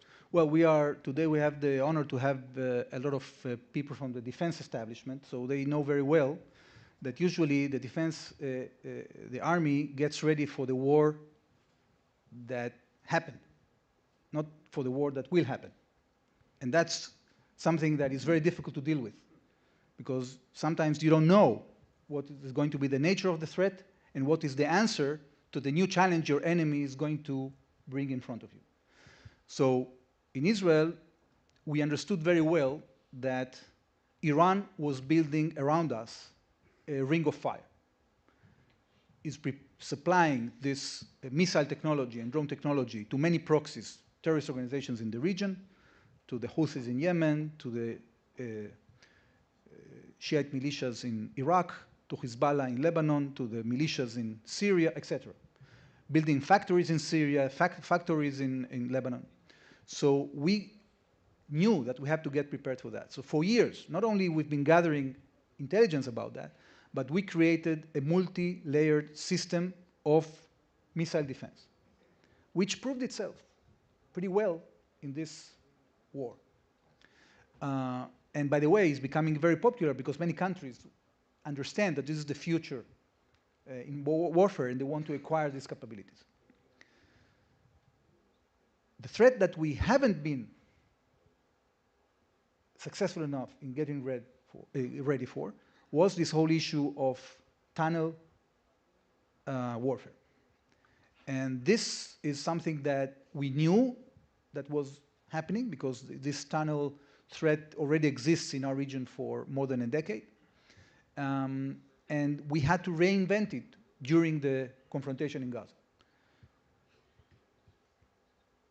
Now, when it comes to the humanitarian side, Israel has been also very innovative. We have developed tactics to avoid collateral damage, civilian damage, like no country on the face of this earth. And we are sharing these methods with other armies that are interested in that, usually Western armies or, we have also, of course, cooperation with the Indian army. Tactics like knock on roof. I don't know if you heard about that. I'm sure the crowd may not have, so if you could elaborate. So knock on roof is a situation in which you want to bring down a terrorist infrastructure, but the building is full of civilians. So what you do, beyond calling people and sending pamphlets, you send a very small amount of ammunition from the air to the top of the building, so people feel that building is shaking, so they leave. And only after 5 minutes, you send the heavy load. So you make sure that all the civilian population has evacuated the area. Of course, that you lose also the surprise factor and that all the terrorists also escape. But if you want to limit the collateral damage, this is one tactic. Another tactic has to do, as I said before, with the telephones and the pamphlets. What we've done in the Gaza Strip is that we have mapped the Gaza Strip and separated it into quarters. And we have published these quarters through the media to all the population. And the IDF, before it starts operation, it sends notice to all the people of that area to evacuate before we start the operation. And then there are many other things that we do that have to do with the fact that Hamas was hiding itself. You know, all the headquarters of Hamas in the Gaza Strip were either in hospitals or in schools. The intelligence arm of the Hamas military wing was under the main headquarters of UNRWA in the Gaza Strip. Can you believe that? They were taking their communications, okay, and their electricity from the UN. This is true, it's a fact. Okay, so what are you going to do? Are you going to bombard the UN? Not a good idea. Look, this is the challenge that, no, but don't laugh, folks, because this is the reality. And this can happen to you as well. The terrorists tomorrow can hide behind a UN facility. This happened to us, by the way, in Lebanon as well. Hezbollah was firing at us from behind UNIFIL positions, endangering, by the way, Indian UNIFIL soldiers. So this is the challenge we are having from terrorists. And the terrorists, they are going to take advantage of any rule written in the book, and they are going to abuse it in order to challenge you. And the question is, what are the tactics that you develop outside the box to minimize collateral damage? And of course, the most sophisticated way of avoiding collateral damage was the beeper attack. Because the beeper attack targeted only the terrorists that had the beeper on their heads, right? So imagine we would have to target all these terrorists with massive bombardment. There would be tens of thousands of innocent Lebanese civilians that would have died. So that's another tactic. Absolutely fascinating, because I think most of us were not privy to a lot of efforts which the Israeli Defense Forces take to sort of minimize collateral. We are almost we're pretty short on time, so I'll just bring out two quick questions. In the recent wars and the recent conflicts have shown a huge amount of use of rockets and missiles to a point where there's also thought that the days of the manned aircraft are over. And yet, there are two classic attacks of Iran which carried out of Tel Nof and Nevatim air bases, and a retaliatory attack by the Israeli Air Force in a conventional air force deep inside Iran. Yeah. So how would you what are the key lessons and takeaways from it? Well, that's a fascinating question. I'm not sure I have all the expertise to answer that, but I've seen working at the National Security Council and looking at the debates over the defense budget. I saw these tensions between, first of all, in Israel, we have two armies. We have the blues and the greens, okay? And there is a fight between the blues and the greens, in which usually the blues win, okay? Because the majority of the money goes to the Air Force. Because the Air Force in Israel, we are a very small country, and we need to have a strategic arm. And we have this tradition of having pilots. What I'm reading is telling me that when we come to the next generation, the sixth generation, maybe pilots won't be necessary anymore. And indeed, like you're saying, everybody's investing in autonomous vehicles, not only in the air, but also on the ground, and also in sea. So we are already actually engaged, and this is public information. We are producing, together with Indian companies, on Indian soil, drones, amphibious vehicles for sea, and autonomous helicopters. This is something that India and Israel are already doing together. And we can do much more. These are also important in the context of diminishing the casualties. For example, in the Gaza Strip, one of the things that we did is that we operated autonomous D9s. And autonomous vehicles. We took old armored vehicles, and if we wanted to avoid bombarding but targeting a specific place, we would send it as an autonomous vehicle to a place in order to avoid collateral damage. So yes, you're right. Autonomous tools are the future. I think we are absolutely out of time. I'll just, one last quick question and a short answer from you. India and Israel friendship, I'm from your vast diplomatic experience.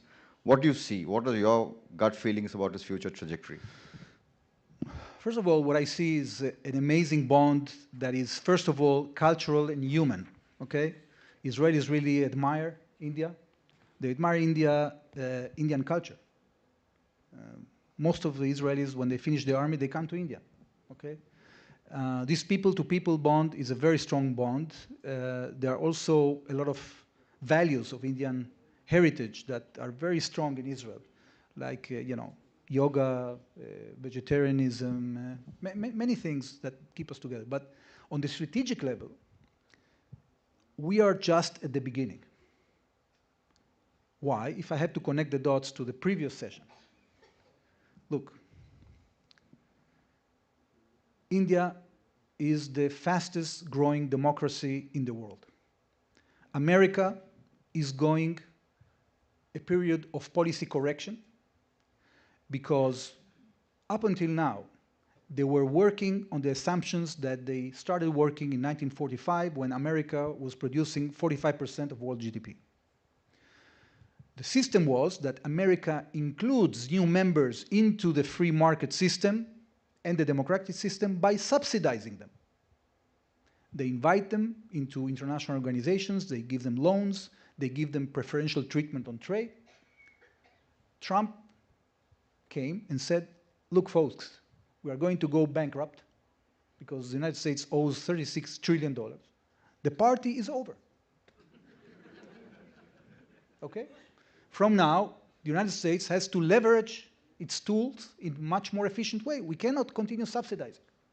So who is going to be the power in the democratic world that is going to fill the void? That's you. That's you. Thank you, Mark. And that means that we can create a coalition that includes not only values, but also technology, both on the civilian side and on the military side, to win this global competition. Israel is a very small country. We are not have aspirations to become a big power. But we complement you. We export innovation, you do innovation, plus the entire economic chain. So anything technological that we bring from Israel, you can benefit from it 10 times what we benefit from it. So these partnerships are going to grow.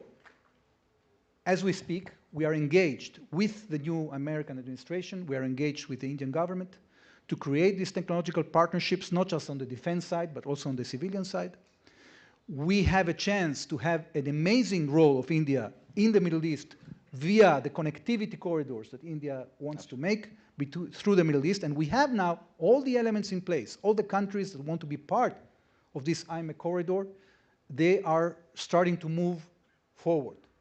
We're having meetings about that. We are elaborating that. We have to bring the private sector into that. And I believe that India is going to play an amazing role in the development of our region. And that's another reason why this partnership between India and Israel is so important for us. Thank you, Ambassador. That's an absolutely fascinating thought. Israeli technology, Indian supply chains, I think the future is unlimited. May I request all of you to give a wide round of applause for Ambassador K for taking the time out in a very difficult time. Thank you very much, Air Marshal Chaudhary and Ambassador Azhar. May I request Lieutenant General Vinod Bhatia to please do us the honors of presenting Ambassador Azhar and Air Marshal Chaudhary with a small token of appreciation. Very interesting insights. You've shed light on a very complex situation. Thank you very much, Ambassador, for revealing how to navigate conflict through diplomacy. We truly appreciate the perspective that you have shared with us. Ladies and gentlemen, please remain seated. We're shifting our focus now onto the Indo-Pacific region as we bid goodbye to Ambassador Azhar and wish him well. Thank you very much.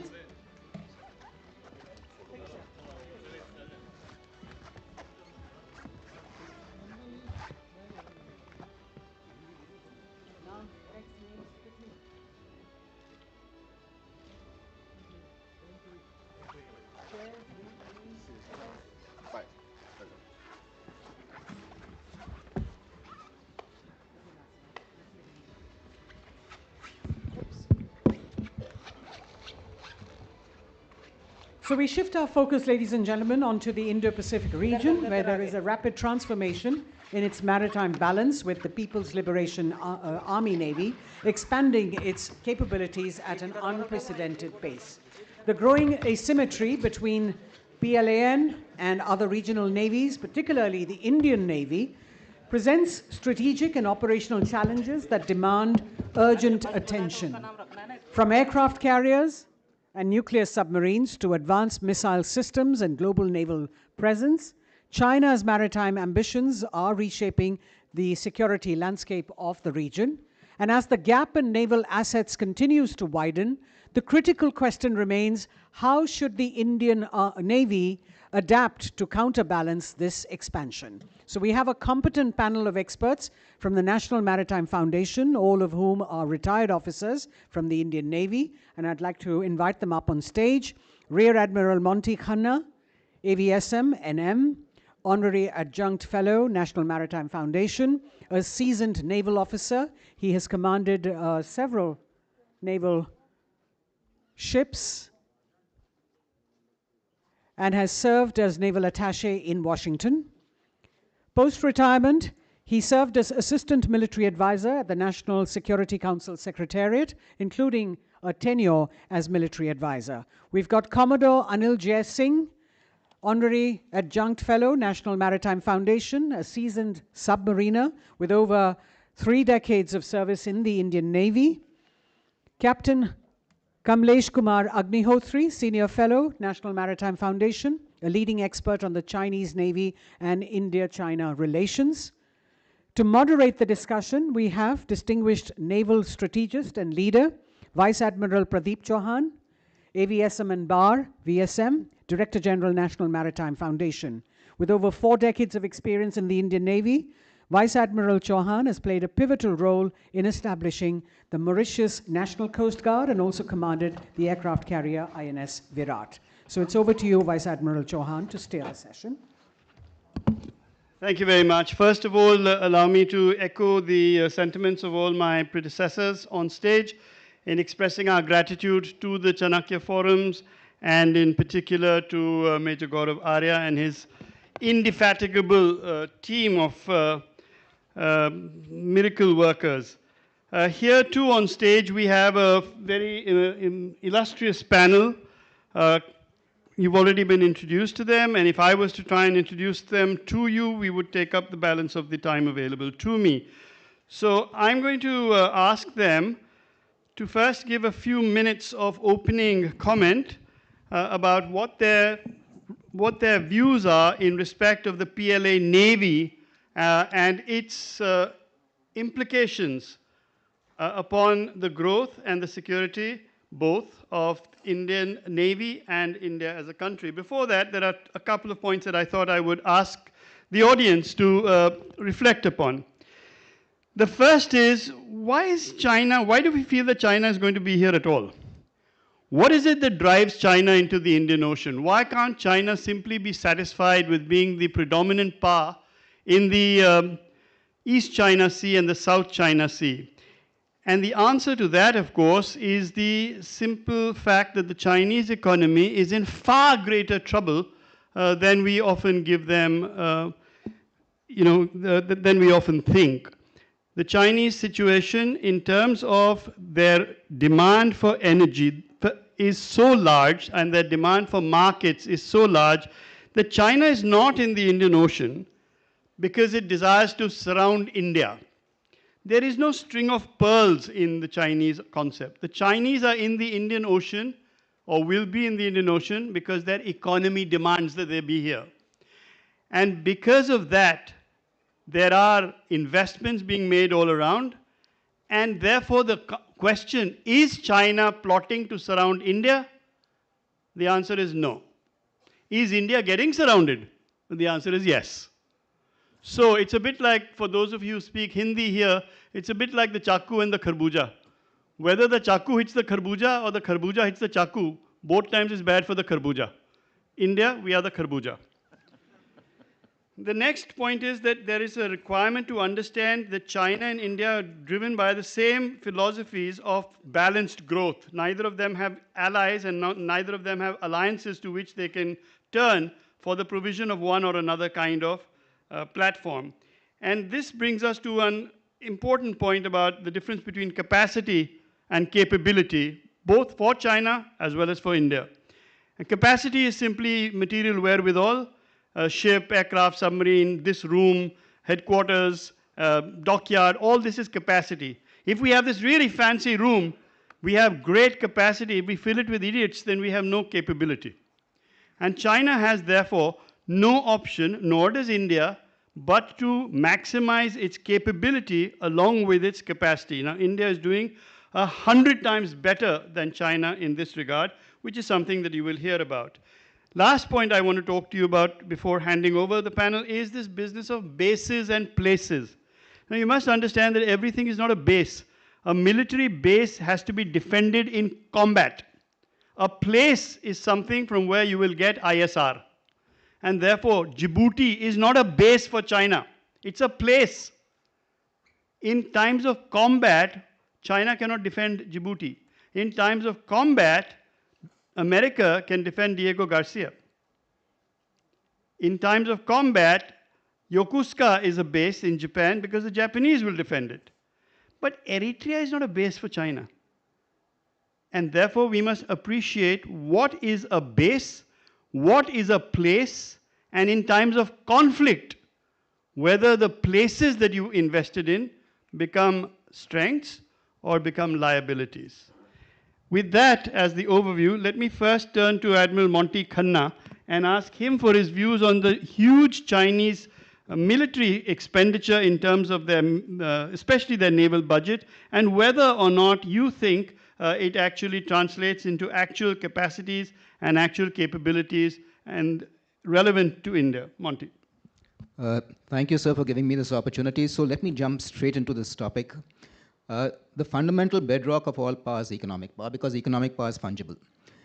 When you look at the Chinese defense budget, the last budget was 1.67 trillion yuan. There's going to be a whole lot of numbers in this, which comes to 231 billion US dollars. And now there are various agencies that do a course correction for this, because the way countries count the defense budget is slightly different. So you have IISS, you have the US DoD report, you have CIPRI, etc. And the normal markup that is done for the Chinese defense budget is roughly by an amount of around 50%, 40 to 50%. So that $31 billion becomes $330 billion is the sum that you're looking at. Now, how much is that? And this is without making a PPP, a purchasing power parity correction, right? So this is only in real terms. Now, how much of that money is spent towards their capital budget is the next issue. So there are many people who do this study, and the normal figure that everyone comes up to is roughly around 40% of the US spending is on capital. For India, it is 27%. So there's a substantial difference.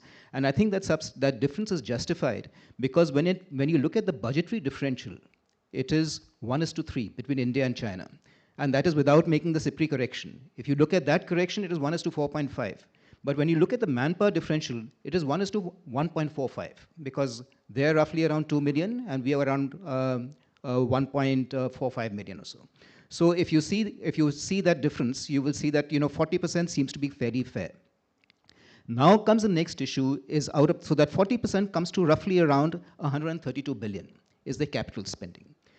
What percentage of that goes to the Navy is the next question. So the Navy, in fact, today is receiving, by many analysts, is receiving the largest chunk of Chinese defense spending. And the normal figure that people come around to is around 30%. 30%, you have there's the ground force, there's the air force, of course, there are rocket forces, and there are the four commands and the new structure that they've got. So 30% now, from that 132 billion, you're down to around $39 billion. Now, on this, if you do a purchasing power parity correction, you bump up that number because the difference between the Chinese purchasing power and their nominal value is roughly 1:2. So now you're up to around 70 to 75 billion is their naval capital budget. We at 62,000 crores, the figure that was given this morning by the CNS, are at $7.5 billion, 10 times. 10 times is the number, is the number. It's quite a startling number. It might be off, it might be around 8 times, but between 8 to 10 times is Chinese defense spending in the naval budget. And therefore, we have to focus on asymmetry. Now, if you've got the money, how do you translate this money into assets is the next issue. Chinese shipyards, right? More than 400 shipyards, 7 to 8 of them engaged in defense construction. The shipyard sizes are colossal. I mean, you take JNCX, 2,500 acres. Mazagon Docks, 70 acres. Goa Shipyard, 30 acres. Cochin Shipyard, 165 acres. You add up all our shipyards together, you're short of 1,000 acres. A single shipyard over there, 2,500 acres. If you take JNCX again, I mean, in terms of orders, and these are commercial orders also, 55.7% of all orders placed last year globally placed on China. New orders, 74%. So moving ahead is going to be even more. In terms of submarine construction, you take Hurudao Shipyard in Bohai. They've recently, in the new reclamation they've done, set up 21 new final assembly halls for nuclear submarine construction. You take all the nuclear submarine shipyards in the world, they won't come up to 21. So what does this all finally translate it into is roughly you're looking at a 500 plus Navy, or the PLA Navy. What would be the constituents of this Navy? I would say around 20 large decks, and that large decks includes aircraft carriers, LPDs, LHAs, LHDs, etc.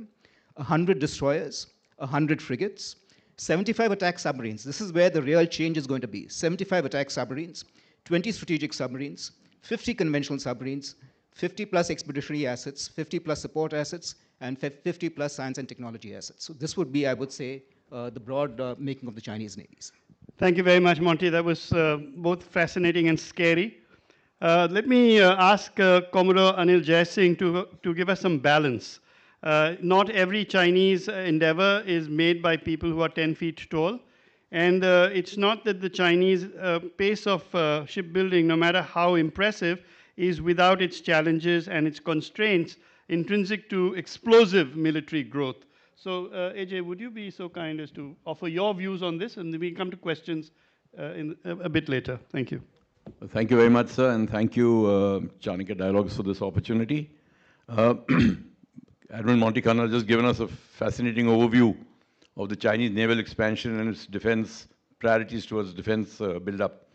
Well, in 2024, the PLA Navy celebrated its 75th anniversary of its founding, and which broadly actually coincides with the period 1947 to 1950, when the Royal Indian Navy transitioned into the post-partition Indian Navy. So our growth pattern probably began around the same time. We were probably a little larger than the PLA Navy at that point of time, but not appreciably larger. Both navies are endeavoring to build a balanced, multi-dimensional blue water force with full spectrum capability. Only thing is that the growth trajectory has been somewhat different. The Chinese really took off 4 decades ago, not necessarily 75 years ago. And in these 4 decades, the PLA Navy has grown into a very formidable force. In fact, it is already numerically, as Admiral Monty Khanna brought out, the largest navy in the world with over 350 ships and submarines, and endeavors to be a 450-ship navy by 2030 or so. So, if you really look at it, you know, as the Chief of Naval Staff had mentioned in an earlier talk, the Chinese Navy is adding an Indian Navy to its force level every 8 years. Now, that's a phenomenal rate of growth. And this expansion is expected to continue till 2030, at least maybe 2035, by which time the Chinese Navy, PLA Navy expects to have about 450 ships and submarines in commission, as also Admiral Khanna brought out. By comparison, if you look at it, the Indian Navy has been steadily growing, but at a far more sedate pace. It is true that numbers matter and quantity has its own quality. But it is also true that a weapon platform is only as good as the man behind it. And here I'd like to highlight 3 issues pertaining to this rapid growth of the Chinese Navy. Firstly, you know, Admiral Fleet Cunningham had said it takes 3 years to build a ship, but it takes 300 years to build a navy. So the Chinese Navy growing at this pace of 20 to 25 ships a year, 20 to 25 large ships a year, I really wonder where the manpower is coming from. Because the Indian Navy went through well, not a comparative growth rate, but in the mid-80s, early 90s, I was on board submarines at that time, as was Monty. and we acquired 12 submarines within a period of 8 years. And we felt the strain on manning, getting the right kind of experienced manpower, training them rapidly, bringing them up to speed. Here they're building ships with crews of 300 and 400 and 500. Now, to be able to train so many people so rapidly, no matter how good your training may be, no matter how good your academies might be, but finally at sea, it's experience that counts. And as these platforms get more and more sophisticated, they will need more people who have experience on the equipment rather than people who come out of academies with a lot of theoretical training. So I think that at the moment could be a sort of weakness that the Chinese Navy has, despite its impressive numbers. But let me also add that it's a weakness they're probably aware of and are therefore doing everything to mitigate this. The second thing is I think the biggest challenge the PLA Navy might face when it comes to getting ready as a combat-ready force would be this dichotomy between the political leadership and the military leadership. The Chinese armed forces have been very categorically told that their first loyalty lies to the party. Every ship or submarine in the PLA Navy has a political commissar on board. The political commissar's job is the political ideology and the political indoctrination of the people on board. This has a twofold effect. Firstly, it eats into valuable training time. I read somewhere that 40% of the training time is actually spent on political indoctrination rather than actual training on naval assets. And secondly, and this we can talk from personal experience, having a political commissar on board, he's a very powerful guy. He has nothing to do with the combat effectiveness of the platform. His one and only job is to ensure that the crew toes the party line. And very often he comes into conflict with the captain of the ship. And at times he overlords the captain of the ship because he says, I'm the political guy and I call the shots. And this is not good for command and control. This is not good for a platform. This is not good for a navy. We have seen this, when we were training in the Soviet Union in 85, 86 and went on board our submarine, but was still not handed over to us. In the control room one day, there used to be called the Zampolit, the Zamestitel Politicheskaya, whatever. The Zampolit and the captain had a major showdown, the Russian captain, to the extent that people had to leave the control room. That was the level of shouting that was going on between the two of them on who is actually in command of that vessel. Now, this is absolutely anathema to any command and control structure in the armed forces. So this is another vulnerability which I think China will need to address, is about its political ideology taking precedence over the military and combat capability. AJ, I hate to cut in to your explanation, but I want to bring Agnihotri in for a minute or two, and then unless you have one last point that you wish to make. I'll just make one more point. Yep. The third thing I think is about the quality. Now, we've heard often that Chinese equipment is not of good quality.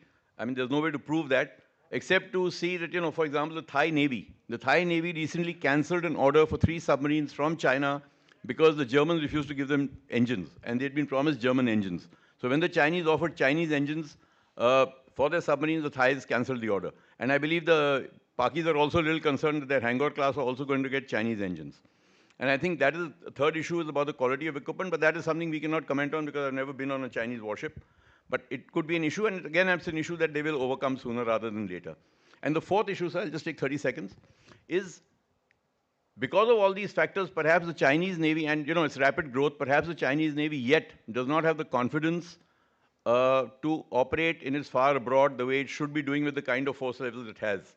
We've not heard of a single carrier-based deployment going beyond the second island chain so far, the PLA Navy. And only last year in September was the first time ever that they did a dual carrier exercise with both their aircraft carriers. So I think they're still learning the ropes on this. And that's why I think, notwithstanding all these things, if at all they are having an effect on the PLA Navy, we should not be lulled into complacency, but should be careful to see that they'll be addressing all these issues sooner rather than later. I'll stop at that and wait for the Q&A, sir. Thank you so much. And now we have Captain Agnihotri, because the whole day today we have heard the repetition of the word technology. And for sure, Chinese technology is a fairly advanced set of technologies, and to dilate upon some of the ones which impact the maritime domain, affect India, and in particular the subsurface maritime domain. I think Captain Agnihotri, maybe you can shed some light. Thank you, sir. We have seen that the fundamental goal of Chinese national defense is resolute protection of the national sovereignty and the overseas interests. Now, the moment overseas interest comes in, obviously it falls into the domain of far seas, and that's how the PLA Navy's role becomes critical. Now, the PLA Navy talks about the safeguarding of maritime rights and protection of its overseas interests, which of course means the protection of its overseas citizens, the institutions and organizations. And for this, it requires the operation in far seas, and that is why we find increasing number of PLA Navy ships which are highly technologically equipped come into the Indian Ocean region. At any one point of time, there are at least 6 PLA Navy ships and 6 odd so-called support ships or auxiliary ships. Now, while PLA Navy ships, I will leave it for the time being, because that is what the moderators have asked about. The other support ships are highly technologically endowed. Now we see the presence of the intelligence collection ships, the Tongtiao class. We see the Yuan Wang class ships, which are space telemetry and tracking ships coming in. We see the deep sea research vessels, which have also got the manned and unmanned submersibles on board for deep sea research. And we have got the hospital ship, we have got training ships, and we have got the other kind of technologically endowed ships. Now it is no secret that the deep sea research ships and survey ships, which often come here at the invitation of our friends, our neighbors like Maldives and Sri Lanka, come and operate, and they do seabed mapping, they do data collection, hydrological data collection, seawater density, salinity, and temperature profiling, which will prove to be highly advantageous when China plans its submarine operations and undersea warfare during the time of hostilities. Now, all this is fine, but you also require a support for near real-time communication, so that there is a seamless command and control available with the control centers back home.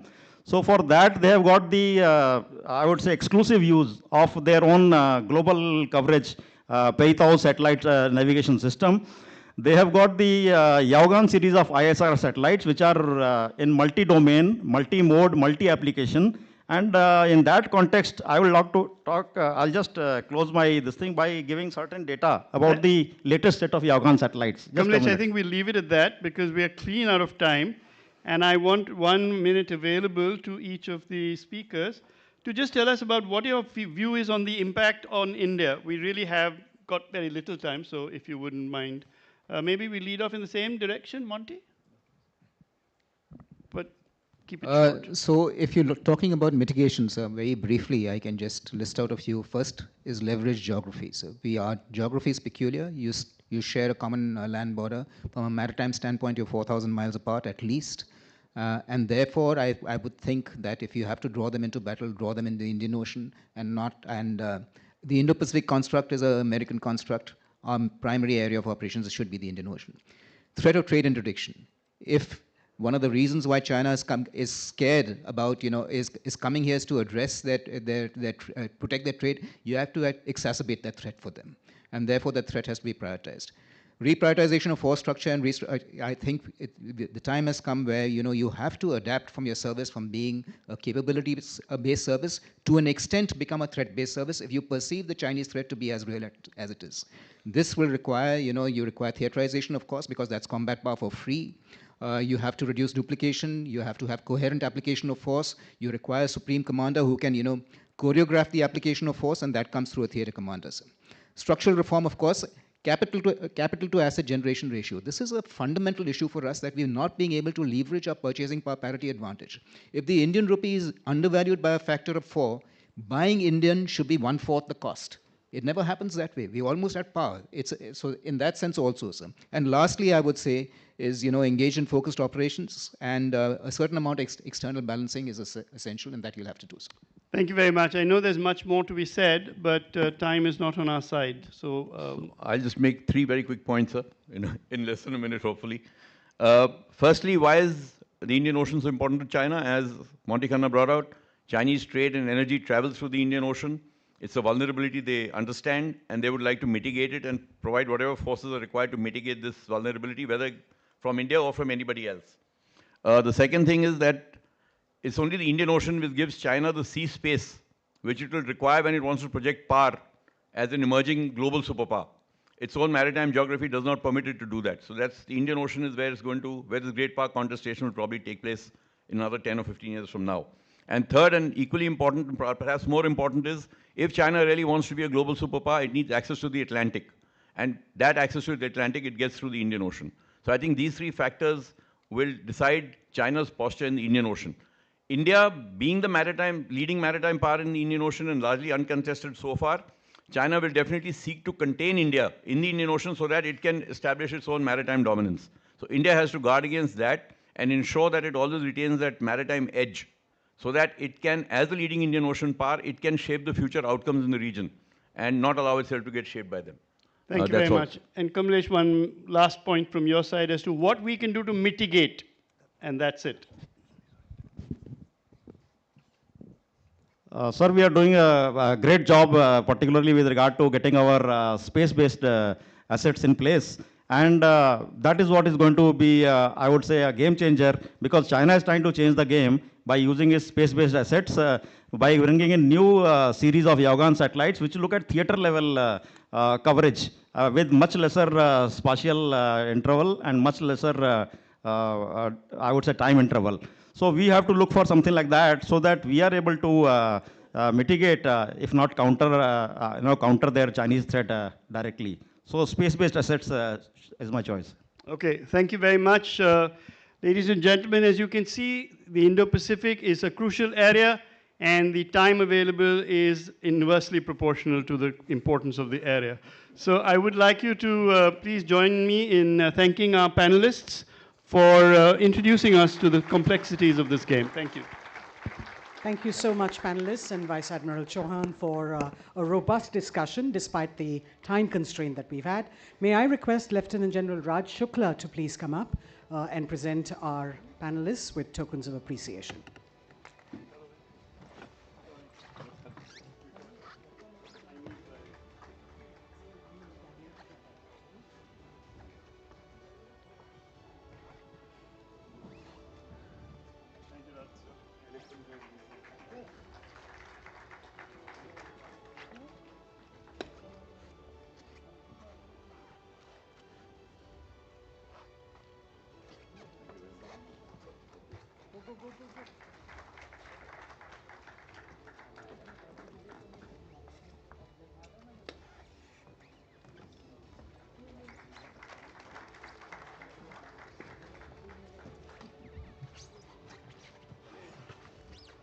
If I could request you all to please gather together for a group photograph. Moving on, ladies and gentlemen.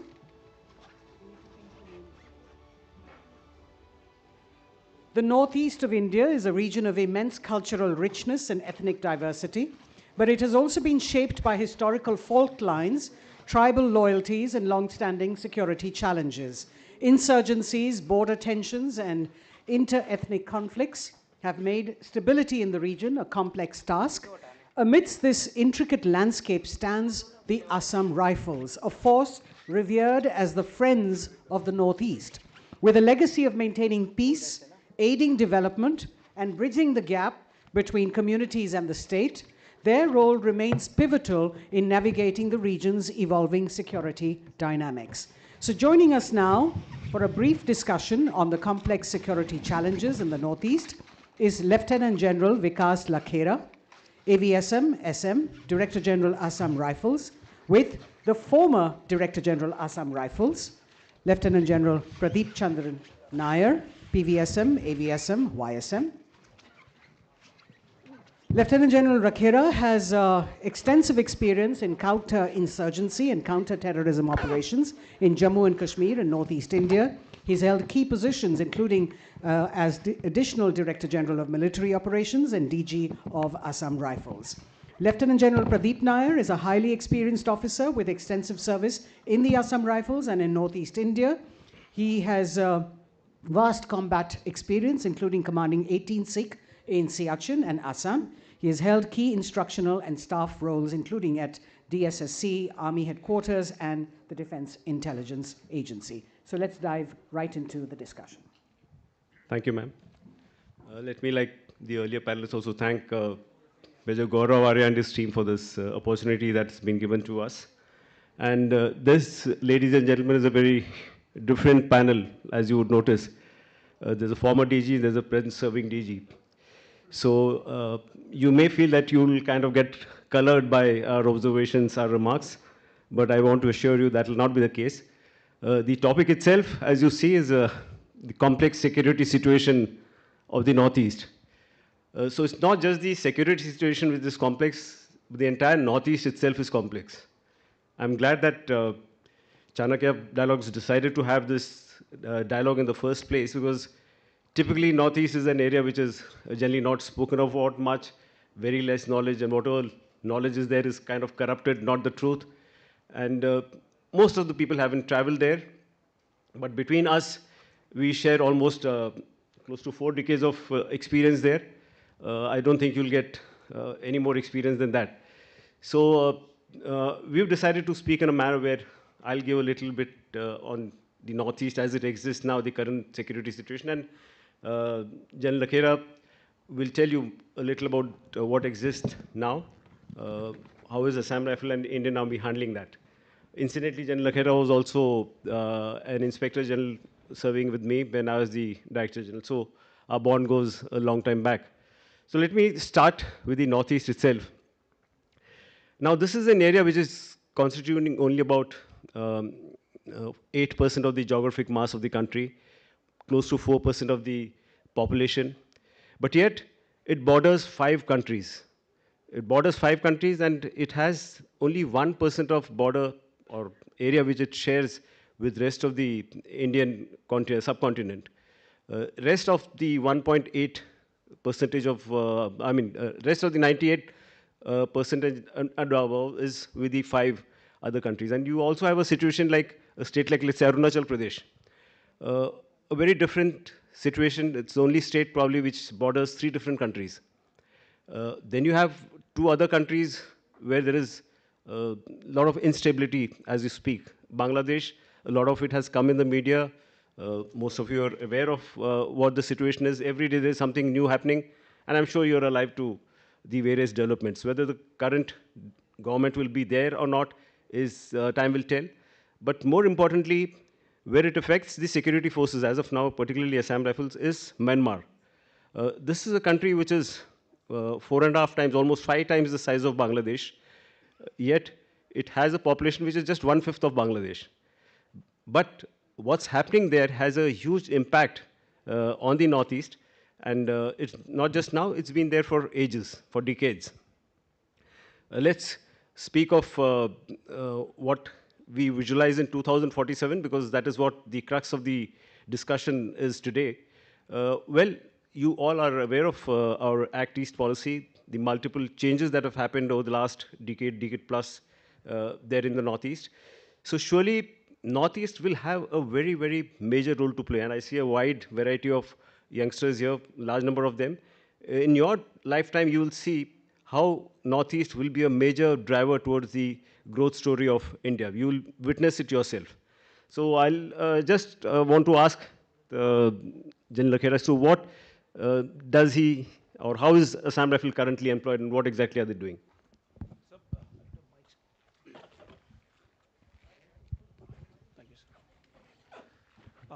Good evening, ladies and gentlemen. Thank you very much, sir. As head of DG Assam Rifles, I'll only speak what I'm mandated to do. If I cannot provide a solution, I'll not be part of the problem. Assam Rifle is symbiotic to the modern history, last 200 years of the Northeast. It has participated in all major operations. Assam Rifle, an army are symbiotic in nature. Basically, it's like body and mind and 2 sides of a coin. As DG of Assam Rifles, I'm in charge of basically sustaining the force, the logistics, the HR.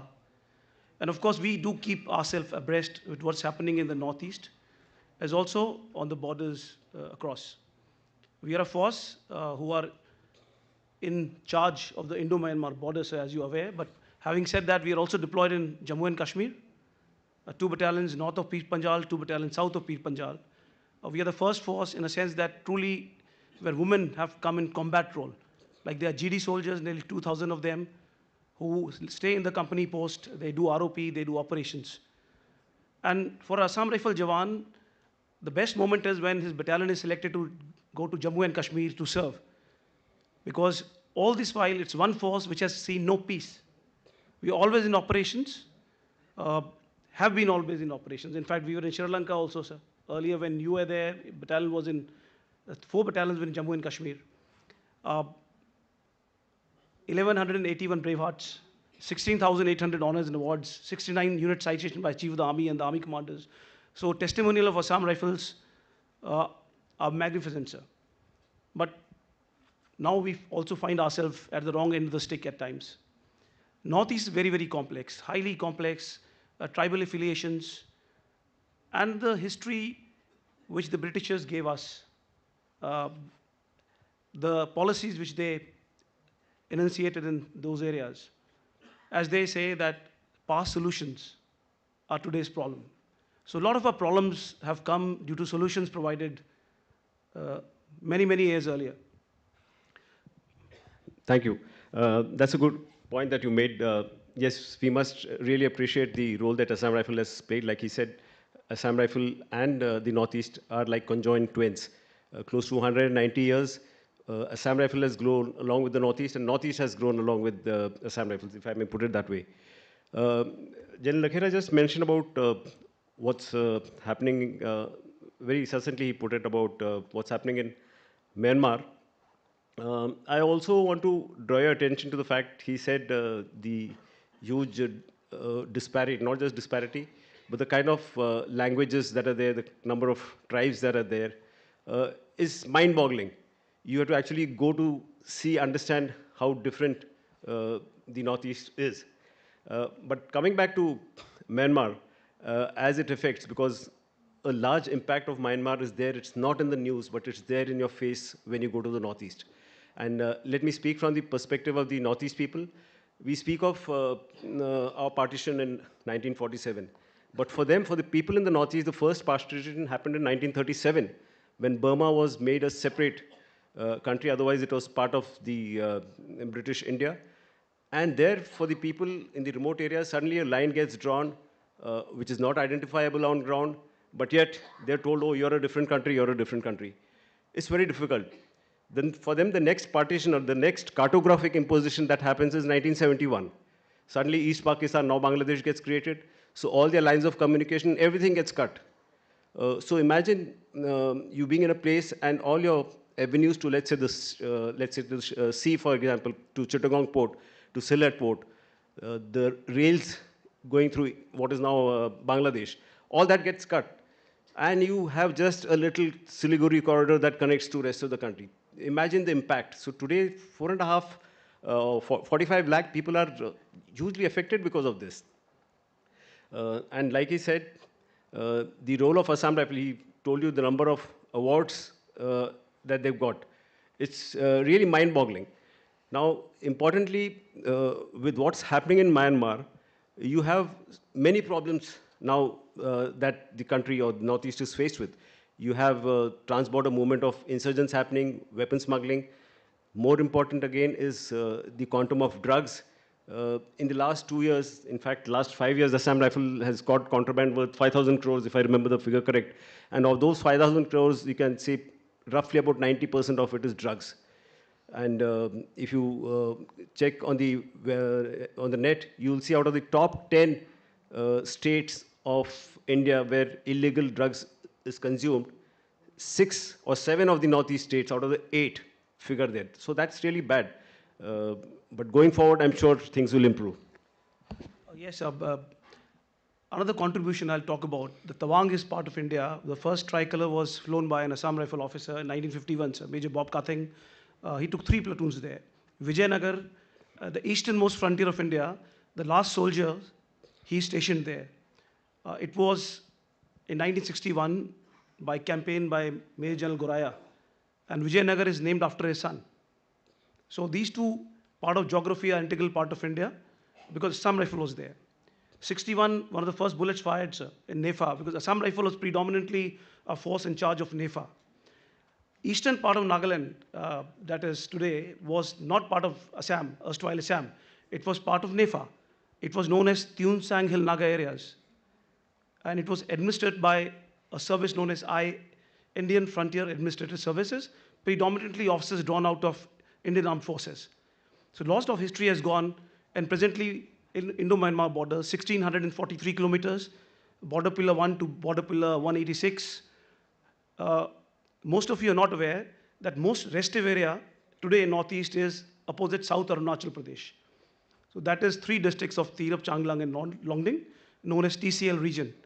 So just across TCL region, Pangsao Pass stands at border pillar 171. And opposite border pillar 171, there is a cluster of camps within tactical distance of the Indo-Myanmar border, and that is Alpha, the NSA and IM, the PLA, all groups are there. Similarly, when you come down towards border pillar 155, there is a village known as Lungwa. Now, Lungwa is a classical example which defines the problem of the northeast of India. It stands at border pillar 155. 50% of the village lies in Myanmar and 50% village in India. The house of the chief, which is called Ang, the Konyak tribe stays there. The kitchen is in Myanmar. The dining hall is in India. So you come, and here we are. This is one of the villages. And in between, there's about a kilometer from there is post of Assam Rifles. And the border pillar 155 just resides about few feet from up. But because you told only half the story of that house, let me tell you the other half. There's one bedroom which is in Myanmar, there's one bedroom which is in India. He has 2 wives, one is from Myanmar, one is from India. So when I went around with him in the house, I'm sure Vikas has also done, he spent a lot of time to tell me as to why he has to have 2 bedrooms. So, what I'm trying to tell you is, in those areas, it is sub-nationalism which is rife. For him, it doesn't really matter. I'm not talking of this village itself, but number of villages which are there along the border. For them, it's sub-nationalism. This is their tribe, which matters. He spoke of Nagaland, this Lungwa, go a little south. There's a tribe called Khaimungan tribe. Now, 65% of that tribe is in India, 35% is in Myanmar. This 65% which is here, they cultivate close to 7,400 hectares of land across. So how will he understand which is India, which is Myanmar? Which brings me to the next thing about the border fences and free move regime, which I'll ask General Vikas as to how is it impacting this announcement that the government has made last year. But before that, I just want to tell you that insurgency, as you know, it's all started from the Northeast, the Naga movement. The Naga identity itself is a fabrication of 1918 when they came back from the First World War. They formed a Naga club. Closer to independence, they made a NNC, Naga National Council. Then they announced their independence a day before our independence. Then there's a plebiscite held sometimes in 1952. They said, we want to become a separate country. And then, of course, insurgency started in 1955. Thereafter, it just kept moving on to other states. Mizoram, then it happened in Manipur, then Tripura, Assam, all of that. But today, it's by and large subdued to a very great extent. So Vikas, just tell them about how is the insurgency now, as also the effect of the free move regime and the border fence. Sir, insurgency classical is by group of people and maybe demands are legitimate. Today it's not insurgency at all. There are armed groups there. They have their own interest. I'll give you an example of Nagaland. Started with one group, NNC. Thereafter, in 1980, NACN was formed. In 1988, NACN got divided between 2, NACN IM and NACN K. And today in Nagaland, there are virtually about 20 to 22 groups roughly. So there are about 18 to 20 prime ministers and presidents and army chiefs who are there.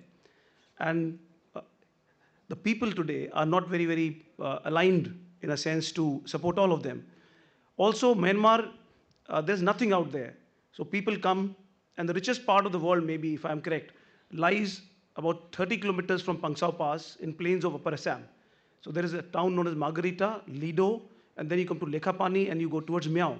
Now this area is rich in tea, timber, coal, and oil. Now this four combination is nowhere in the world, sir. So big tea gardens are there. To sustenance, these people come inside to take extortion. They kidnap people and they move back. So classically, it's a hide and seek game. Similarly, in other places, India becomes, our part is opulent. We are developed in some sense compared to Myanmar. So people from there will definitely come here. Tribal affinity is one of the major reasons. But to say that classically insurgency is existing today, no. Now, for example, I'll say South Arunachal and Nagaland and also Mizoram, crime against women, zero. Theft, nothing. So classically what you call law and order, which happens in this part of the country, is non-existent in northeast states. Mizoram, violence, nothing. Manipur is a different story, but classically, yes, if you say violence levels, none. In law and order domain. Nagaland, zero. Hardly any case of violence against women. So there are a lot of paradox which is existing there. And so is Assam to some extent, sir. So the Myanmar situation is only serving one thing, that people to sustain themselves have formed armed groups. Of course, there are powers which want to have a hedge against us, so they do support them. China lies across Myanmar. Myanmar itself is suffering, sir. I'll give you an example of the southern part of the Indo-Myanmar boundary, that is border pillar 1, to border pillar 30, that is the border with Mizoram, and to some extent with Manipur till More. Now that entire area, tactical area till 20 kilometers, is not in control of Myanmar army. So there is Arakan army, there is Chin Brotherhood, there is Chin National Front, there is PDF, there is KNA, and they are fighting the Myanmar army. So as we speak today, More has been surrounded from 3 sides, and battle in Pantha and Mintha, the 2 townships, is underway. North of it is NSA and IM. That is the Somra tract and Pansat. Beyond that is the Naga territory in border pillar 130 to about 155. So situation is very fragile, sir.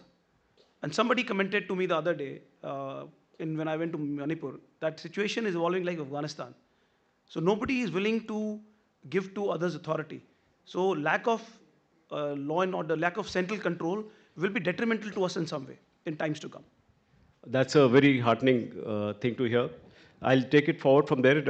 If you see the entire Northeast in terms of development, I began by telling you that both of us spent long times, and we've seen the growth that has come across in the Northeast, particularly in the last 1 decade. The number of bridges, when I first went there as a young officer, there was just 1 bridge across Brahmaputra. Then the second one came. Today there are 5 of them. Most of the state capitals were not connected with railways. Today you have railway tracks going, and within a matter of, I think, 2 years, all the Northeast capitals, state capitals will have trains. When we get some of those children from there to rest of the country, let's say to Delhi or somewhere else, the young students, they see train for the first time. Now, similarly, there are other investments that are happening in a big time. All through all these decades, the fear was security, and the topic itself is of security. The things have changed to a very large extent. Just last week, you would have heard of 2 top industrialists promising more than 5,000 crores of investment. In the last 4-5 years, whenever the CII, Confederation of Indian Industries, have gone there, not only have they promised, but they've actually invested. So these are very heartening signs, and going forward, if the peace dividend helps and peace prevails, then how does Assam Rifle function there? What exactly do you see other roles? So Assam Rifle operationally is under control of Indian Army. Indian Army is the one which the terms of references of operations are given by Assam Rifles. Assam Rifle, as head of Assam Rifles, as I told you earlier, sir, and you were aware, you were DG, what is our role, sir? But we do keep ourselves aware. We do keep a watch also. And we do all the tasking which is interested to us. What I see in Northeast is, sir, that if you take classically, violence levels are down. Development, definitely yes. What is desired? No, sir. So in the tactical depth of Indo-Myanmar border, there's no development. So our point of concern is the border areas of Indo-Myanmar. There are hardly any police stations, hardly any parallels or rails connecting, sir. No electricity to the extent we desire. The Indo-Myanmar, and I'd also like to mention here, I think we are the only country in the world who have an FMR, like new FMR regime, in which the government of India is magnanimous enough to the citizens of the other country, and they allow them without any pass or identification. We do capture their biometrics, but I think it's a step which no other country has the heart to take. I think we are the only country which have this. And this is also to support somewhat the people along the border areas. The fencing work is on, but there are huge challenges in that because infrastructure is there, the tribal affinities are there are interest groups which are there. And this is 20th of February, and 500 crores of drugs have already been seized. So a lot of good takes as of now from Northeast, but lot is yet to be done, sir. And all of that has to be done lies in not our domains. Absolutely, and let's be parochial by saying that Assam Rifle will have a great role to play in that. Not to discount Army, I see very senior officers here who might take it amiss. It's not that, like you said, Army and Assam Rifles are two sides of the same coin. On that note, ladies and gentlemen, let me once again thank Major Gaurav and his team for this opportunity that they've given us. Thank you so much. Thank you so much, Lieutenant General Akhira and Lieutenant General Nair. We'd like to request Air Marshal Diptendu Chaudhary to please come up and present you with mementos. And we take a picture very quickly.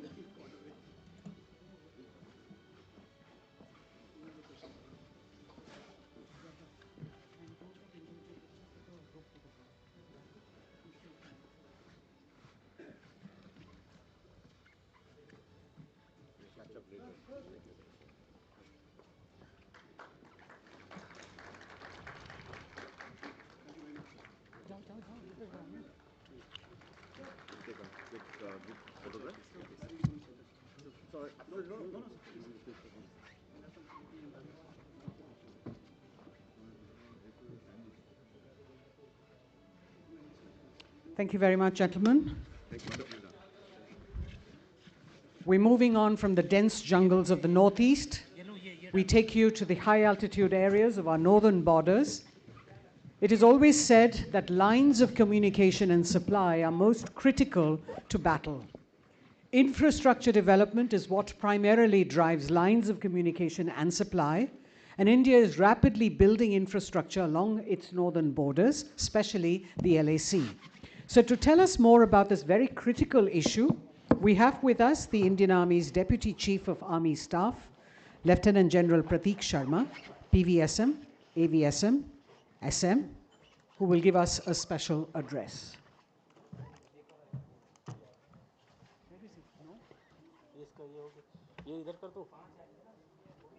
May I request you to please come up, sir?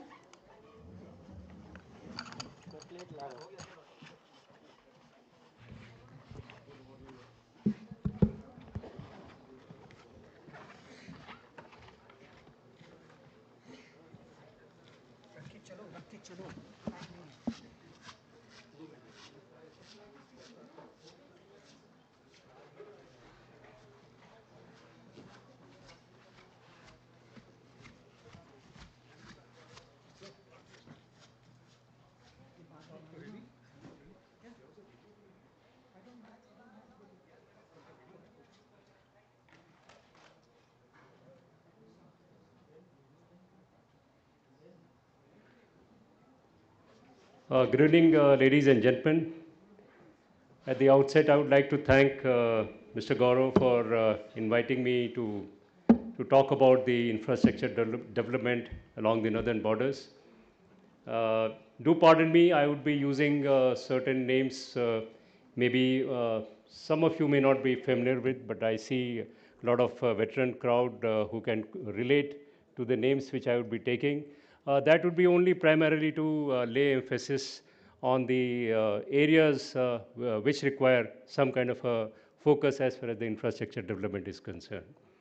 So as you all are aware that as far as the northern border is concerned, it extends from Kilik Pass in the eastern Ladakh and goes right down to Jicheptla in Arunachal, and the expanse is about 3,488 kilometers. And we are talking about the areas which have got multiple challenges, more so because of the kind of the terrain which exists, which poses challenges not only to the conduct of the operations in these areas, but also does have an impact on the infrastructure development. So it takes time, it takes a lot of effort, it takes a lot of planning to execute the work in these areas. So whether it's a high altitude area or a glaciated terrain in eastern Ladakh, or you come down towards Sikkim, or it is the high and the medium mountains which are there in these areas of the central sector. When I say central sector, it is primarily Himachal and Uttarakhand area, and also looking at the areas of Arunachal. So therefore, if infrastructure development is the key imperative for the op preparedness, we have adopted a very kind of a focused approach, which is a whole of nation approach to achieve this. And we have identified critical infrastructure requirements, which are not only restricted to the connectivity to the border areas. It also looks at whole lot of force preservation measures which are required. We have to look at the aviation bases. We have to look at the storage capability, which is maybe most of the places which is required to be placed underground. And there are vigorous engagements which are being carried out with not only within the organization, but also looking at various stakeholders who have been put into an institutional mechanism of whole of nation approach. So that is what it is, and therefore when we look at the focus areas in infrastructure development, we are looking at a connectivity in a manner that it provides robustness, not only at the base level, which should in fact facilitate the entire forces or the build-up to take place. We are also looking at multiple laterals connecting them. We are looking at the connectivity, which should be in kind of an all-weather connectivity into these areas, because if the areas we are not able to approach in difficult weather or inclement weather, that is of no use. So that is also being looked at. We are looking at inter-valley connectivity being achieved. And also in these areas, you will find that there are various issues related to the statutory clearances, whether it's a forest clearance, whether it's a land acquisition requirements. So those are also the focus areas which we are trying to overcome. And definitely we are looking at multiple procedural reforms, because if the kind of pace which is required to achieve this infrastructure development, with the current pace, it will be very difficult to bridge the gap with the PLA. And the other focus is also to not only restrict to the integral capability, also look at the capability which is existing outside in the environment. That means multiple construction agencies, which are whether they are the government construction agencies or even if they are private agencies, to achieve those constructions. Now, if I have to highlight what are the kind of infrastructure development PLA has achieved in this area, you would realize that since 2020, they have in fact given a huge impetus to the infrastructure development. And this infrastructure development pans not only to the connectivity, and also the same issues, that is whether it's airfield, whether it's heli bases, or it is equipment, those strategic equipment which has to be placed in these areas. Those emplacements have also been created over a period of time. And the 14th plan, which covers the period from maybe up to 2024, will further accentuate the kind of asymmetry in this infrastructure development which is existing at the moment. And when you look at the connectivity, he's adopted a very kind of a focused approach when he has a layered security system. That means layered security architecture to respond to various situations in the tactical depth, or whether it is in the operational depth, or whether it's in the strategic depth. So to support this kind of a manifestation of the forces, there is a layered connectivity which has been created. If you look at the first layer is based on G695. So it is very close for all the tactical troops which are located there. They will manifest using that connectivity. Looking at the second layer, you have G219 and G218, And also this Ya-Ye Express way, which has come up covering a distance of almost 400 kilometers.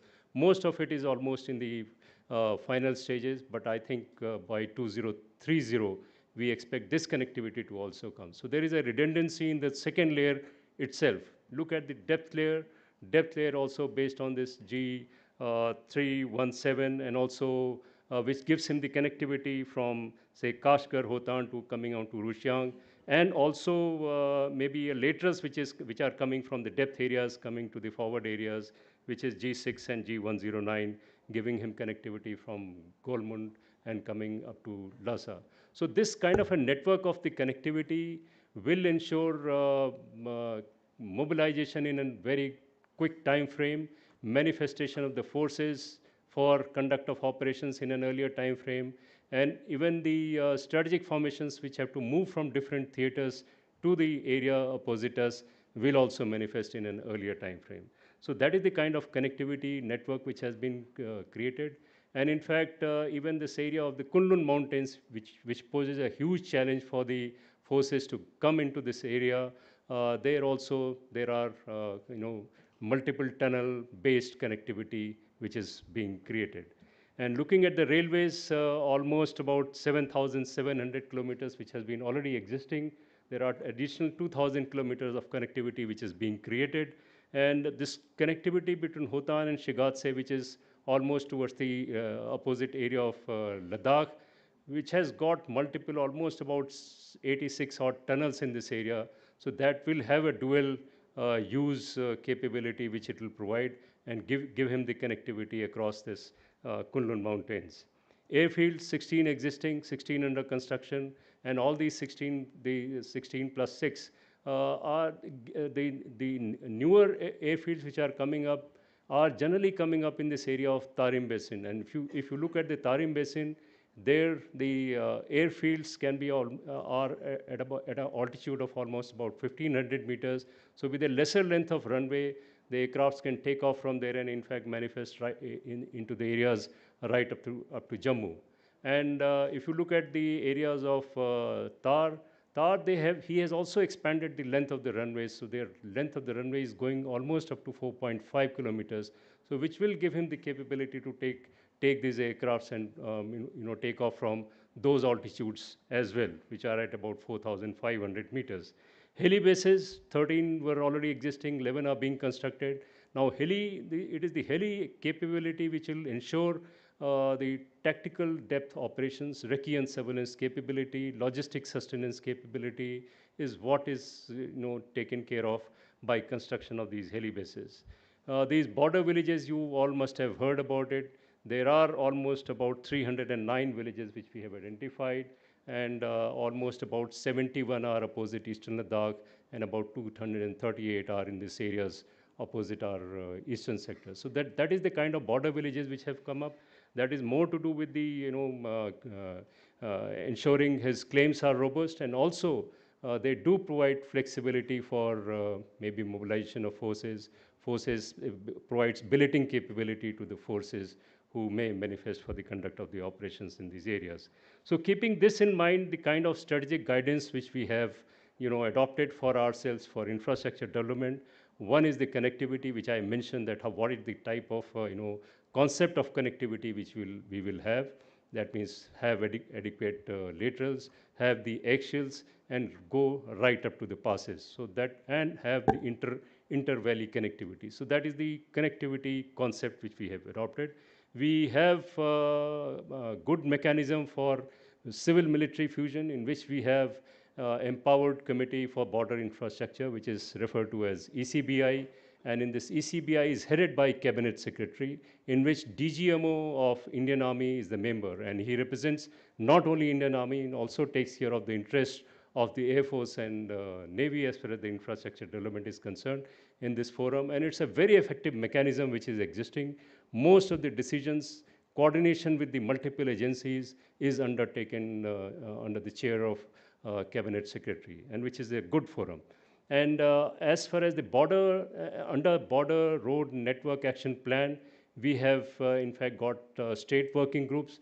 in all the states, all the border guarding forces are part of this state working groups. And most of them are, in fact, Indian Army. We have ITBP personnels also part of it, and even the BSF in the IB sector, and also the border with the Bangladesh. So that is the kind of mechanism which has been created only to coordinate what is the infrastructure which is going to come up in these border areas. Because there is a huge synergy which is required. It must, whatever is coming up closer to the borders, must have this security kind of an implication, and therefore a synergy is required. So there is this mechanism is also functioning under the MHA, and it is functioning very effectively.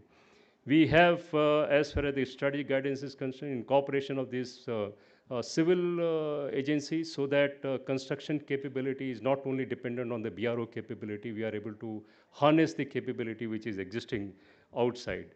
The current capability of BRO definitely requires a further boost in what they can construct today.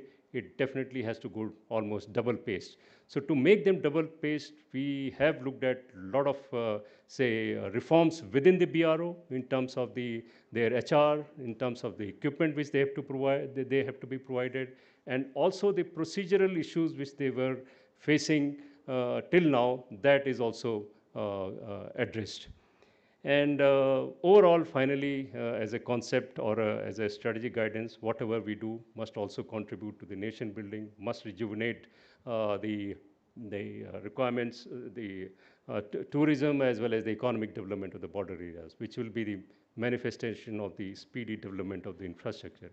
If I have to give you the statistics in last 5 years, what we have achieved, we have, in fact, since 2020, almost about more than 24,000 crores of rupees has been spent on the GS roads by the BRO for construction, which has resulted in almost more than 3,500 kilometers of road either being upgraded or being newly constructed. So that is the kind of achievement we have got till now.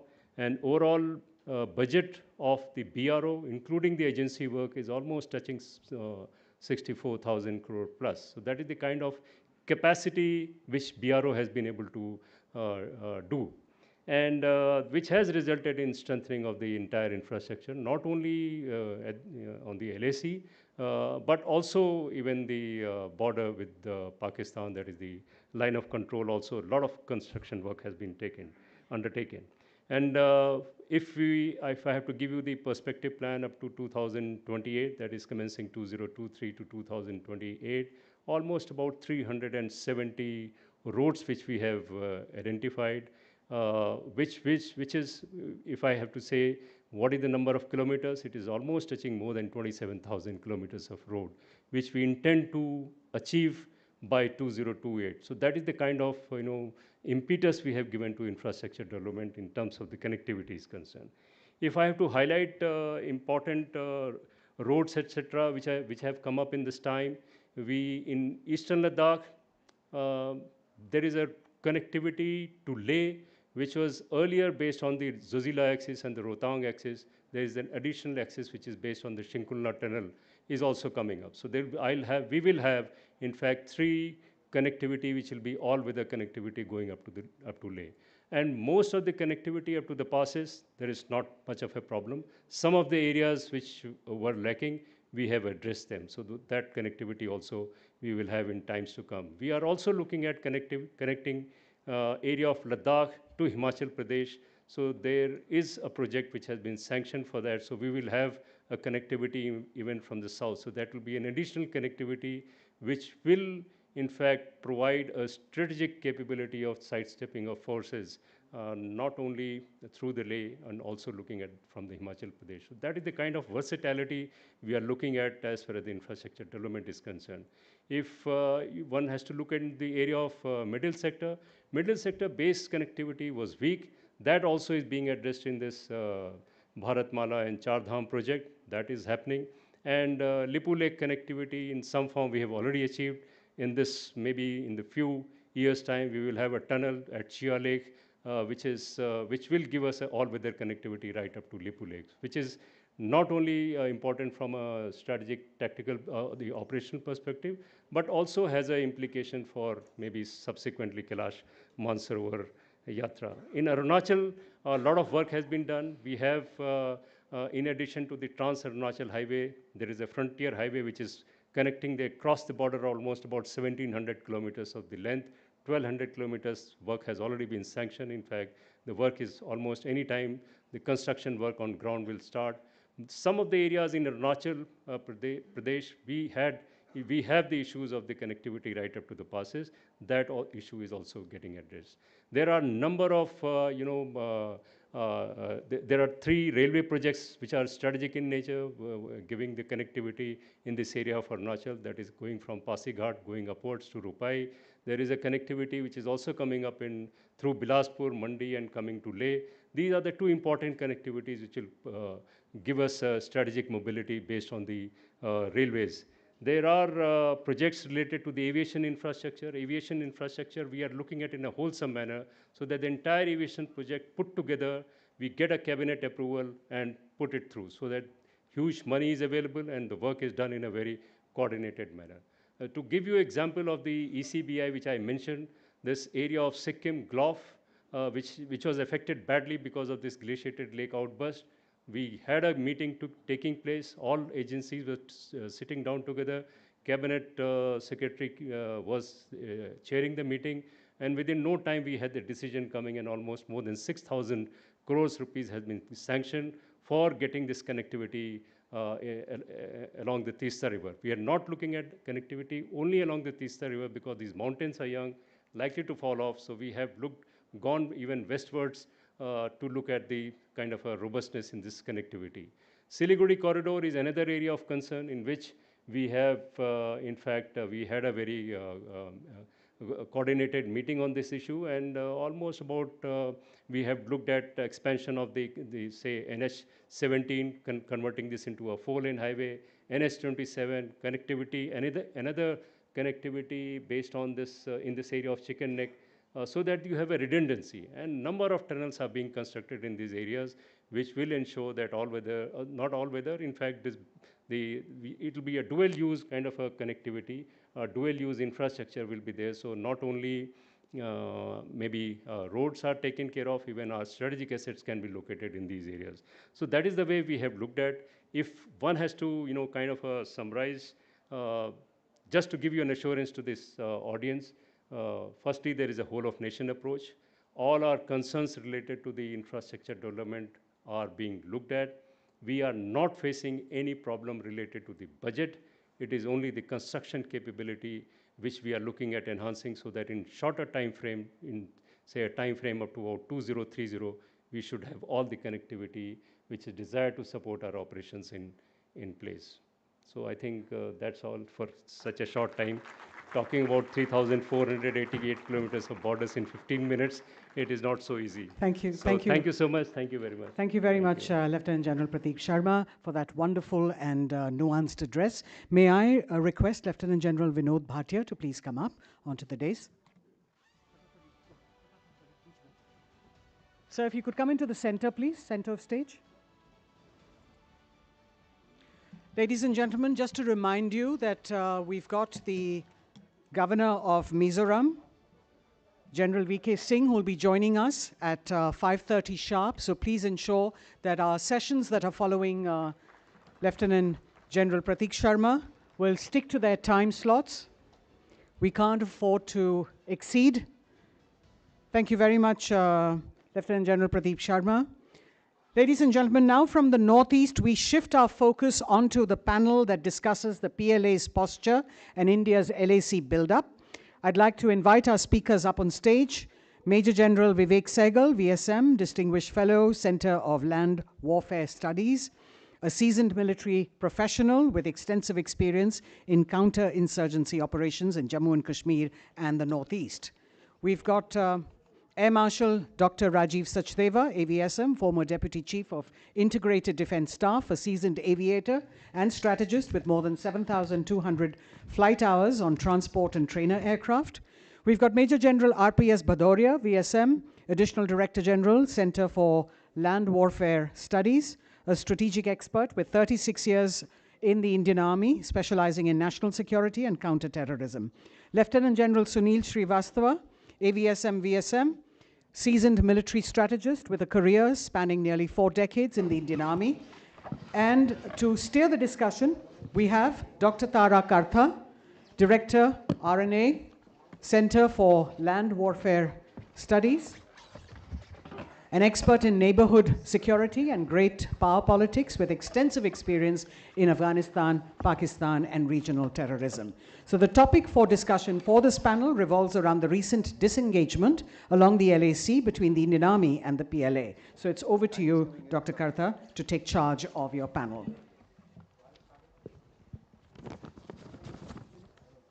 Yeah, thank you so much. As you can see, I'm an expert on Afghanistan and Pakistan, not China. So, however, since you've had this amazing talk earlier by the Deputy Chief on the LAC build-up, I think that itself is an excellent run-up to our own discussions here. So I'm not going to take a long time since we got very, very short of time and I'm going to get wrapped on the knuckles at any time. So there it goes. So we'll go straight into, we've got an amazing panel here. So let's go straight into the discussions. We'll start with India. I mean, as in terms of, the title of this is PLA's Posture and India's LAC Build-up. So that's the format in which we're going to follow. So I'll go straight into Major General Vivek Sehgal or General Srivastava, if we could start with you perhaps. Seeing, we've already had the present, the Galwan experience and all the rest of it. So seeing the present situation in eastern Ladakh and the LAC, what in your view are the prospects of peace and tranquility? I mean, it's really going a bit far in terms of peace and tranquility right now, but nonetheless, what do you think, what do you see the future as? Yeah, thank you, Dr. Kartha, for that question. And thank you, Chanakya Forum, for giving me this opportunity to share my views. So to begin with, there is no classical peace as such. Countries and nations across the world are into that continuum of cooperation, competition, and conflict. But just to give a bit of context to this question, and thereafter to do a bit of appraisal of where we are today, and then I'll walk you through as to what could be the prospects for tomorrow, right? So if you look at whatever happened from 1962, we had about 50 years, all right, till about 2012, when we had relative peace. I'm not talking about the two spikes of 1967, Nathula and Chola, and I'm not talking about Sumdrong-Chu. Sumdrong-Chu, of course, didn't even have a single bullet fired. But after 1988, when thaw happened, when our Prime Minister went to China, and thereafter we stitched together a series of those agreements, we had relative peace and calm. But starting from about 2008-9 and more particularly 2013 onwards, we had the scope and scale of violations and intrusions by the PLA getting more, more prolonged.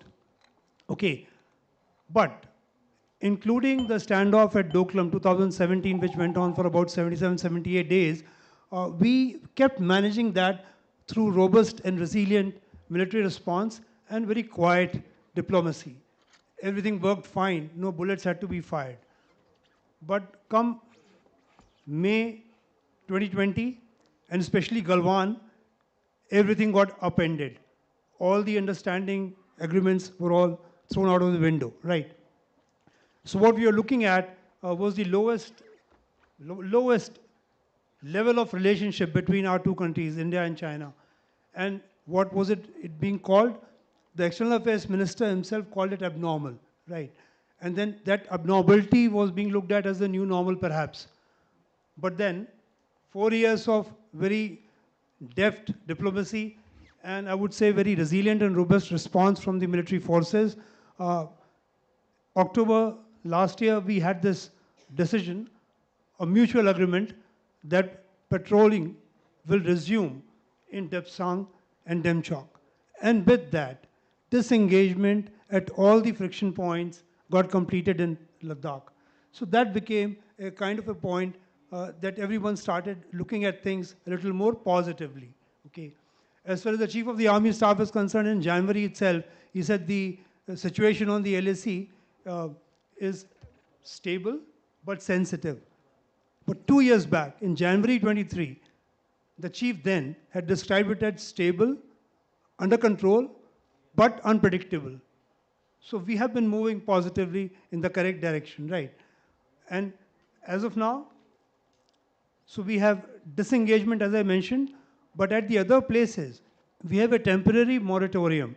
And that temporary moratorium implies that there are zones at those places, Gogra, Hot Spring, okay, the north and south banks of Pangong Tso, Galwan, where anything from 3 to 10 kilometers, and whatever I'm saying from open source knowledge, is that as of now, patrolling has been stopped by both the sides. It's a temporary measure. Talking about peace, what has been the stance of Indians right through and through? The Indian External Affairs Minister and everyone, the Defense Minister, has been very clear that peace and tranquility on the border is the prerequisite for our stable, normal relations. So that is what has been our insistence right through and through. And if went on to say, as far as broader relations are concerned, understanding between our two countries, they could be, defined by the principles of 3 mutuals. So mutual respect, mutual interest, and mutual sensitivities, right? He also outlined eight other principles, of which 2 are important. I must flag them. He said that when we look at a unipolar world, along with China, we share that vision, but India also equally says that we have to have a multipolar world and a multipolar Asia, okay? So this has to be one of the fundamental principles, right? On which peace is structured in this area. He also mentioned that sensitivity for interest and concerns cannot be a one-way traffic. It has to be a two-way traffic. And how have the Chinese been looking at it, right? The Chinese stance has been shifting, okay? When the standoff started in eastern Ladakh, they squarely blamed India. That it is, the onus is squarely on you, you are to blame, so therefore, let's have straight away a reversion to delinking the situation in eastern Ladakh, and let's have normal relations. Yeah, so, sorry to interrupt you. See, these are all, what shall I say? There's a lot of diplomatic terminology in saying peace, non-war situation, we must have peace and tranquility, all the rest of it. But I remember one certain NSA, whom I shall not name, saying that the Chinese attitude towards India is, it's like poking a finger at a balloon. In one area, it balloons up, and the other area, it goes down. So they keep, this kind of thing keeps going on, right? They kind of put pressure. So I would come to you, General Sehgal, and say, why do these, to a simple mind like mine, who has been in national security for 20 years, I'm still wondering, why can't these people, if they got along with us, they would be able to do a bunch of things elsewhere in Taiwan, perhaps with the US. What are the drivers? Why do they do this in terms of conflict with India? That's in your estimation. Thank you very much. I'd just like to mention, firstly, let's look at the Chinese aspiration. The Chinese aspiration is rejuvenation of the nation by 2049. Now, if you translate this into actualities, it involves sustained economic development, it involves influence in the global order, and of course, the centrality of the Communist Party is prime. This, in effect, is what is driving the Chinese military modernization. It is driving the Chinese Navy and the Air Force getting priority to acquire power projection capabilities. It is also driving the Chinese sensitivity toward the SLOCs and the actions that the Chinese are undertaking in the Indian Ocean region in terms of infrastructure development is all related to ensuring that their SLOCs are secure. Now, if we look at this and look at what India is and where India stands, there are certain sensitivities that the Chinese have towards India. First and foremost is India's economic growth and its military modernization is a source of concern for the Chinese, who are, as brought out earlier, looking at a unipolar Asia. They do not want an alternative power center coming up in Asia. India is a power center which is coming up. This is contrary to their hierarchical model of thought, and therefore they would like to contest it. The second issue that comes out is the Indian location in the Indian Ocean region. Now, we are so located that we can interdict or cause problems along these locks at will. Our Andaman and Nicobar Islands are also very close to the Malacca Strait, which is a dilemma that the Chinese are trying to offset through their routes, that is the CPEC and maybe through Myanmar. So these are certain concerns. More importantly, India's growth, especially after the 2020 pandemic, has been welcomed by the West to a greater extent, while there is a certain amount of acrimony that has been developing between China and the West. As also, our bonhomie with the US, which is apparent in terms of various deals that we've signed with them, is a source of concern for the Chinese. We've been actively involved in the Quad, while our stance, in as far as the Quad is concerned, is that we are looking at free and open oceans available to everybody. However, the Chinese, on the other hand, are looking at this being a kind of a consortium which is developing to ensure that China does not enter the Indian Ocean and is always hampered in as far as its entry into the Indian Ocean is concerned. So these are serious concerns that the Chinese have. And in order to offset this, what the Chinese have done is they've tried to put in place a policy of containing India. One way of doing this is by increasing their interactions with Pakistan and creating it as a proxy. They've also been indulging in economic and military inroads into our neighborhood. They've been developing ports in Myanmar, in Bangladesh, Sri Lanka, Maldives, Gwadar. All this, as you all would be aware, is also being called as the string of pearls, is a source of concern. And as rightly brought out by General Srivastava, it is the lack of reciprocity towards each other's sensitivities which is the major cause of concern between India and China. And it is, unless this is addressed, I do not think we can really move forward. More importantly, I would like to just mention one thing, and that is that, the line of actual control has been used by the Chinese to create crisis from time to time with the aim of attaining a leverage in their negotiations on other bilateral issues. We have to guard against this, and I'm sure General Srivastava will cover it subsequently when he talks about the management of the LAC. Thank you. Thank you so much. I'm going to take off on Pakistan from what you said. I mean, I'd like to think that China is pouring money into a sinking state, but that is probably a slight exaggeration. General Madhuria, would you like to come in on that? Oh, thank you so much, ma'am. Let me just draw your attention to two very important events which were taking place in 1959 as far as China is concerned. The first one was across the Taiwan Strait.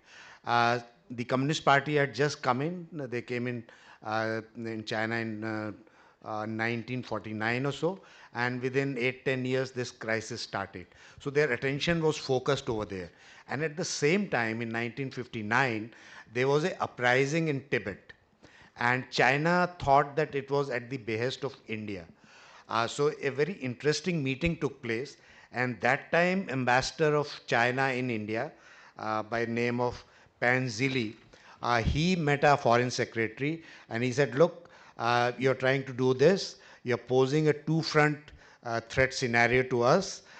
Be aware that you also can face a two-front threat scenario, meaning that China and Pakistan can collude. So this was in 1959. So China had this in mind that they can pose a two-front threat scenario to China. And sure enough, 62, and those were the times when Hindi Chini Bhai Bhai era was on and we were trying to build relationship with China. 62 happened. Pakistan that time realized that Indian army is weak and it's now time to do something in Jammu and Kashmir, and that's why the 65 war took place. And just before that, 2 years before, in 1963, they ceded Saksham Valley to China. That was a kind of a gesture towards China to come closer to them. They got a lot of weapons and things like that. So that is how this partnership or nexus or whatever we wish to call started, and it continued. So started in the realm of security and strategy, strategic dimension. So China provided them with nuclear weapons, and famously Mr. Bhutto said in 1971 that we will eat grass, but we will get the nuclear weapons. So they are still eating grass, but they got the nuclear weapons from China and the missile technology.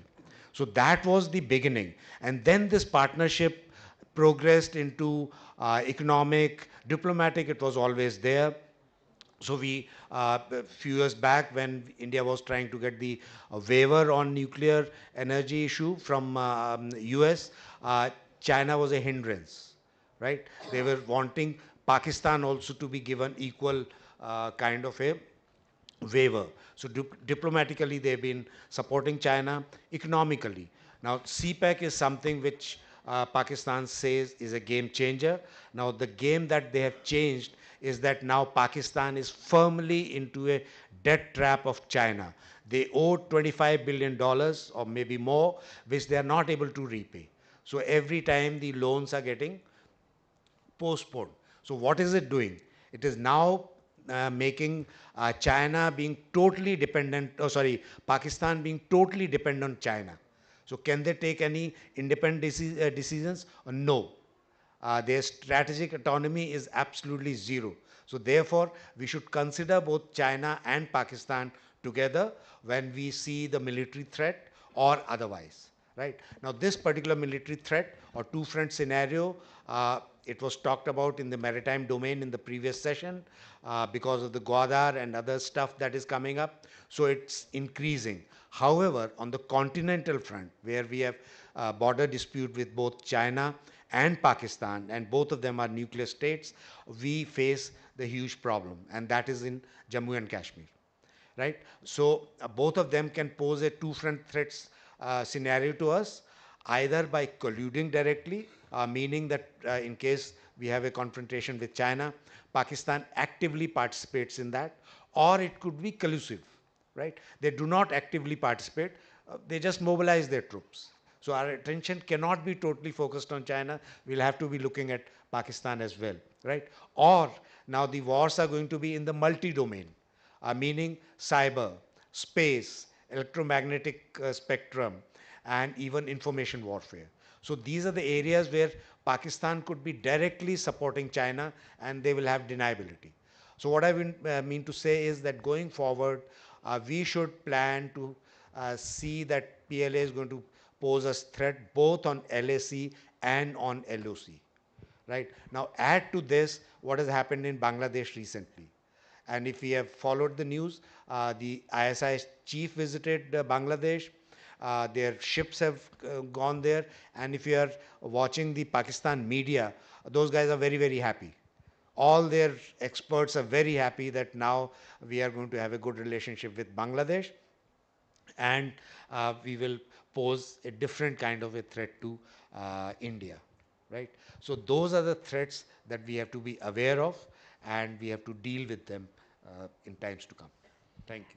I'm just going to take off from that. I remember for years, literally tracking the Chinese missile assistance to Pakistan, missile and nuclear. I mean, they owe their entire, it's very odd that this aspect is very, very rarely seen in international circles. You try and find a paper on that, China-Pak collusion and missile, you'll find very little. And yet it is intense. And as far as I know, it continues. I'd like to ask you, Marshall, on the emerging, the Chinese missile capability, which is, I think, increasing in leaps and bounds, at least according to the US Defense Department, whom you can't entirely believe also. But also it's the Air Force. How do you see these two aspects of Chinese capability affecting its doctrine, its capability towards India? Ma'am, we've been at war, literally at war since 1962. That's 63 years we've been in active war. And Rini gives us only 5 to 10 minutes to actually talk peace of 63 war. So, and CAPS, where I'm supposed to be actually fitting in, house was full, so I've been called here to mix the Army and the Air Force together so that the clause can take me on. If you permit me, I've got a short presentation which is just 1 hour, and I think only 5 minutes are left, so I'll run through my presentation so that the points are just thrown in quickly before I start speaking. Let's get the PC on.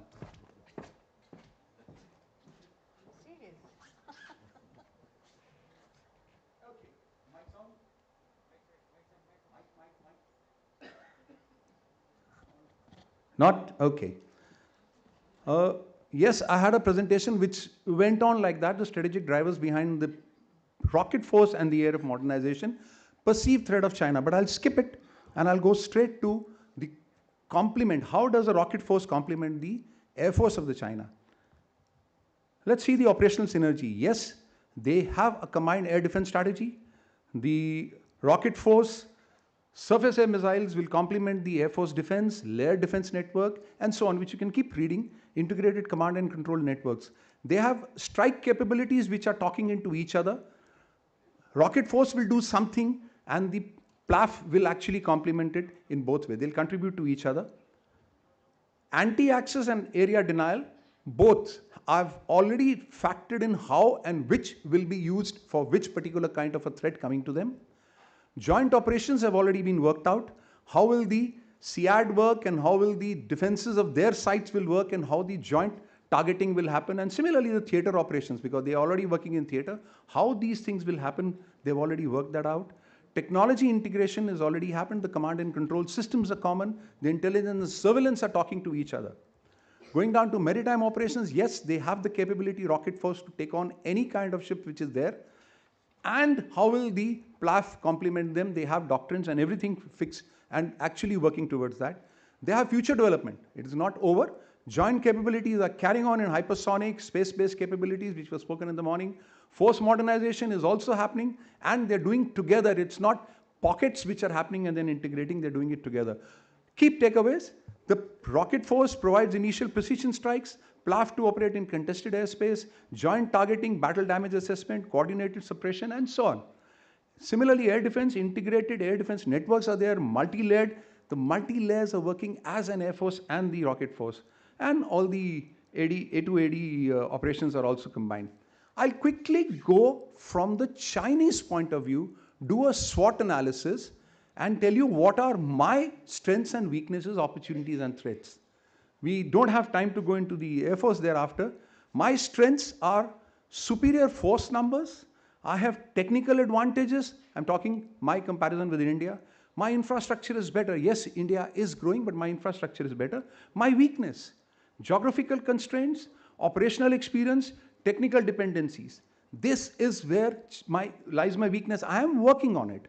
Let's get on to the opportunities and threats. My opportunity is force development, strategic environment, regional influence. What are my threats? Indian capabilities. India is not lagging behind. Geographical factors and international environment.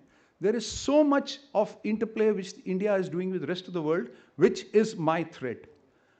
Let's analyze the perceived threat to India.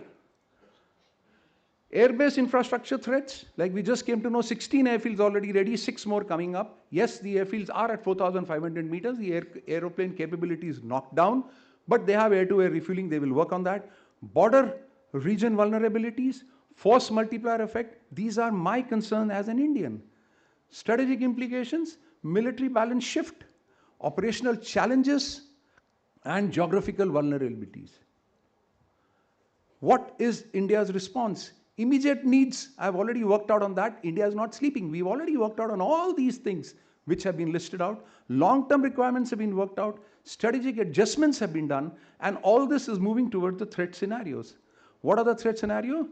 Like we said, coercive scenarios, show of force operations, border incidents. Then we have limited conflict. What will happen if the limited conflict happen? And if the escalated conflicts happen, how are we going to work on that? India's strategic advantage: home territory defense, mountain warfare experience both by air and ground, combat tested forces, strong military traditions, a potent rocket force, and joint theater commands could be the right decision. With this, I rest my case. Thank you. Okay, that was pretty amazing, actually. That was a very good run through. No, this was the Air Force guy with the Army, so we have to move at that speed. Because otherwise, we would have left behind. Okay, I would have said there's just one more thing. You know, once China, you could have said they have no friends. They were all by themselves. Now they're getting a bunch of people together. So things are changing, you know, it's changing very fast. And I would say Major Gaurav Arya perhaps next time could think of an entire session how to go over or under in terms of Chinese strategies. There are ways. I can see General Raj Shukla sitting here who will probably disagree strongly with me.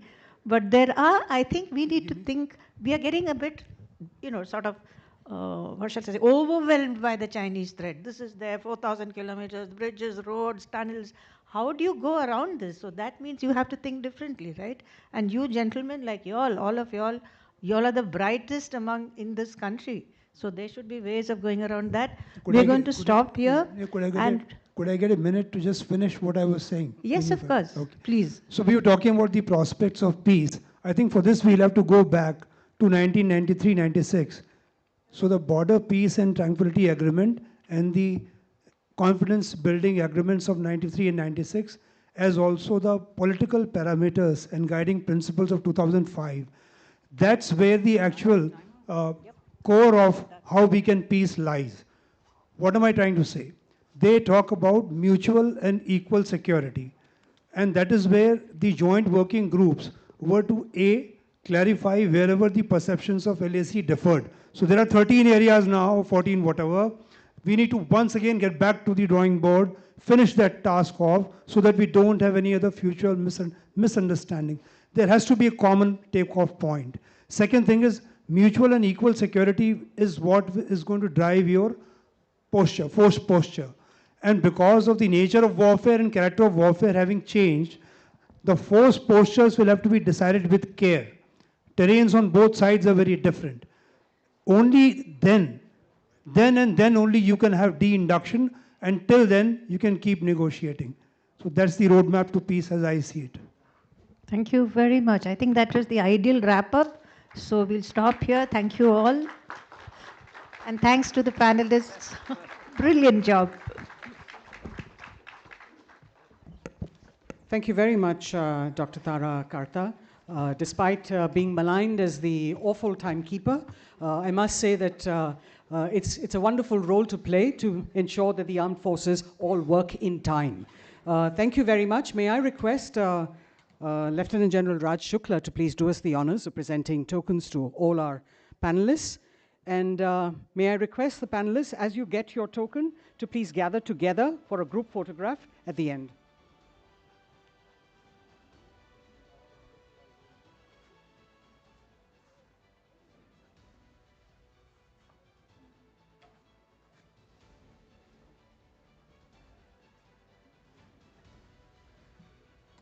Ladies and gentlemen, we really have to keep the house in order. Our next session is one that examines the geopolitics of oil. We'll make the changes on the dais and move on to the next session.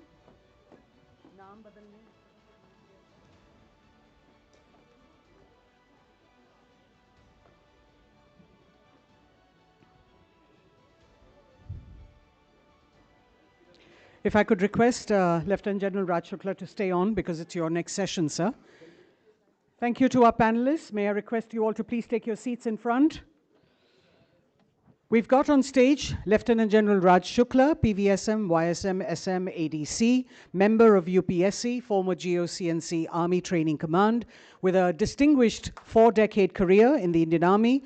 General Shukla has held pivotal leadership roles, including as Infantry Brigade Commander, Baramulla Division Commander, and Pivot Corps Commander. He served in military operations and as Director General of Perspective Planning, shaped long-term strategic initiatives. An aviator, an accomplished orator, he has authored 70 publications and contributed to over 180 seminars. We were to have with us Lieutenant General Syed Atta Hasnain, who had to leave urgently to attend to some unforeseen issues. But we do have with us Admiral Anup Singh, who I request to please join up on stage. He is here already. A seasoned naval leader with extensive experience in force planning, defense strategy, and operational command. Over his distinguished career, he has held key positions overseeing force structure and defense budgeting and managing human resource development for the Navy. So it's over to you, gentlemen, sir. So thanks a lot, Rini. We are a little rushed for time, sir, because the governor is expected any time soon. So this session was really about, you know, the geopolitical swivels and technological tsunamis. So what are these swivels in geopolitics? And are we at a very unique moment, you know, technology moment? These are the two questions that we'll try and address together. And also, if we have some time, what are the attendant implications on India's national security? So by way of opening remarks, I'll just focus on this. In my mind, there are two swivels which we should take note of, geopolitically, and there are, of course, two aspects of you know, technology which are really in this, the tsunami kind, which once again we should take note of. So very quickly, the first swivel that I would like to point out is this, that I see geopolitics pivoting very sharply from what was once economic primacy to what is now, you know, a national security driver. So in 1990, Bill Clinton said that it's the economy stupid, meaning that at the end of the day, what mattered was just the economy. As I said, I see the world moving greatly towards national security stupid in a big way. And the second thing that I would like to point out, and this is a lesson we might like to note in the Indian context, that geopolitics is extremely unforgiving of those that are disrespectful, negligent, or innocent about national security. It spares nobody, not the rich and prosperous Europe, and not the mighty United States of America. So let's look at Europe, which is the current flavor. It is the richest cohort in the world. It had some contempt for national security. I've seen it as a colonel brigadier growing up. When the Europeans were asked to provide troops for Iraq and Afghanistan, one of the armies said, we don't fight patrol by night. So armies patrol by day, is it? But that was the contempt. The other country was asked to give troops. They said, offered dogs. And you know, the richest cohort in the world and an absolute absence of any strategic foresight, just refusing to spend any money on defense. Merkel, who was then the heroine of Germany, today is being pilloried, thought she could sue for peace with Putin by offering gas and energy. Look at this, Russia is a $2 trillion economy, the combined West is $41 trillion. And who's winning on ground? Russia. All because Europe was so contemptuous of national security till Trump came and threw them under the bus. If you actually ask me, this is one area where I agree with Trump. Europe, it was really a wake-up call for Europe to start spending on defense. And now, every leader without exception is talking of 4%, 5%, 6% to GDP on defense, all of a sudden. So where was the wisdom of the past? The Chancellor-to-be of Germany, Friedrich Merz, is talking of rearming the German military. He's talking of a European nuclear deterrent. You know, so that is the issue with regard to Europe. Let's look at Ukraine. This audience would know that in 1994 or so, Ukraine signed what was a trilateral agreement between Russia, USA, and China, by way of which it ceded its nuclear weapons. So look at this, 1,900 nuclear warheads, I'm told, 176 ICBMs, and 44 strategic bombers, which were in Ukraine's inventory, were given to the Russians, or to then Soviet Union. The Russians got independence from the Soviet Union, and look what's happening them to today. Not only is the Ukrainian sovereignty at stake, using Ukrainian nuclear weapons, Putin is waving the nuclear rattle. Now this is, you know, innocence of a very extreme kind. Mighty USA. There was a town which fell a year back, February 24, Advika. And now I'm quoting the CIA director of the last administration, William Burns. He said, before surrendering in Advika, we took a stock of the inventories of 2 operational brigades. One had 15 artillery rounds left, and the other had 44 mortar rounds. And when he spoke to Lloyd Austin, the Defense Secretary, Austin told him, sir, we cannot give you any ammunition till 2027. And this is the mighty United States of America. Today, it doesn't have 7 days of precision munitions and missiles to fight in Taiwan, while China is churning out 10,000 cruise missiles a week. And I checked these figures twice. 10,000 cruise missiles a week. This is because they have neglected the military industrial complex. We heard of the J-36. Now, all the stealth and all that comes with J-36 is one matter. But what is striking is that the J-36, if it gets rolled out in 2032, the American equivalent, the NAGD, Next Generation Air Dominance or something, which is their 6th generation platform, doesn't come until 2037. The Americans in military aviation are falling behind the Chinese for the first time in history. If you noticed, Admiral Paparo, the present CNC IPACOM, just 3 weeks back in the Financial Times, said that these exercises that the Chinese are carrying out, they are no longer exercises. They are rehearsals for attack. And, you know, all that he has to offer if the Chinese attack, their aircraft carriers cannot get into the first island chain. All he has to offer is hellscape, which is autonomous systems. Look at the dramatic change in the power balance and what will it do to American power projection in the Indo-Pacific. So I have pointed out to you how geopolitics is getting brutally back at those countries which were negligent of national security. In my view, we could be in a pre-war moment with China. I'm not saying it's happening, but it's a very likely possibility. And this is the time to step up our game so that come 2028, 2030, if we are faced with a similar moment, we don't get embarrassed like the Americans did in Advika. So we should very carefully pay attention to this. The second swivel is, you know, this renegade world order which has been unleashed upon us by Trump. Now, this morning, Samir Saran was here, and he was very clear that all that Trump is doing is that he's winding down conflicts in Ukraine and the Middle East so as to laser-focused on China, militarily. Now, if that is true, it is very good news, because we need the Americans to come and focus on the Chinese in the Indo-Pacific. But there is, if you read the MAGA campaign and his other ideologues, there is another version of the Trump view which is emerging, Trump worldview, which is driven by a fundamental metamorphosis in the nature of American power. And now if this is true, it is bad news for India. Now what is this?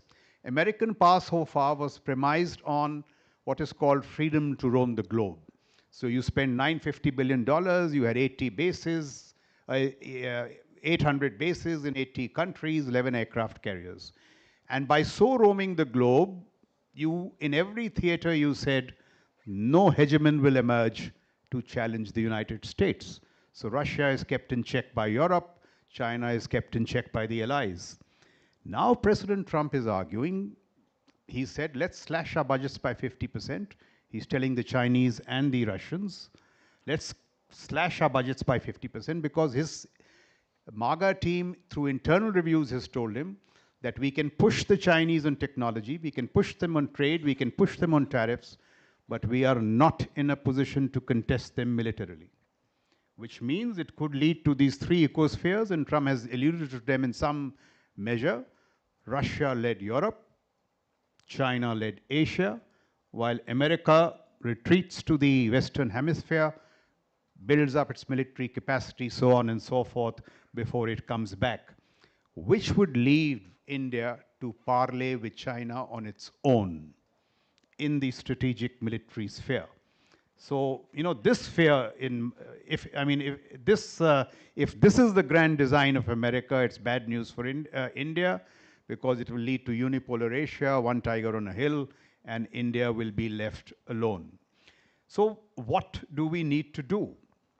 Very simply, we need to put our instrument of force, get it to the center of our strategic calculus. Now, that has happened in the last 10 years. we are taking our military, Atmanirbhar and defense far more seriously. But that is not to say that we are nourishing it adequately, we are resourcing it adequately. In my view, the lag is only growing, especially the technological lag. So we have to do far more than what we are doing currently, step up our game to strengthen our deterrence. And now the time has come after 10 years of Atmanirbhar and defense, not to now talk of, seminars and AONs and so on and so forth. We have to measure our preparedness in terms of operational readiness, lethality, and what we give to the sailor, soldier, airman in the field. Otherwise, it's pointless. Only capacities which reach our fleets and formations will deter the Chinese. Now, this is the hard reality, but I think we have to brace up to it. Insofar as the technological tsunamis are concerned, there's so much happening in the technology sphere, but I'll just point to two. One is, all the future seems to be exponential autonomy at declining cost, both in deterrence and warfighting, precise mass. So these drone swarms, which lie at the embrace of AI and a whole emerging storm of technologies. If you study Ukraine carefully, and now this is my reading of Ukraine, dronery has emerged as a science, as a different arm. It is leading infantry assaults, it is leading armor assaults. Even the J-36 is going to have what is called a CAS, a collaborative aircraft system, which is nothing but cutting-edge swarms in lakhs and millions. Please note this. 2/3 of Russian losses in Ukraine, men and equipment, have been caused neither by the infantry, nor by the armor, nor by the artillery, but by drones. But by drones. That's how dramatic it is. The drones have been twice as effective as any other instrument in the Ukrainian arsenal. And they are only being improved by FPVs and fiber optic drones now, which you cannot even jam. These drones have gone through trenches, they've gone through tank turrets, they've also been used as strategic air power. And one other, I think somebody spoke about it, Air Marshal Sushdev. If we have this drone missile force, we need to have missiles like Oreshnik, which sent shivers through Western capitals and which will also deter China. So in this technology space, we have to focus a great deal on autonomy. I think it has to come up as a separate service, if not a separate arm, or we are going to trail in the technology sphere greatly. My last point on technology is from DeepSeek. Now, we've all heard of DeepSeek. It is not only, the Chinese have not only done it at 1/20th of cost, they've done it on low-grade GPUs, ration GPUs. So there is a lot of algorithmic innovation behind this.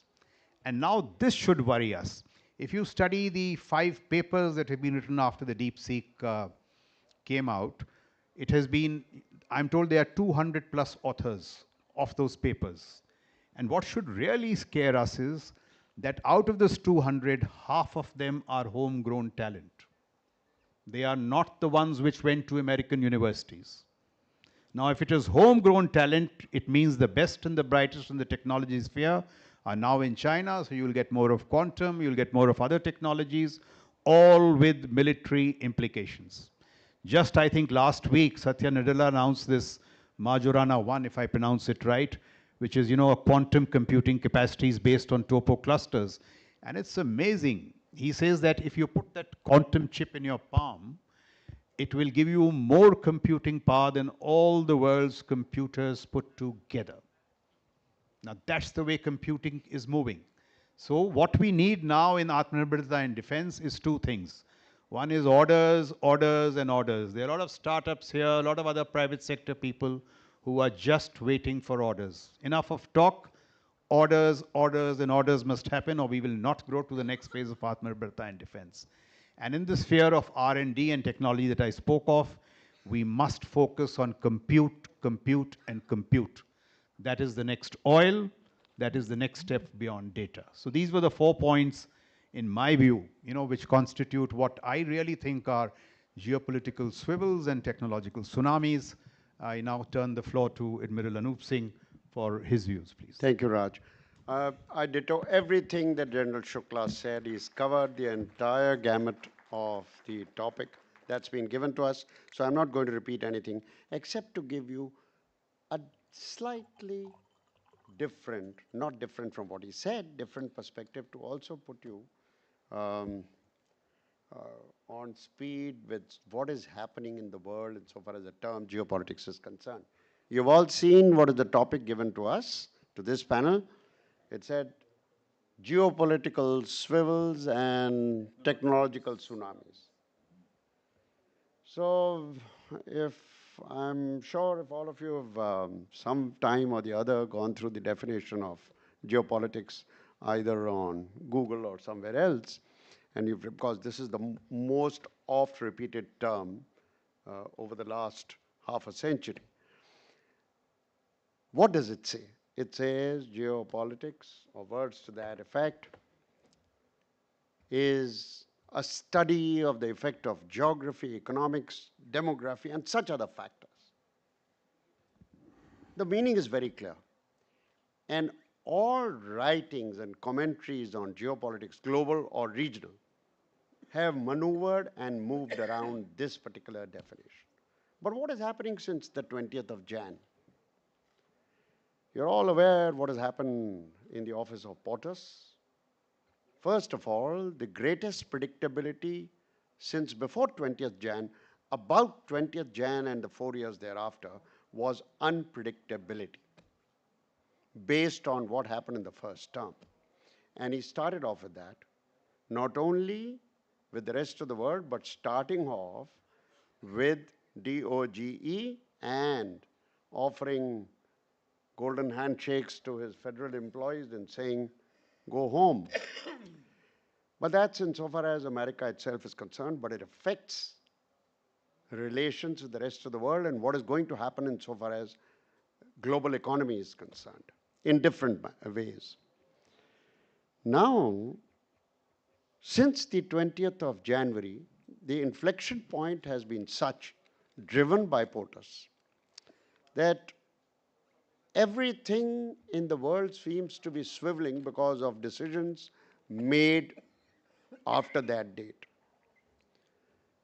The first thing that has happened is that the focus, instead of going on the definition of geopolitics, is on the 3 T's that have almost clearly been announced by him in plain language. Trade, tariff, and technology. Trade, tariffs, and technology. Everybody from China to Mexico to Canada, the neighbors, and the arch enemy, and India are being affected by it. 10% added yesterday for China. The threat to Greenland, you heard about it this morning, is real. Not that he's going to take over, but it is real. As you heard this morning, actually, let me give you a little inkling to what is so great in Greenland. Not only strategically located, not only is it a dependency of Denmark, a small Scandinavian country with hardly any military power or strategic power, but it has one of the largest reservoirs of rare earths. And if I remember correctly, sometime in 2013 or 14, there was big news on the net that China has had a deal with Denmark worth only $350 million to mine for rare earths. Why? China has always had an urge to create a monopoly for itself for rare earths. And where are they used? In your mobile phones, in avionics, in cars, in control systems of every precision machinery. So China already has almost 90% control over rare earths everywhere. The 10% he wants to control there, plus, as I said, a strategic outpost. What else did he announce? Make the equivalent of a French Riviera in Gaza. And he's meaning it to become real because he said it in front of, with Netanyahu sitting beside him, who was smiling. What else? That brings me to the talk of technological tsunamis. You've all been sort of shot at by AI over the last 1 year plus. Strictly speaking, there is no time to delve into it, but artificial intelligence is not new. In my life in the Navy, I started looking at AI when the first color tactical display came about in the navies of the world. And we received it first time in early 1990s. The second time, when you got away from the protector, divider, and making relative velocity triangles. Similarly, at the same time or slightly before that, the Air Forces of the world, the modern ones including ours, and particularly civil aviation started receiving what is called TCAS, collision avoidance systems. That's all artificial intelligence. So it's not new. But there is a huge revolution. And it is India's time to double down on its talent pool, which, as you know, is one of the best, if not the best, in the world. And it is wide-ranging thanks to our demographic dividend. So what is, since time has just run out, it shows 20 minutes of our panel discussion time is over.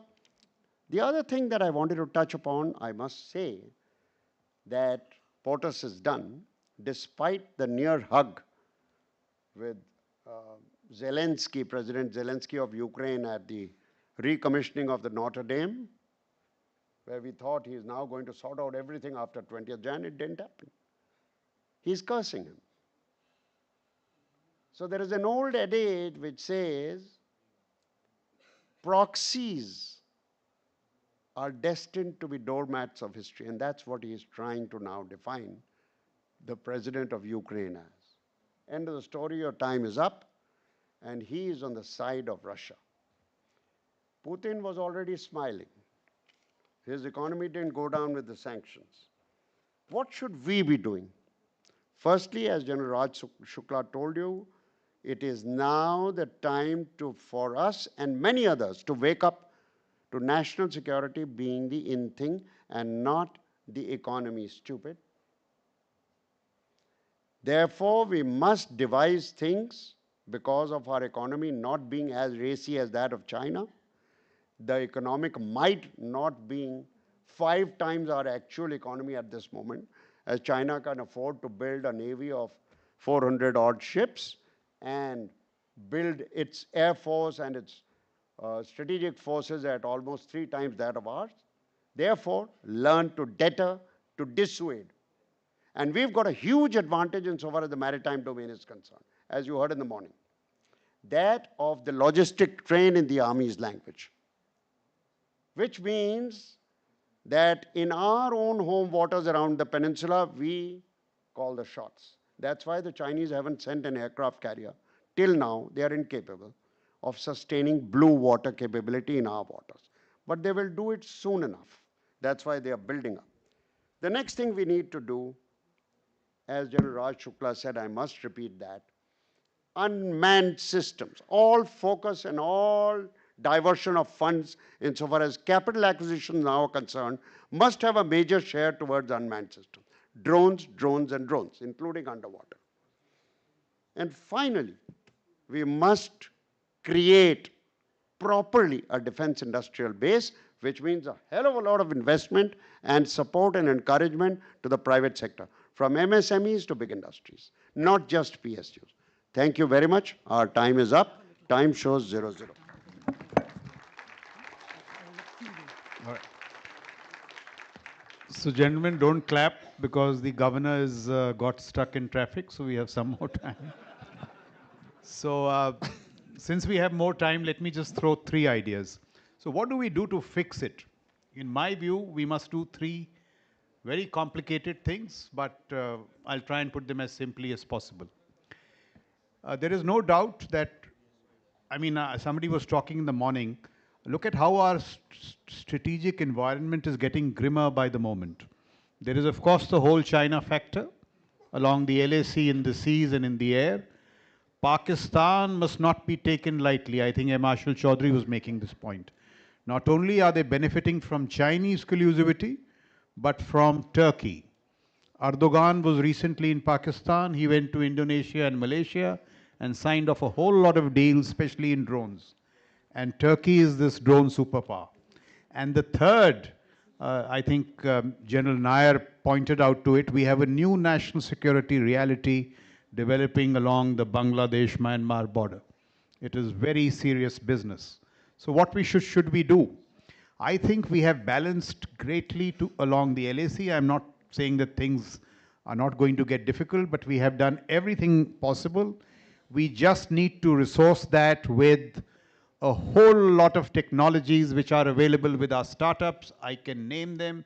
They have to give given orders, and you will have persistent surveillance, dronery along the LAC, which will give you fail-proof deterrence. And thereafter, focus on three things. I'll just take 30 seconds more. I can see Rini climbing the stage. 30 seconds.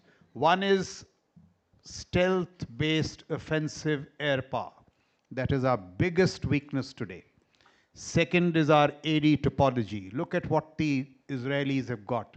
THAAD, this, that, and the other, Patriots. We are grievously exposed in this dimension. And the third, I think, there is no option but to have a drone missile force which complements our air power. Either or is not an option. And the last point is this. I think Monty made a reference to this. The military component of the power differential with China annually is $450 billion. There is a limit to valor and there is a limit to asymmetricity. Our economists simply have to find the money. Could be $500 billion over 8 years, 10 years, but we have to find the money. And I'll just end by saying this, that deterrence is costly, but wars are costlier. You don't believe me? Ask the Ukrainians. Thank you very much. I think we've run out of time. So thank you, Admiral Anup, and thank you, Gaurav and Chanakya Dialogues for this great opportunity. Thank you very much, Lieutenant General Raj Shukla and Vice Admiral Anup Singh. May I request Air Marshal Diptendu Chaudhary to please do us the honors. Ladies and gentlemen, kindly remain where you are. We've got the governor entering the premises anytime now. So I request you to all please be seated, and we'll move straight into that session. Our session that looks at air defense in volatile neighborhood will follow the governor's address.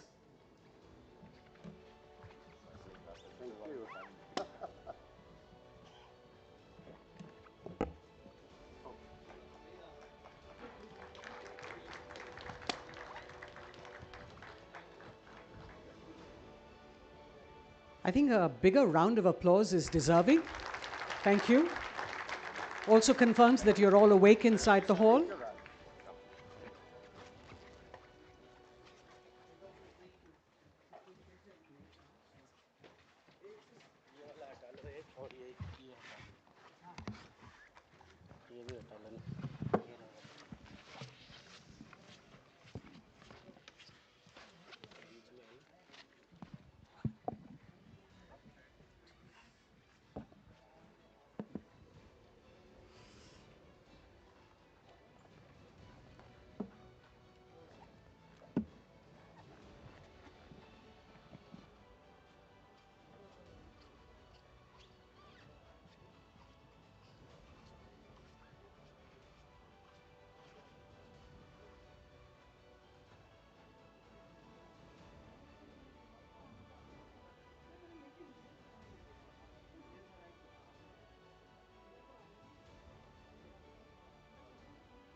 Ladies and gentlemen, we now have our chief guest, General V.K. Singh, PVSM, AVSM, YSM, Governor of Mizoram, the former Chief of Army Staff, entering the hall.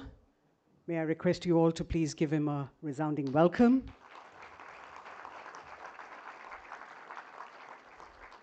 General V.K. Singh will be talking on military diplomacy and why India needs more. May I request you all to please rise and remain standing for the national anthem.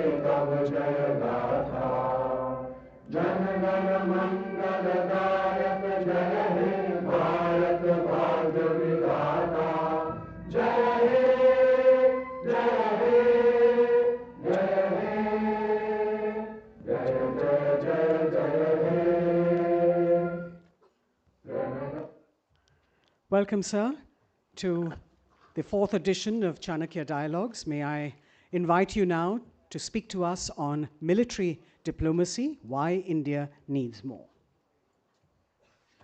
Would you like to speak from there or seated? Should I take your And that, place? you have a choice, sir. But we, yeah, okay, sure.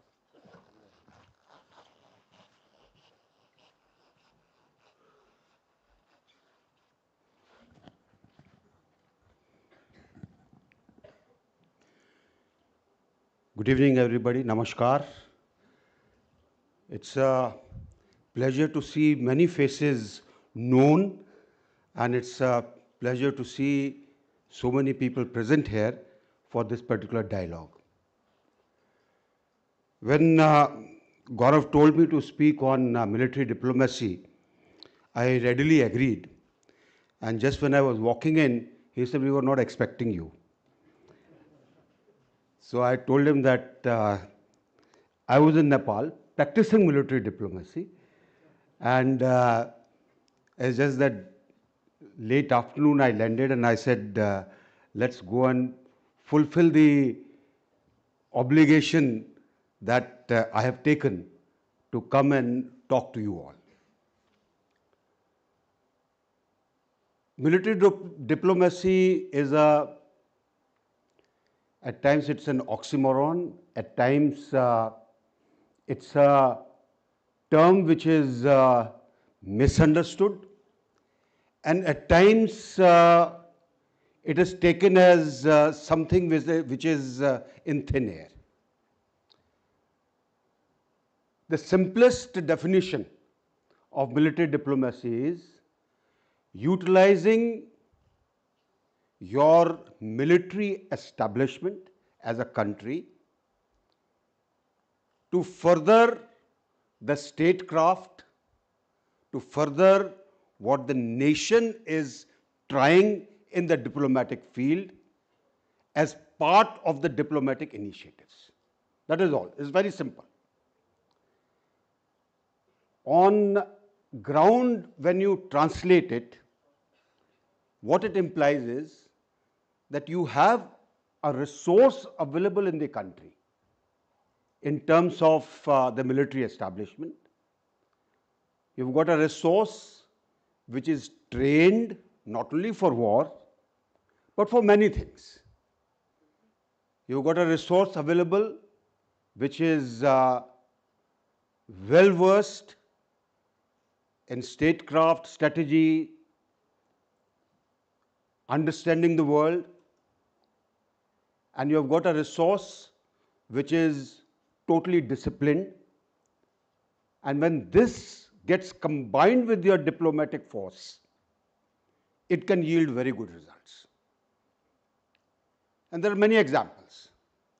See, we need to actually differentiate because at times when people talk of military diplomacy, they think the military will go out there. No. It is military representatives who work with the diplomatic corps. And somehow, as a country, especially, I'll say, the foundation of the country came up at a time where the leadership of that time distrusted the military. There was a great amount of distrust.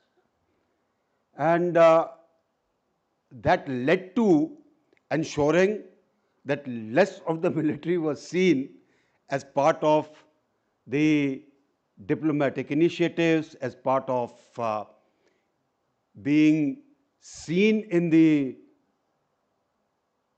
diplomatic establishment. Mainly they were seen as, taking care of ceremonies, ceremonial thing. But not taking part in what actually was the statecraft which the diplomats wanted to practice or the nation wanted to practice in that country. And I think this persisted for quite some time. It is only much later that a realization has dawned. Here is a resource which you can use. And let me also say, irrespective of a country, it is military to military, the relations can actually make a significant difference. Like I said, I was in Nepal, not on a visit. I was in Nepal because all the chiefs of Indian Army are honorary generals of Nepal Army and vice versa. And we hold a conclave every year or alternate year in each other's country. We sit down and discuss things. We sit down and talk absolutely openly because we know that what we will say is not going to go out anywhere and what they will say will remain with us. That is the kind of trust the militaries have between each other. And that helps. You can discuss anything about the country with them, issues which are bogging down the relations, issues which need to be resolved, issues which require the military professionals to go and smoothen the narratives that are prevailing. And it helps. And it is true, not just Nepal, it is true with all countries. You put two people in uniform from any country together, and you will find tremendous amount of bonhomie. And I'll say this bonhomie is even in countries which you think may be thinking differently than you. Let's take North Korea. You can put the military people with our military people. It just takes 15 minutes to break the ice. And probably after 15 minutes, they may not open up as freely, but they will certainly open up. Now that is the strength which allows you to practice military diplomacy in positioning people in your diplomatic establishment in various countries so that they can give you inputs, they can make the relationship better, they can pass on the word that you may not trust the diplomat, but at least in uniform we trust each other, and this is the actual fact. And you can do a great amount of work. Let me give you another example. I had gone to Myanmar quite some time back while still in service, and one had to go to Naypyidaw, their capital, from Yangon. I told our defense attaché, are we going to go by road? He said, no, sir, I spoke to them and they'll give you an aircraft. So I told the ambassador, thank you. He said, sir, don't thank me because I'm traveling by road. Now, do you get it? He was traveling by road, they didn't give him an aircraft. But military to military, the relation was such that once the defense attaché had spoken to them, they said, we will give aircraft. Now, this is the kind of relationship which gets you results in many, many situations. This is the type of relationship that solidifies your ventures that your diplomatic initiatives want to start. So it is not only gaining knowledge about and carrying out liaison on military matters, on the type of research and equipment that prevails out there, on the type of new technologies that are being worked on, and how we can cooperate with them. How can we get a better deal? How can we ensure that military we can ensure a better relationship which will ultimately result in better relationship between the two countries, whether it is calling people for military education in the various training establishments that exist in both the countries, ensuring that you have joint training which also breaks the ice and ensures that you start understanding each other. You understand the procedures and the protocols and the type of equipment each country uses. And in all this, you try to attain the diplomatic objective that has been laid down. That is what military diplomacy is all about. Like I said, Nehruvian India, there was a great amount of distrust where the military was concerned, and probably that is why in 1962 we suffered greatly. Later on the realization came where the military diplomacy is also concerned. But I would say that it is only after about 2012 that things actually started moving. Slowly we started looking at places where we could additional people in the various missions so that they could work. And you can look at the slow speed. Last 10 years, we have just added 10 more people in 10 different missions. And we have taken sanction for another 10 to go in coming years. While there are countries probably much smaller than us, with smaller militaries, who have got a much larger footprint in their diplomatic missions. And they do a great deal. Great amount of work they do. So, military diplomacy is a field which needs great amount of activity so that you can further your diplomatic initiatives. We, I think,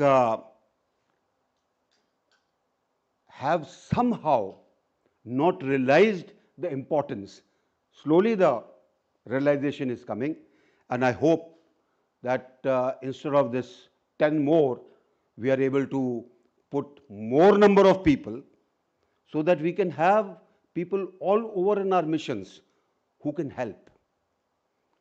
And it's my personal conviction that our officers who are selected, and mind you, the armed forces are very good at selection. They actually select the best that is available for that particular task. So anybody who's selected will actually go and deliver, will actually go and add value to that mission, and will actually go and ensure that the mission not only succeeds in what it is trying to do in that country, but it excels in what it is trying to do in that country. That is the importance of military diplomacy. We have this issue that I think now, which I told you is going away, where that question mark used to prevail. I think there is issue of parities, there is the issue of how do you amalgamate the military officer, and in the diplomatic hierarchy, how does this officer fit in, plus his staff fit in.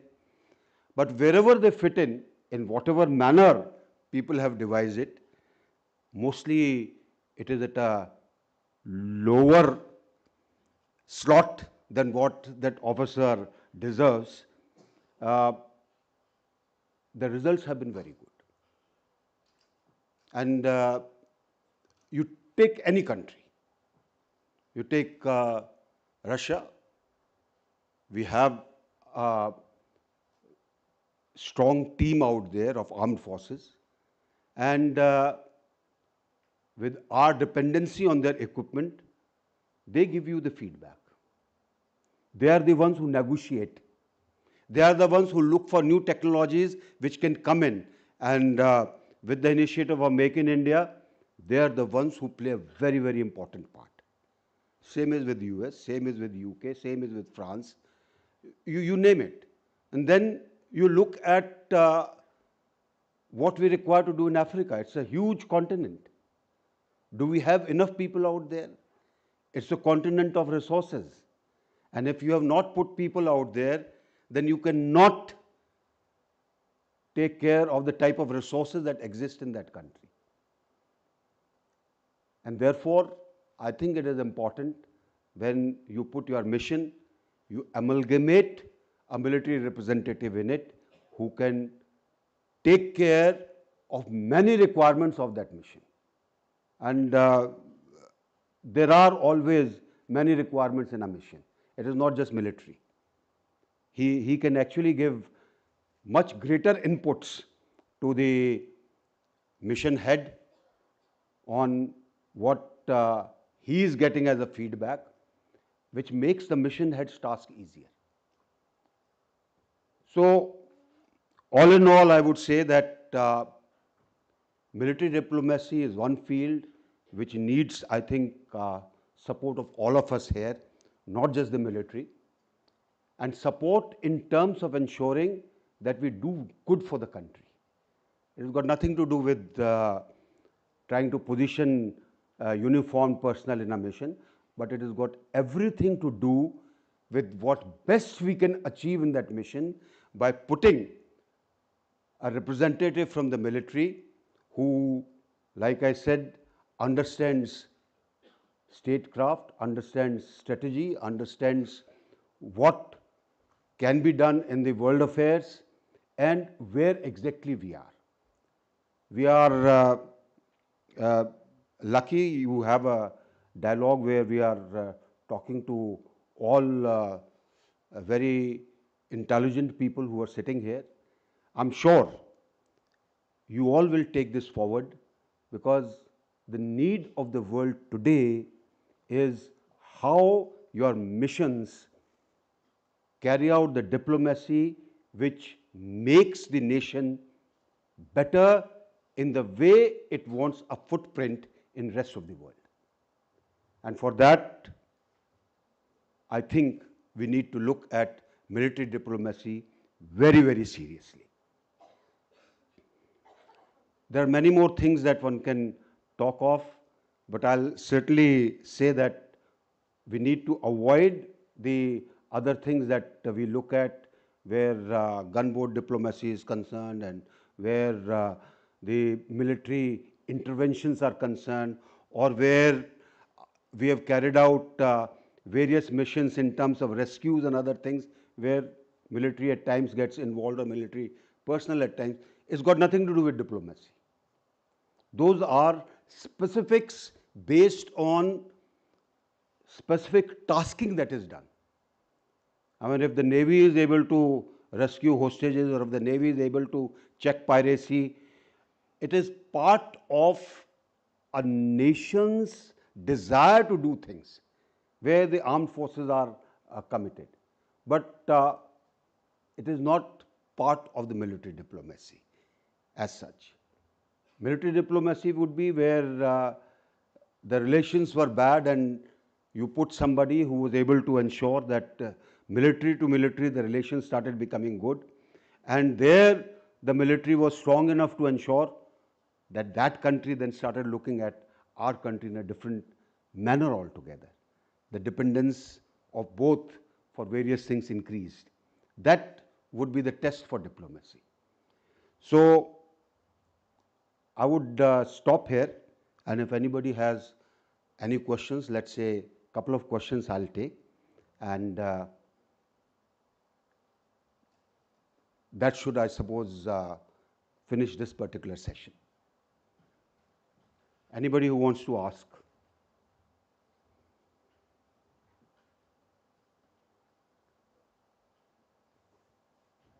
Yeah.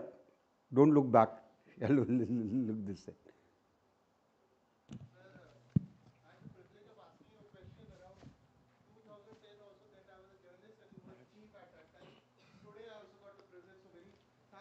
Ask me on military diplomacy. Since you mentioned 2010, I don't know what you want to ask me. Right, sir. Sir, you spoke about that we need to increase the number of military persons in military diplomacy. But at the current juncture, sir, even the diplomats, the number of strength of diplomats compared to Americans, Russians, and Chinese, they are also very less. So how can we resolve this issue? That is why the intake for IFS has increased, because we have got less number of people. And if I can put a corollary to it, utilize armed forces. Where is the harm? Correct. That person is very well versed, and whenever we have 5 years I was with MEA, and whenever we have used the armed forces people as part of the MEA, we have found them to be pretty good. Okay, sir.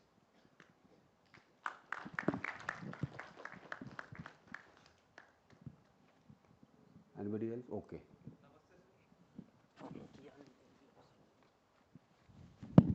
Namaste, sir. Jai Hind.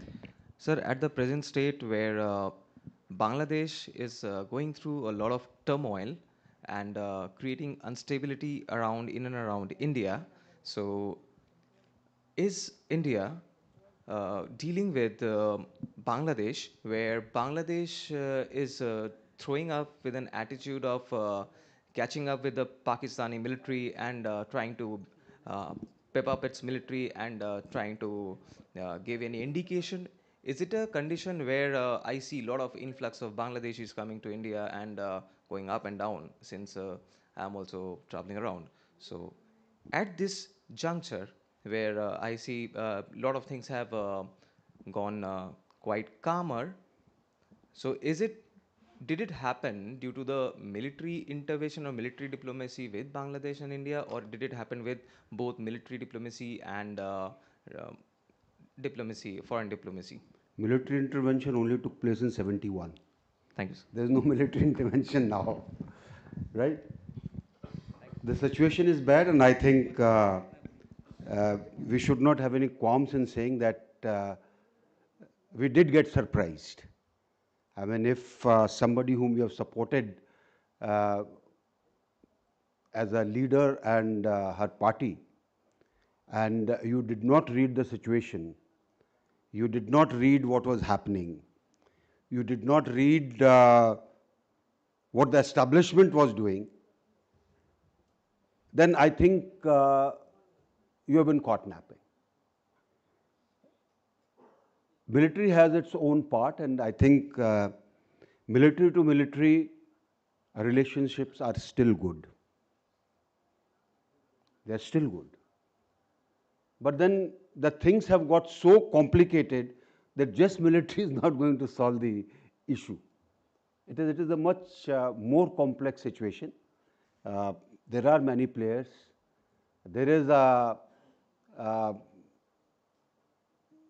if I can say, undercurrent where a lot of people who did not take part in the freedom struggle, and mind this, underline it for yourself, who did not take part in the freedom struggle or the liberation of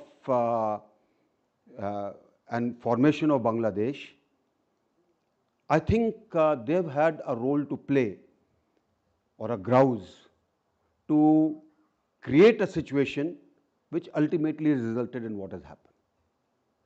So I'll not go into more of this because this itself is a separate subject altogether.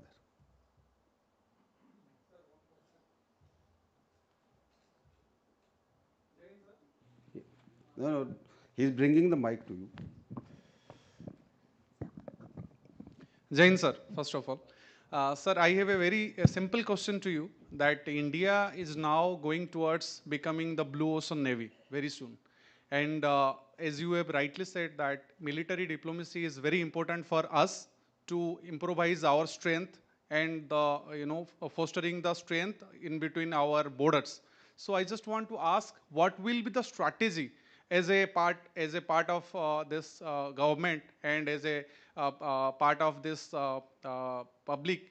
What do you think that how we can strengthen our diplomatic policies towards this Blue Ocean Navy expansion? You are asking a question like Chat GPT.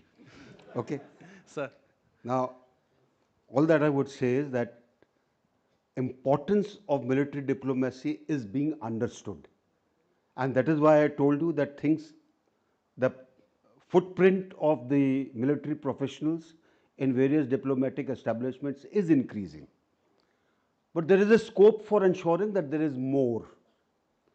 It will depend on the type of financial resources, etc., etc. And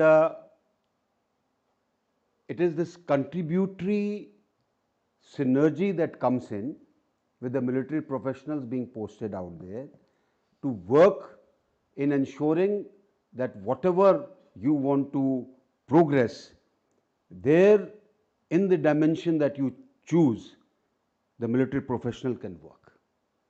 And I think at least this is, the ideal is we increase it more. All right, sir. Thank you, sir. Thank you. Sir मेरे दो question हैं.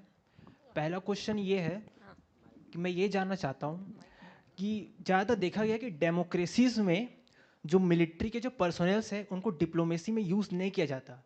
क्या democracies में क्या ये hesitation होता है कि क्या मिलिट्री टेक ओवर हो सकता है, जैसे कि पाकिस्तान में देखा जाए या फिर बांग्लादेश में जैसा अभी हुआ है, या फिर जो म्यांमार में जनता गवर्नमेंट है? ये मेरा पहला क्वेश्चन है. और दूसरा क्वेश्चन है, जैसा कि आप अभी ऑनरेबल गवर्नर ऑफ मिज़ोरम है, तो मुझे ये जानना है कि अभी मणिपुर के क्या हालात हैं और उसके लॉन्ग टर्म सॉल्यूशन क्या हो सकते हैं?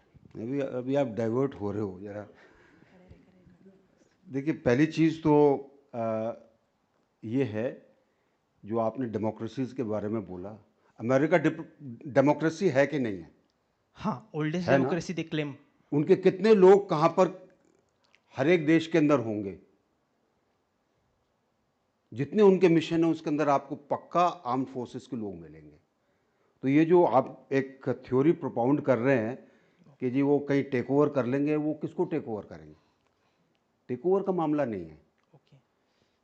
देश के तौर पर आप अगर सोचते हो कि आपको आगे बढ़ना है, तो देश के पास जितने भी साधन हैं, जिसमें मिलिट्री भी है, डिप्लोमेसी भी है, इकोनॉमिक्स भी है, जो कुछ भी आप इस्तेमाल कर सकते हो वो आपको इस्तेमाल करना पड़ेगा. एक समय था जब हमारे मिशंस के अंदर इकोनॉमी के ऊपर लोग बाग नहीं होते थे. 2010 के बाद ये ज़रूरत महसूस हुई कि हमारे कुछ ऐसे लोगों को भी वहाँ पर होना चाहिए जो इकोनॉमी को समझते हैं, ट्रेड को समझते हैं, कॉमर्स को समझते हैं, और उनको वहाँ पर भेजा गया.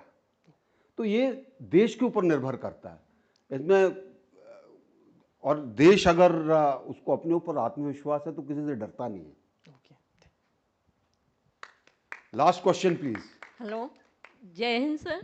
हाँ जी. Sir, it has been seen that for quite some time this Nepal border, open Nepal border has been misutilized. So, can't we have some better solution? Should we close that border or partially something? देखिए Nepal our relationship is of a roti and beti. Yes, I know that. अब आप उसको बंद कर देंगे तो गड़बड़ हो जाएगी ना. Sir, then what can be ना the रोटी जाएगी ना बेटी आएगी या बेटी जाएगी. So see with each nation your relationship is different.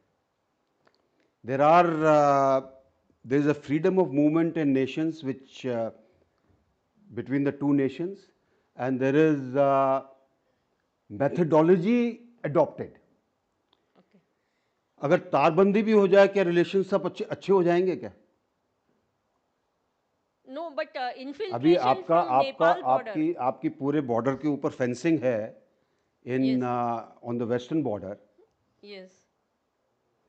No, what I mean. Do all things become better? No.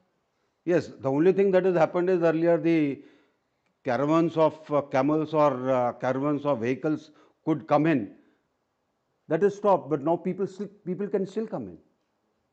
Go back to East Germany, West Germany, you had the type of fencing and the border that was fortified.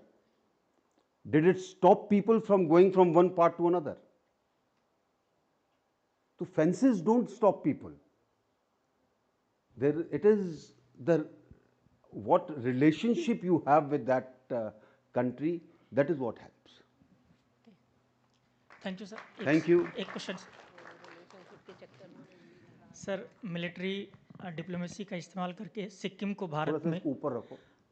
Bharat में विलय कराया गया था. अभी जैसी खबरें आ रही हैं उसके हिसाब से भूटान भी भारत में विलय के लिए सोच रहा है. तो मिलिट्री डिप्लोमेसी का कुछ सपने देखना बंद करो, ऐसा नहीं है. Thank you very much, gentlemen.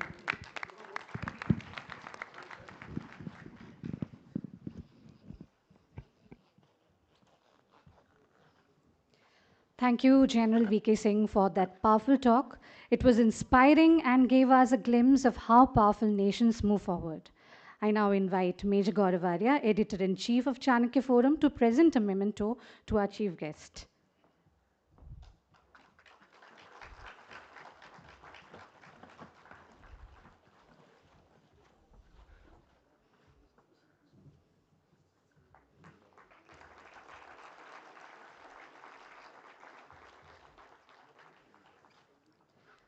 I now request you all to stand for the national anthem.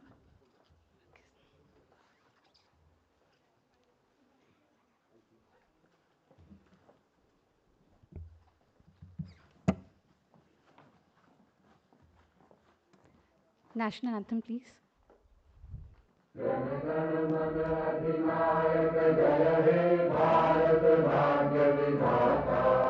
Punjab Sindhu Gujarat Maratha Dravida Utkal Ganga Vindhya Himachal Yamuna Ganga उच्चल जलधि तरंगा तब शुभ नामे गावे तब शुभ आशीष मांगे गाहे तब जय गाथा जन गण मंगलदायक जय हे भारत भाग्य विधाता जय हे जय हे जय हे जय जय जय जय हे.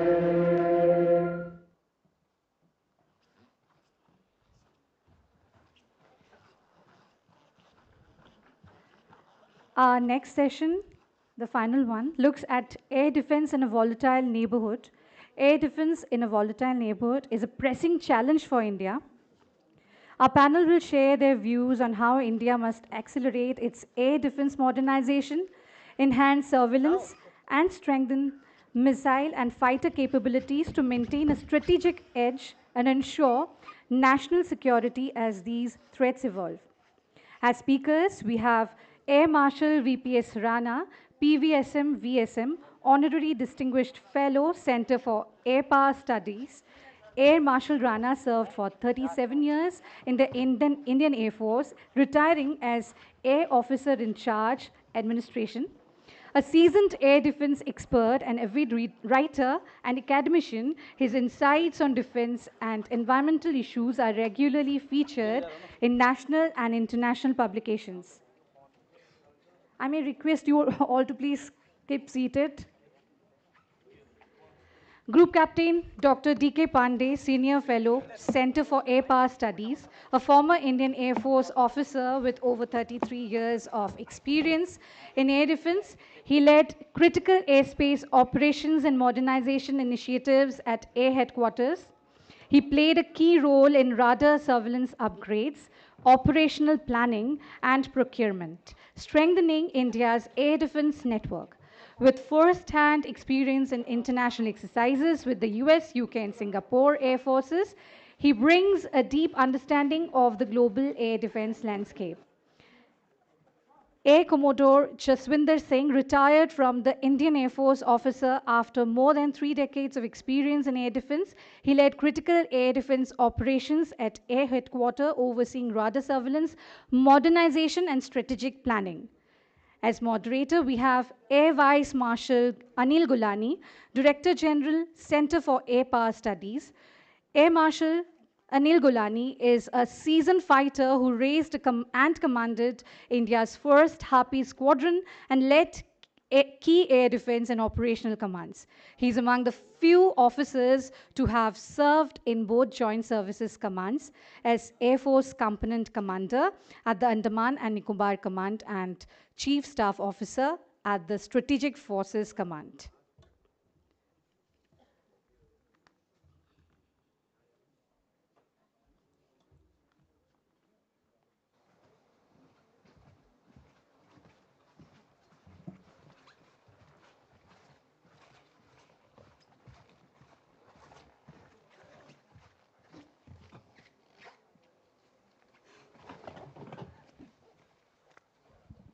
Good evening, ladies and gentlemen, and welcome to this penultimate session. I think to begin with, Group Captain D.K. Pandey has been made an army officer, and I think in the photographs that are shown over here, the Air Force will have the last word because, as you can see, air defense is 24/7 into 365, silently operating all the time without other people knowing. And that is why you find that the Army and the Navy have both deserted the auditorium, and while the Air Force is still at it. I think coming to the subject as such, we all are aware that we live in a very volatile neighborhood. And there is also, the challenges that emerge from the emerging technologies in the air defense domain with hypersonics, artificial intelligence, quantum computing, etc., as also the disproportionate cost of drones and missiles versus the the defenses that are used against them.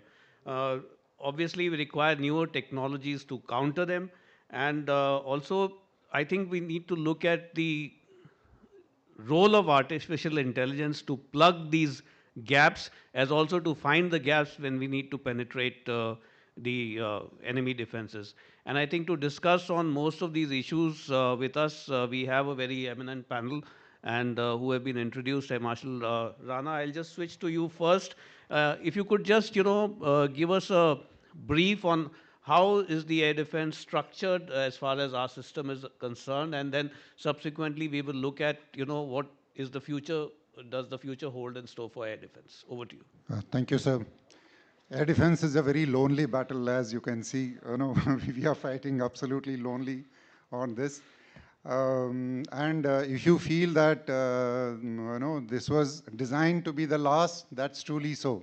Because air defense is all about the patience and perseverance. When you fight air defense battle, like Air Marshal Gulani said, it's 24/7 in those lonely ops rooms when your entire skies are being guarded. I think in the morning, Air Chief Marshal also alluded to this. He says, what is your biggest this thing about the nation building? And I think he said this, that the very fact that we are providing you the safe skies is the biggest contribution to the nation building. And that is what air defense does. In fact, in most simplistic form of the air defense also is most complex. Air defense is something that even in peacetime, I feel it is more complex in peacetime than it is in the wartime.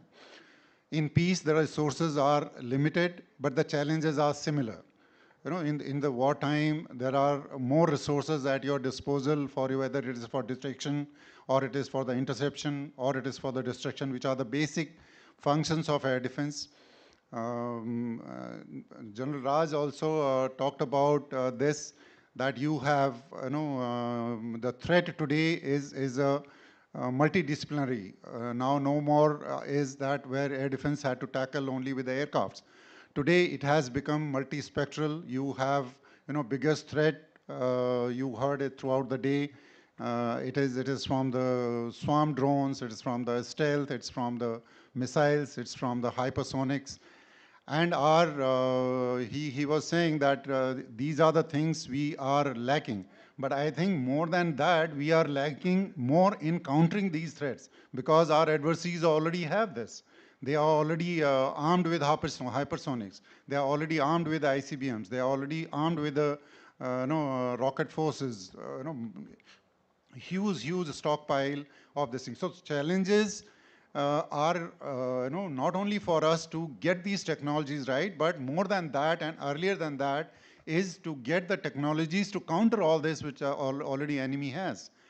And the air defense now today is become a continuum. It has become from the absolutely low speed, low level drones to absolutely hyper speed, hypersonic 5 to 25 Mach, this thing, and also into the airspace. So most of the countries today are talking about the defense, air defense based right up to the space. In our context as well, we are developing in that, and we are going in that direction where a lot of these systems are going to be space-based as well. So it has to be a aerospace air defense command or aerospace air defense that we have to be talking about, because you cannot segregate one threat from the other. The threat which emanates from the ICBM and it is launching, say, the HGB or HCM or the cruise missiles, or even at the same time when you have the swarm drones coming, it is in the same continuum. Your aerospace is common. So therefore, the biggest challenge for us today remains how to get this entire response mechanism integrated. And for that, you have to integrate all these systems, whether they are for the detection or they are for the interception or they are for the countering, that the final destruction part of it. All this has to be in a continuum. And this integration, I think Air Force already has this in terms of IICCS is almost a decade and a half old. And IICCS already has this capability to integrate all these technologies that are there, and it's only a matter of time. And in fact, it is already an ongoing process where all these defense mechanisms or the response mechanisms are being built into this. Thank you, Air Marshal Rana. You spoke of the challenges that the nation faces because of the air defense, and what can we do to counter this? So I come to you, Air Commodore Jaswinder.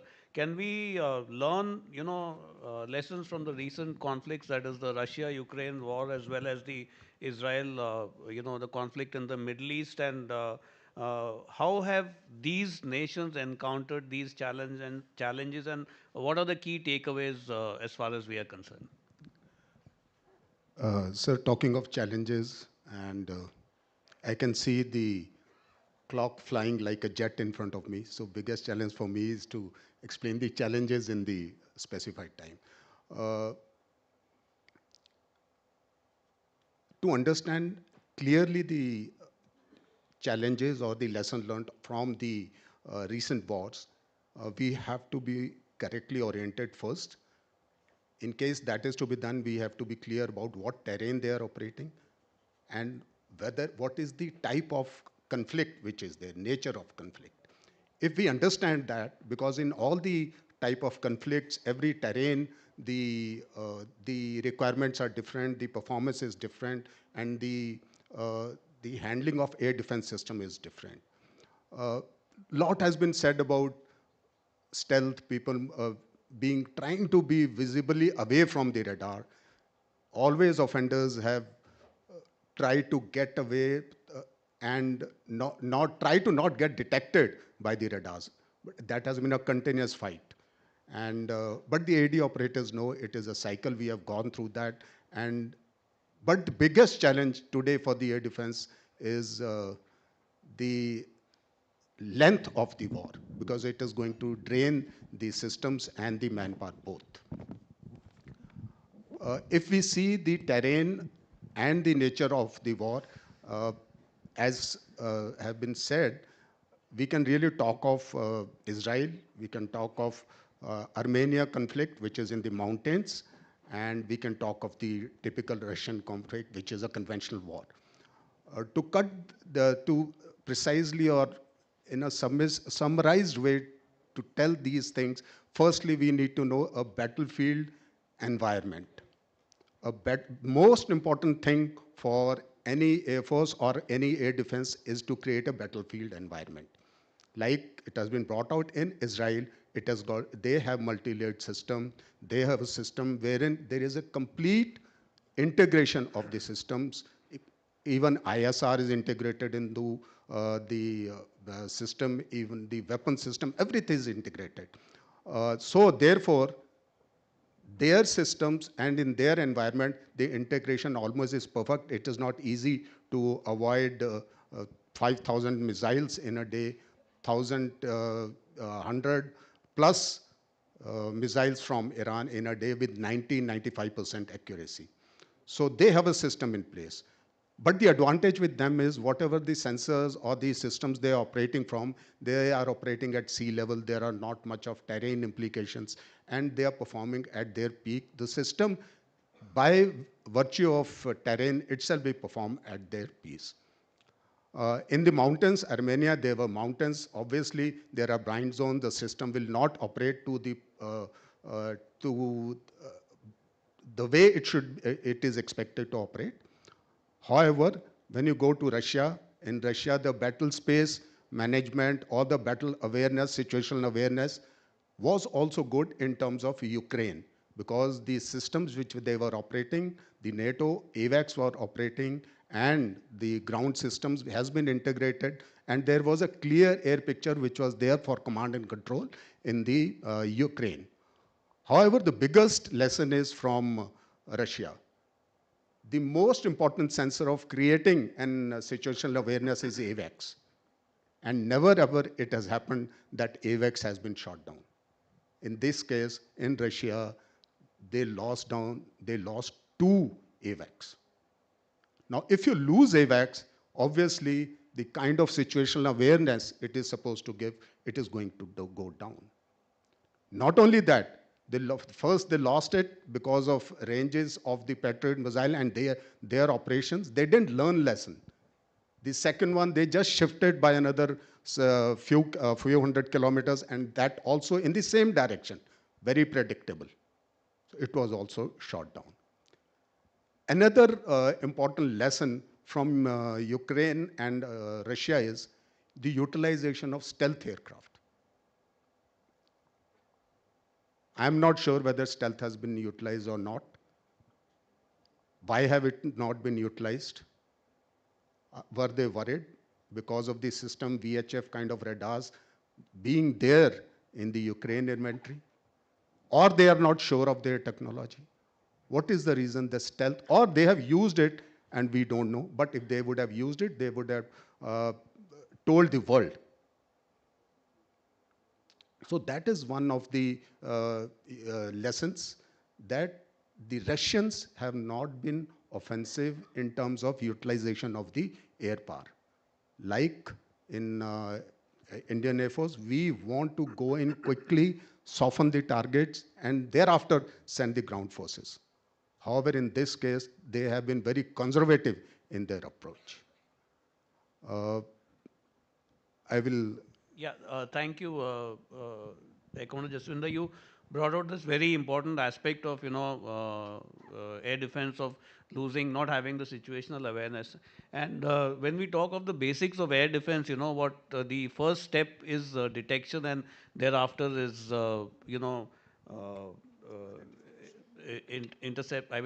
identification, interception, and destruction.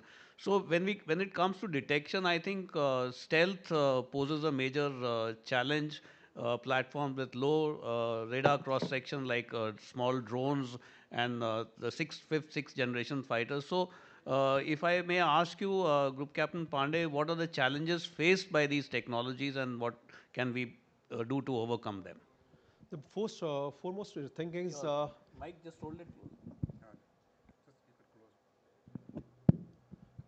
The foremost thing is Duhe, the air warfare thinker. He told, whosoever controls the sky controls the war.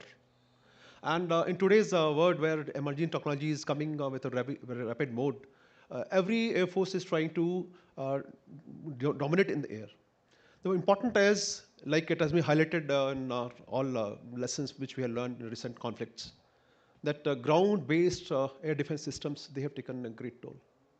They have made life hell, and finally Russians and as well as Ukrainian both have adopted air denial. Means both were afraid of going in air, and most of the time they were following the low RCS objective aerial platform. Those were drones.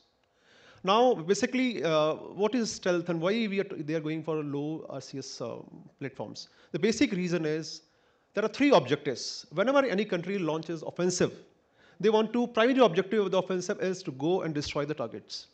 But how? Because no country is ready to welcome you for getting their targets destroyed. So the strike, they try to evade the air defenses. Secondly, they try to survive as much as possible so that they can go to the target and destroy it. And third one is to operate in a contested environment like Russia-Ukraine war. So these three objectives are there with all the offensive. Now, how to achieve it? So the best thing is not to get picked up by air defense system. The first thing is detection of any air defense system. If you are not detected, the next process of action, next function will not be able to, you will not be able to do. So earlier in conventional warfare, the electronic countermeasures were the only way how all offensive aircraft were resorting to the jamming of the air defense system.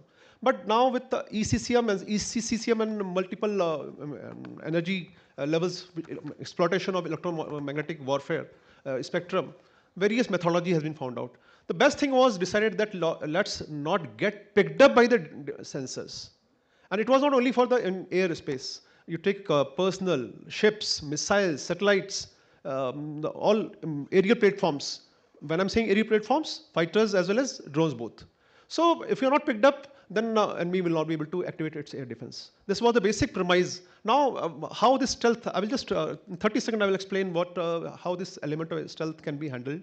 There are 5 signatures which any aircraft fighter has. One is the radar signature.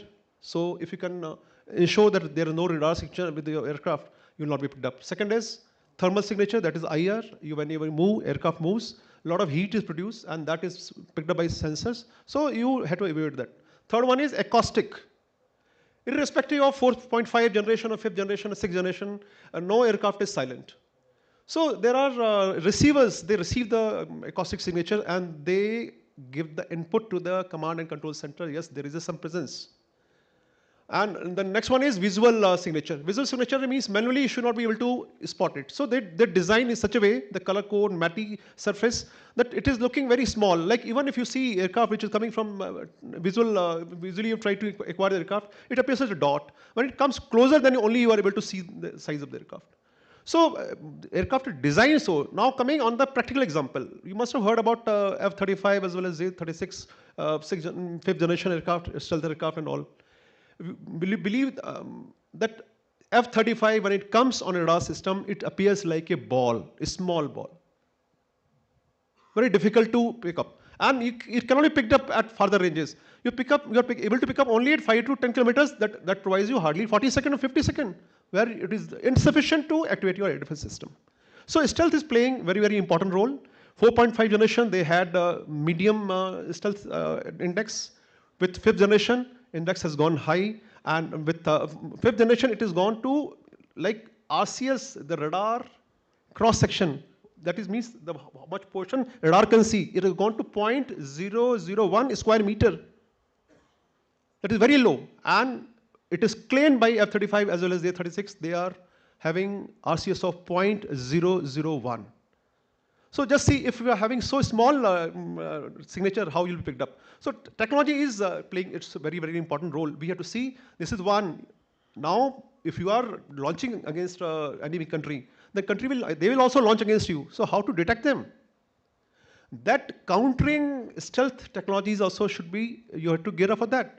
So there are various means to do that. As I mentioned you, the VHF radar, which Commodore Jesse also mentioned, the VHF radar, they have got a bigger wavelength which helps to pick up a target in a better way, especially we having the low RCS. But the biggest problem with VHF radar is its resolution is very poor. When I'm saying resolution, if two aircraft are coming very close, you won't be able to make out whether there are two or one.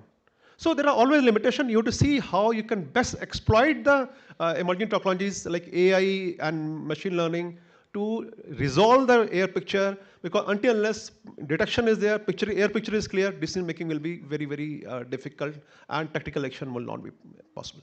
Thank you, D.K. Pandey, for enlightening us on the technologies. We are running out of time, so last 30 seconds, if one last question to all three of you. I'm beginning with you, Marshal Rana. What is it that India needs to do in the future for our air defense to be more potent against our adversaries? I think, like I said in the beginning, integration is the key as far as the air defense is concerned. And the best part is like what Group Captain DK also said, primarily why air defense, the challenge the air defense faces is the kind of reaction time the enemy gives you is very, very minimal. And that's why you're getting into technologies which give you either very, very little warning so that you cannot react to this.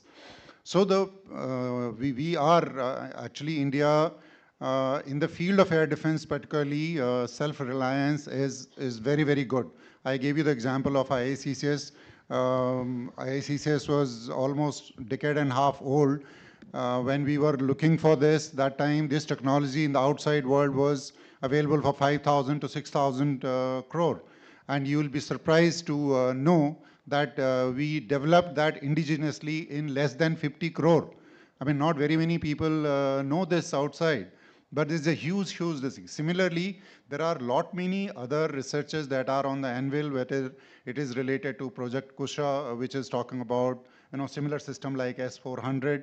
Then you have directed energy weapons also being the thing, hypersonic technologies, we have this. And also on the radar. Radar, incidentally, are one of the best technologies that we have today is in the field of the radar and air defense. That's why I've said that so much of self-reliance we have here. So what we need to do is probably go a notch higher and get into these technologies, do the strategic partnership with the countries with even better technologies. I'm not saying we don't have better, but there are so many other things that you can collude with the other technology giants and probably take these to a notch higher where you can make these potent air defense systems.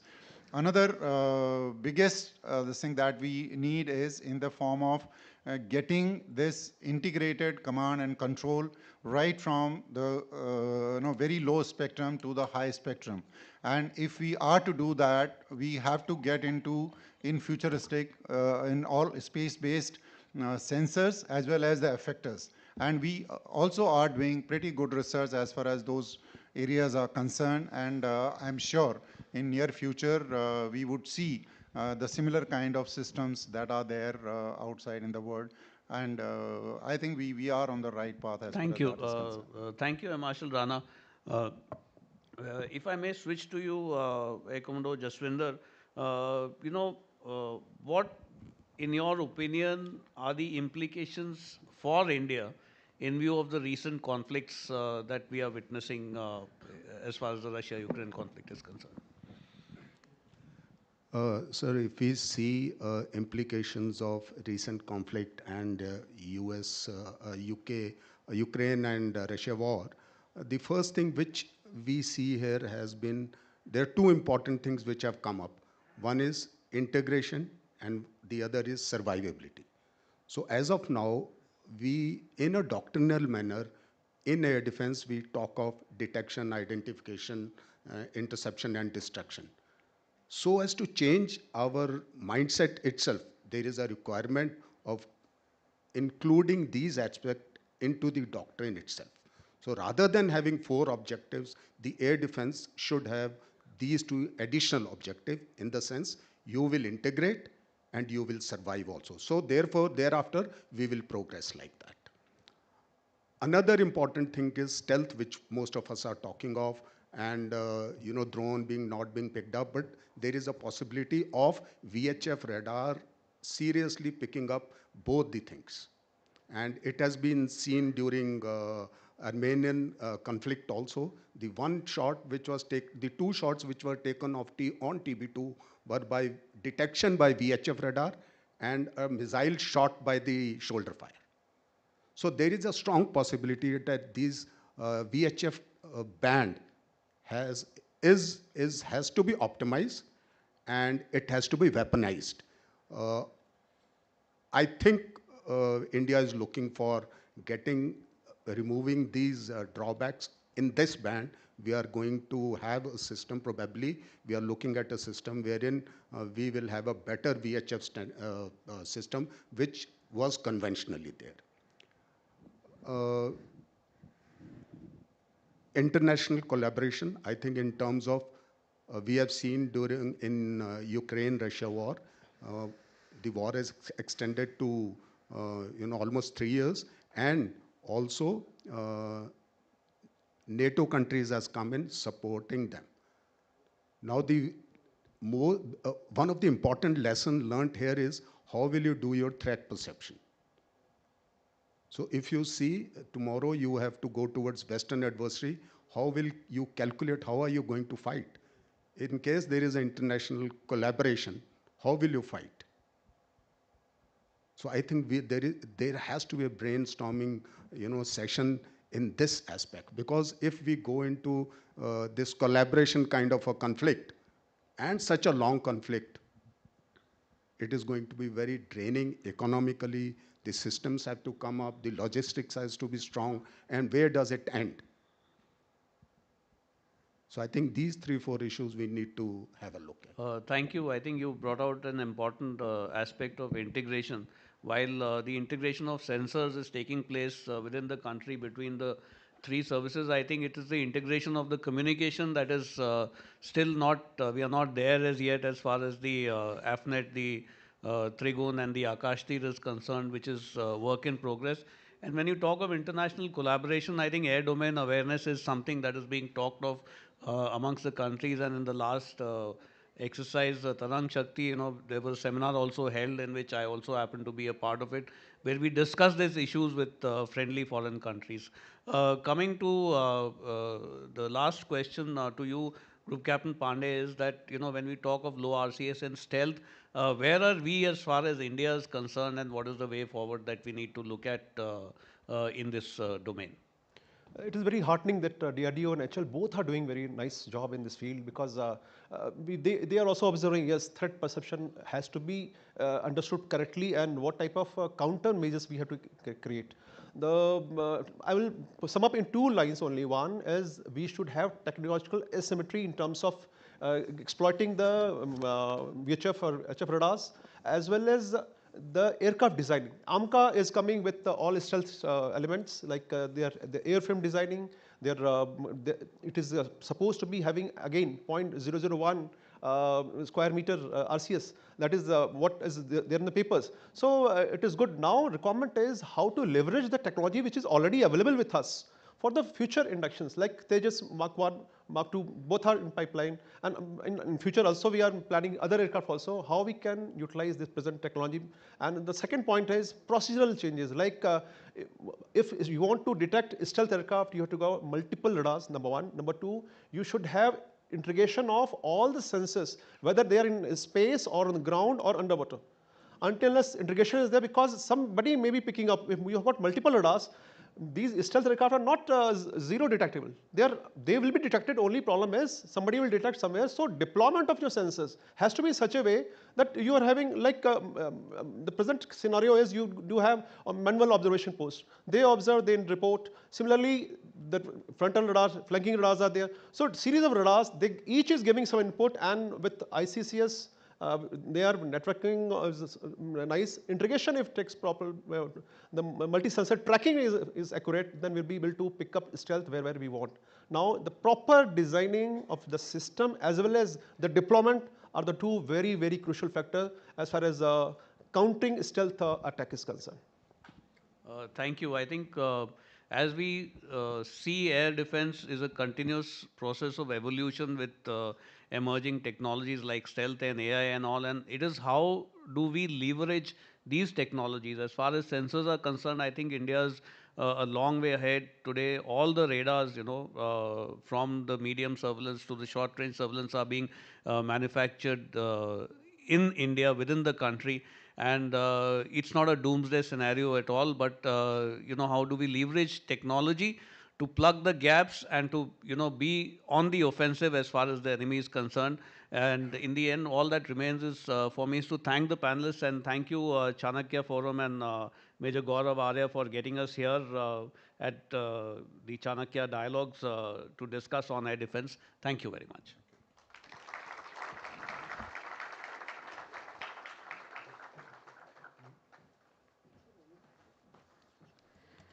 Thank you for that wonderful and insightful discussion, gentlemen. I now invite our patron, Vice Admiral Anup Singh, to present them with mementos and also pose for a picture.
That was our final session. And as we come to the close of this insightful conference, our sincere gratitude goes out to all our distinguished speakers and participants for their valuable contributions. Well, ladies and gentlemen, as we bring down the curtains on the fourth Chanakya Dialogues, may I invite Major Gaurav Arya, the captain behind this effort, to give the concluding address.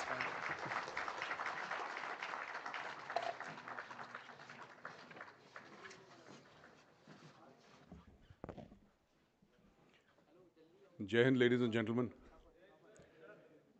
If I sound a little low, that's because I've not slept for 3 days, so my apologies. But thank you very much. And the people who remain in the auditorium in the end are the most resilient. They're the people who love geopolitics the most. Everybody has left, but you guys are still standing strong and proud, and thank you very much for that. Today, I would like to, first of all, thank my entire team. They worked tirelessly, and many of you have come up to me and said that this was very well conducted. I can assure you that none of it was my contribution. My team did everything.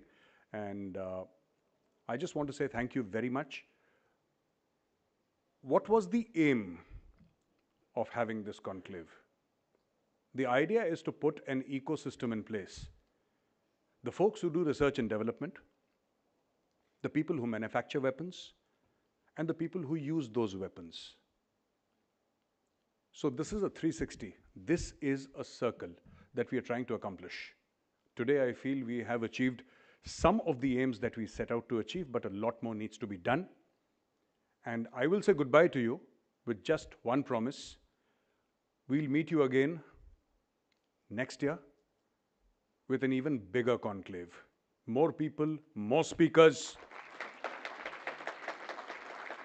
And I hope we have your love, your support, your affection, and your blessings. Jai Hind.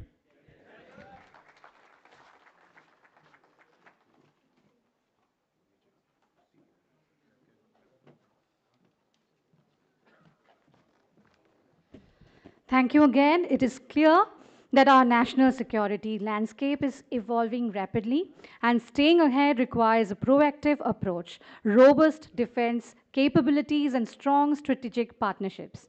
The insights shared today will undoubtedly shape the way forward in addressing these challenges.